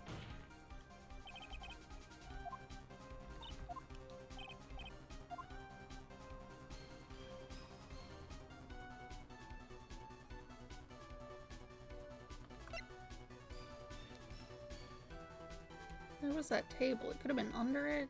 Seems kind of wide for that. Alright.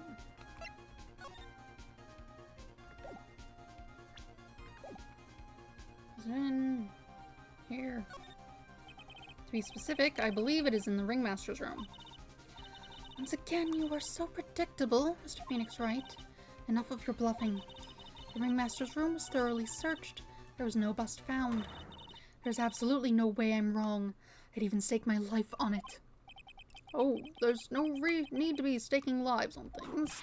Ow! And you get one too. Ow! Nick, you've gotta think things over again. I'm going to go insane. Where is it? What are you? Also, the thing I have to do this whole thing, so let me do it better. Just let me reload it, it's easy.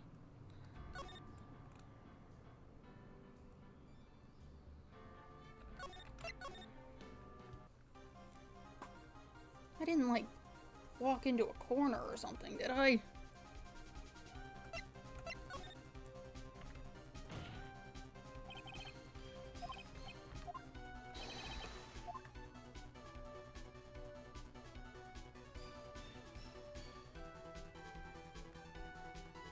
None of these are helpful. I was thinking maybe one of them had said, like, in the evidence somewhere, and I could point at the box, which doesn't make sense, but...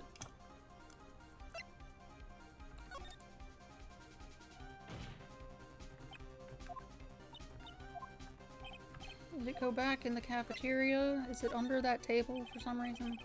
Of course, it's obviously in the cafeteria. Cafeteria? Why would it be there? That's easy enough. It's the messiest place in the entire circus. Ow! Spare us the jokes. That reminds me. Our office is just as messy as that cafeteria. I wouldn't go that far. It's not that messy. We went over that cafeteria with a fine-tooth comb and found no signs of a bust. I'm going to lose my mind. What do you mean?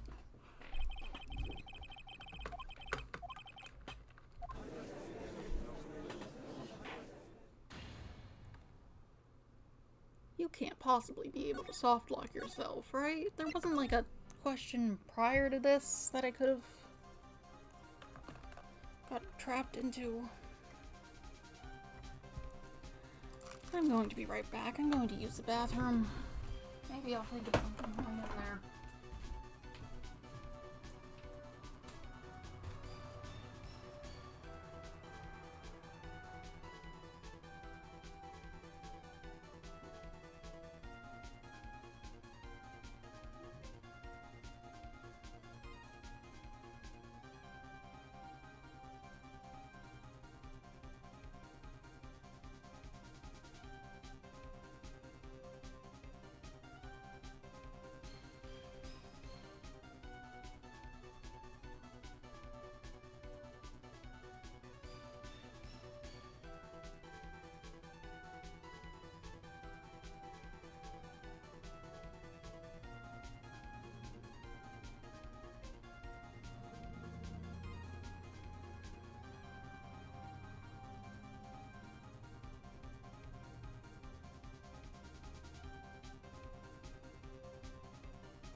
returned.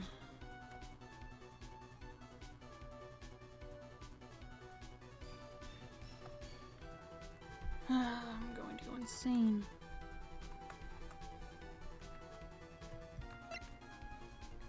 I mean, I've done all those. Is it in the courtroom? It's in the courtroom.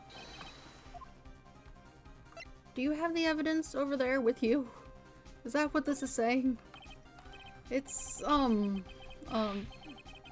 did you stop talking all of a sudden? Well, I'm just not really sure if I should say anything or not, because under the prosecutor's bench. You don't mean that. Miss Von Karma. Ow! Ow! Ow! Ugh! Don't think you're... Oh, goodbye. Nick, get up, Nick! This is something. Proceed, Your Honor. I will when Mr. Wright opens his eyes.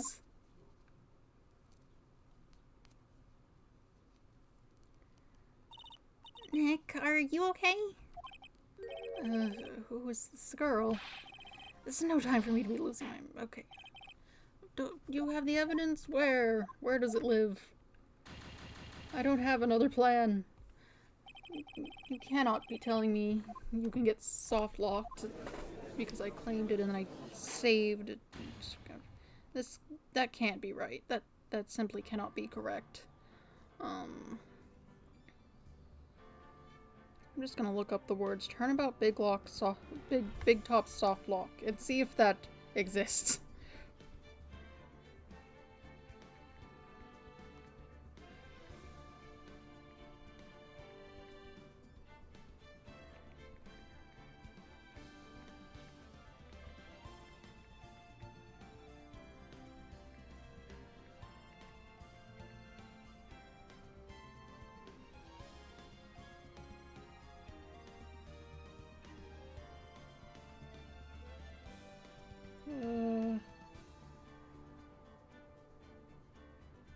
That person seems to be having problems with the investigation. That's not the issue here. What do you mean? What do you mean?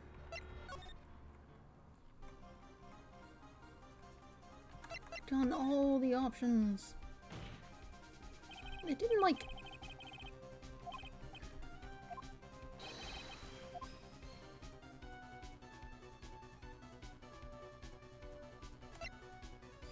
Oh, are you saying it's like in his chair or something? I don't know if they're structured in a way that would allow that.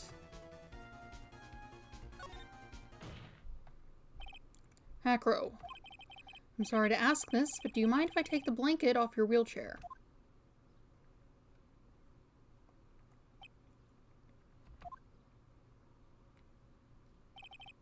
I'm sorry, I didn't quite hear you, Mr. Wright. Well, you are a big guy, and you have a pretty big wheelchair because of it. That doesn't make sense. I just wanted to make sure you weren't hiding anything under that blanket. I don't think they have spaces like that for that. I don't think that works.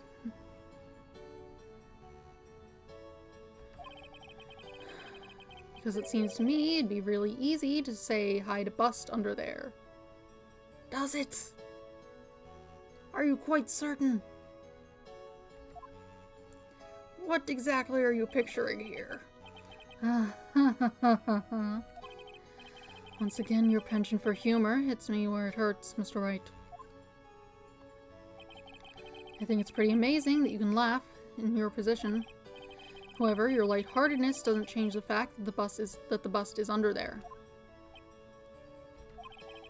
We all know that you can't leave the lodging house by yourself in your condition. That proved inconvenient when Miss Von Karma happened to search your room yesterday. If she had found the murder weapon in your room, it would have been all over. Which is why you had to hide it, in the only place you could hide it. Under your wheelchair. This doesn't make sense. Which is why, Acro, I have to ask you again. Would you please remove the blanket from your lap? Well done, Mr. Wright. Masterfully played.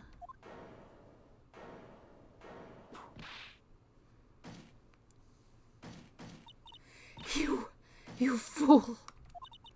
How could you?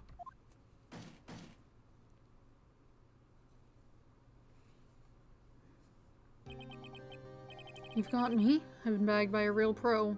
I had to reload this 2 million times, because that doesn't make sense. That doesn't make sense. There's not space there. You want to show a picture of how the space? How are you doing that? That doesn't make sense.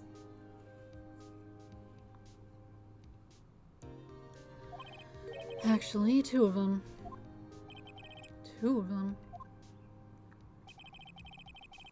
Miss Franziska von Karma and Mr. Phoenix Wright. What? There's just one thing I'd like to know. How did you know to launch the surprise search on my room last night?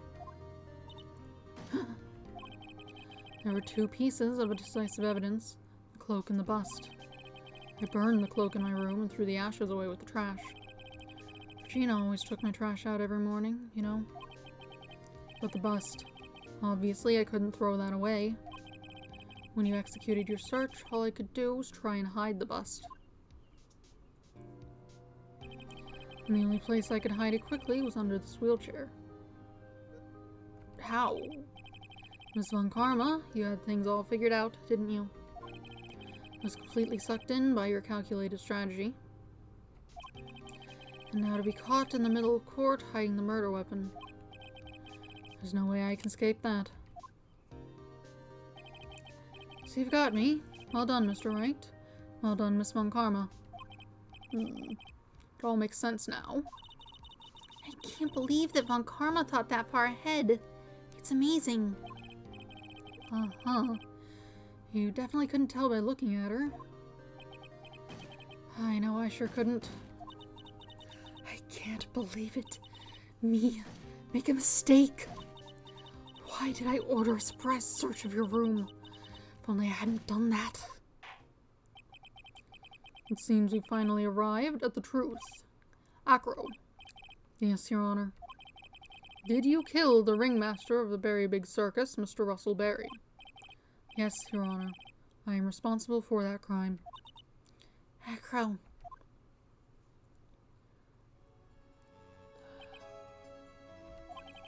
All my brother wanted was for Regina to like him. That's why he'd tease her. One day, my brother sprinkled some pepper on Regina. She started sneezing so hard, you couldn't help yourself from laughing. That's why Regina thought it'd be funny to get him back in the same way. And that's why she covered the scarf with pepper. I know she didn't mean anything bad. She didn't mean for anything bad to happen. I know this. She just wanted to make my brother sneeze a few times, too. But I just couldn't forgive her, no matter what. What am I truly guilty of? I'm guilty of never, ever being able to understand her. Your brother became a star. Regina believes in that so purely. But she would laugh innocently when saying it. Too innocently. I just couldn't stand it, no matter how hard I tried. That's when you decided to do something about Regina. How dreadful. So are you saying that you were a victim in all of this as well? No, that's not what I mean. I'm nothing but a murderer. That's who I am. That's an interesting way to render tears. At first, I thought I'd kill myself, and I pondered giving myself up, but I couldn't just up and leave. I just couldn't. Not yet. That's why I tried to pin this on Max. Max, I'm so sorry. I just couldn't up and leave yet.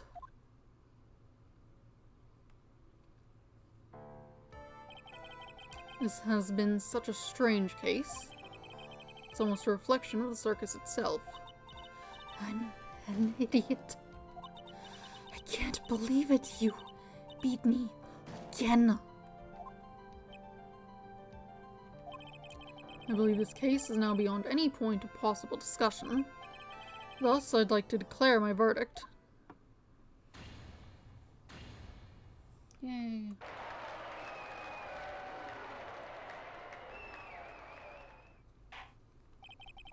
This court is adjourned. December 30th, 4:27 p.m. District Court, Defendant Lobby number 5. Fabulous! But to be honest, I can't really be too happy about this. Acro, the ringmaster, Regina, and Bat. Not a single one of them was a bad person inside, huh? That's a good question, and one I don't know the answer to. Many congratulations, but only at max. A million of them. But only at max, a million of them. Thank you. What's with the vibe in this room? We're just thinking about Acro. No. If you worry about people too much, then you'll be like this forever and never be happy. Uh-huh.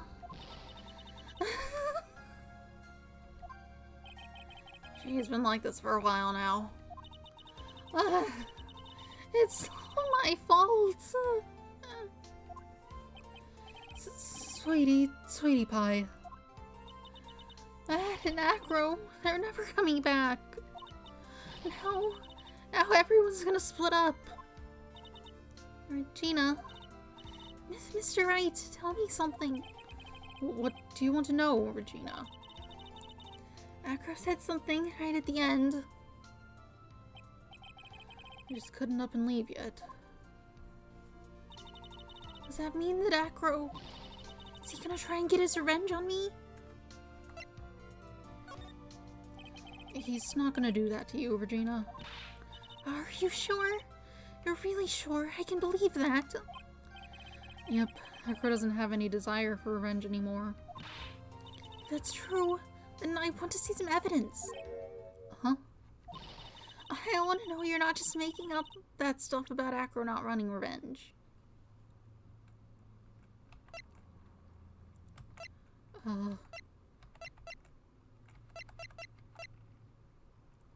Well, he gave this to me.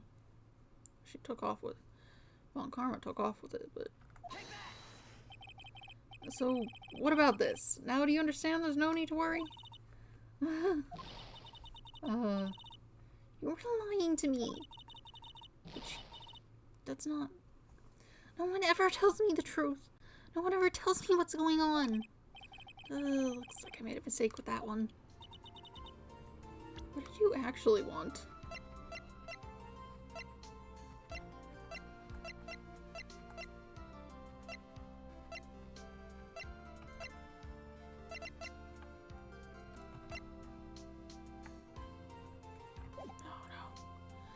Poor Regina. Hey, Max. What is it, Mo? We really put you through a lot, didn't we, buddy? I'm sorry about what happened. So, whenever you decide to leave us, I'll pay your fee and rip up the contract. I understand. What a fabulous thing to do for me. I might even leave tomorrow. What's going to happen to the circus now? That's the big question. Our ringmaster was really an amazing person, wasn't he? Even though he's not here anymore, everyone is sticking together.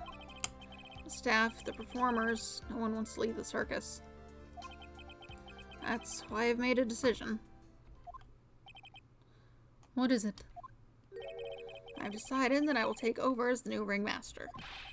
I'll turn the circus into the best circus this world's ever seen. The best circus the world has ever seen? Don't laugh. That's quite the goal. Hey, I can't wait. And I guess that changes things. Huh? There's only one thing the best circus the world has ever seen needs. The world's best illusions. Which means this circus needs the best magician the world has ever seen. Max. Let's work together and make our circus super fabulous. What do you say, big guy? Ooh, what is that noise? Brakes on a truck, I think. I don't know what to say. All I can say is thank you. Regina, you're gonna help them out too, aren't you? I don't know. Maybe the circus would be better off without me. What are you talking about, Regina? Why do you think I brought you to court today? We've got to work together to make the Berry Big Circus bigger than it's ever been. Most right, sweetie pie. Can't be the Berry Big Circus without Regina Berry. Max. Nick. It seems like everything's going to turn out all right here. I can't wait to go see the best circus the world's ever seen. We'll save you the most fabulous seats. It'll take us a while to get ready, but I'm going to order a special whoopee cushion seats. You're still going.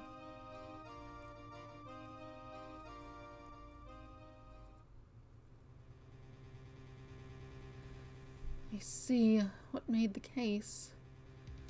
Yesterday's surprise raid, it really paid off like you said it would, sir.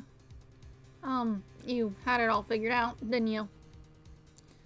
It was just a theory. If Acro really was the killer, I thought this was the only way it could end. Especially if he was the defense attorney. You mean Mr. Wright? Of course. Well, Detective, my plane is about to leave. As for Mr. Acro's case, you need not worry. I plan to personally stop by the Chief Prosecutor's office as soon as I get back. Understood, sir. I'll be waiting for you, Mr. Edgeworth. Yay. Turnabout Big Top, the end.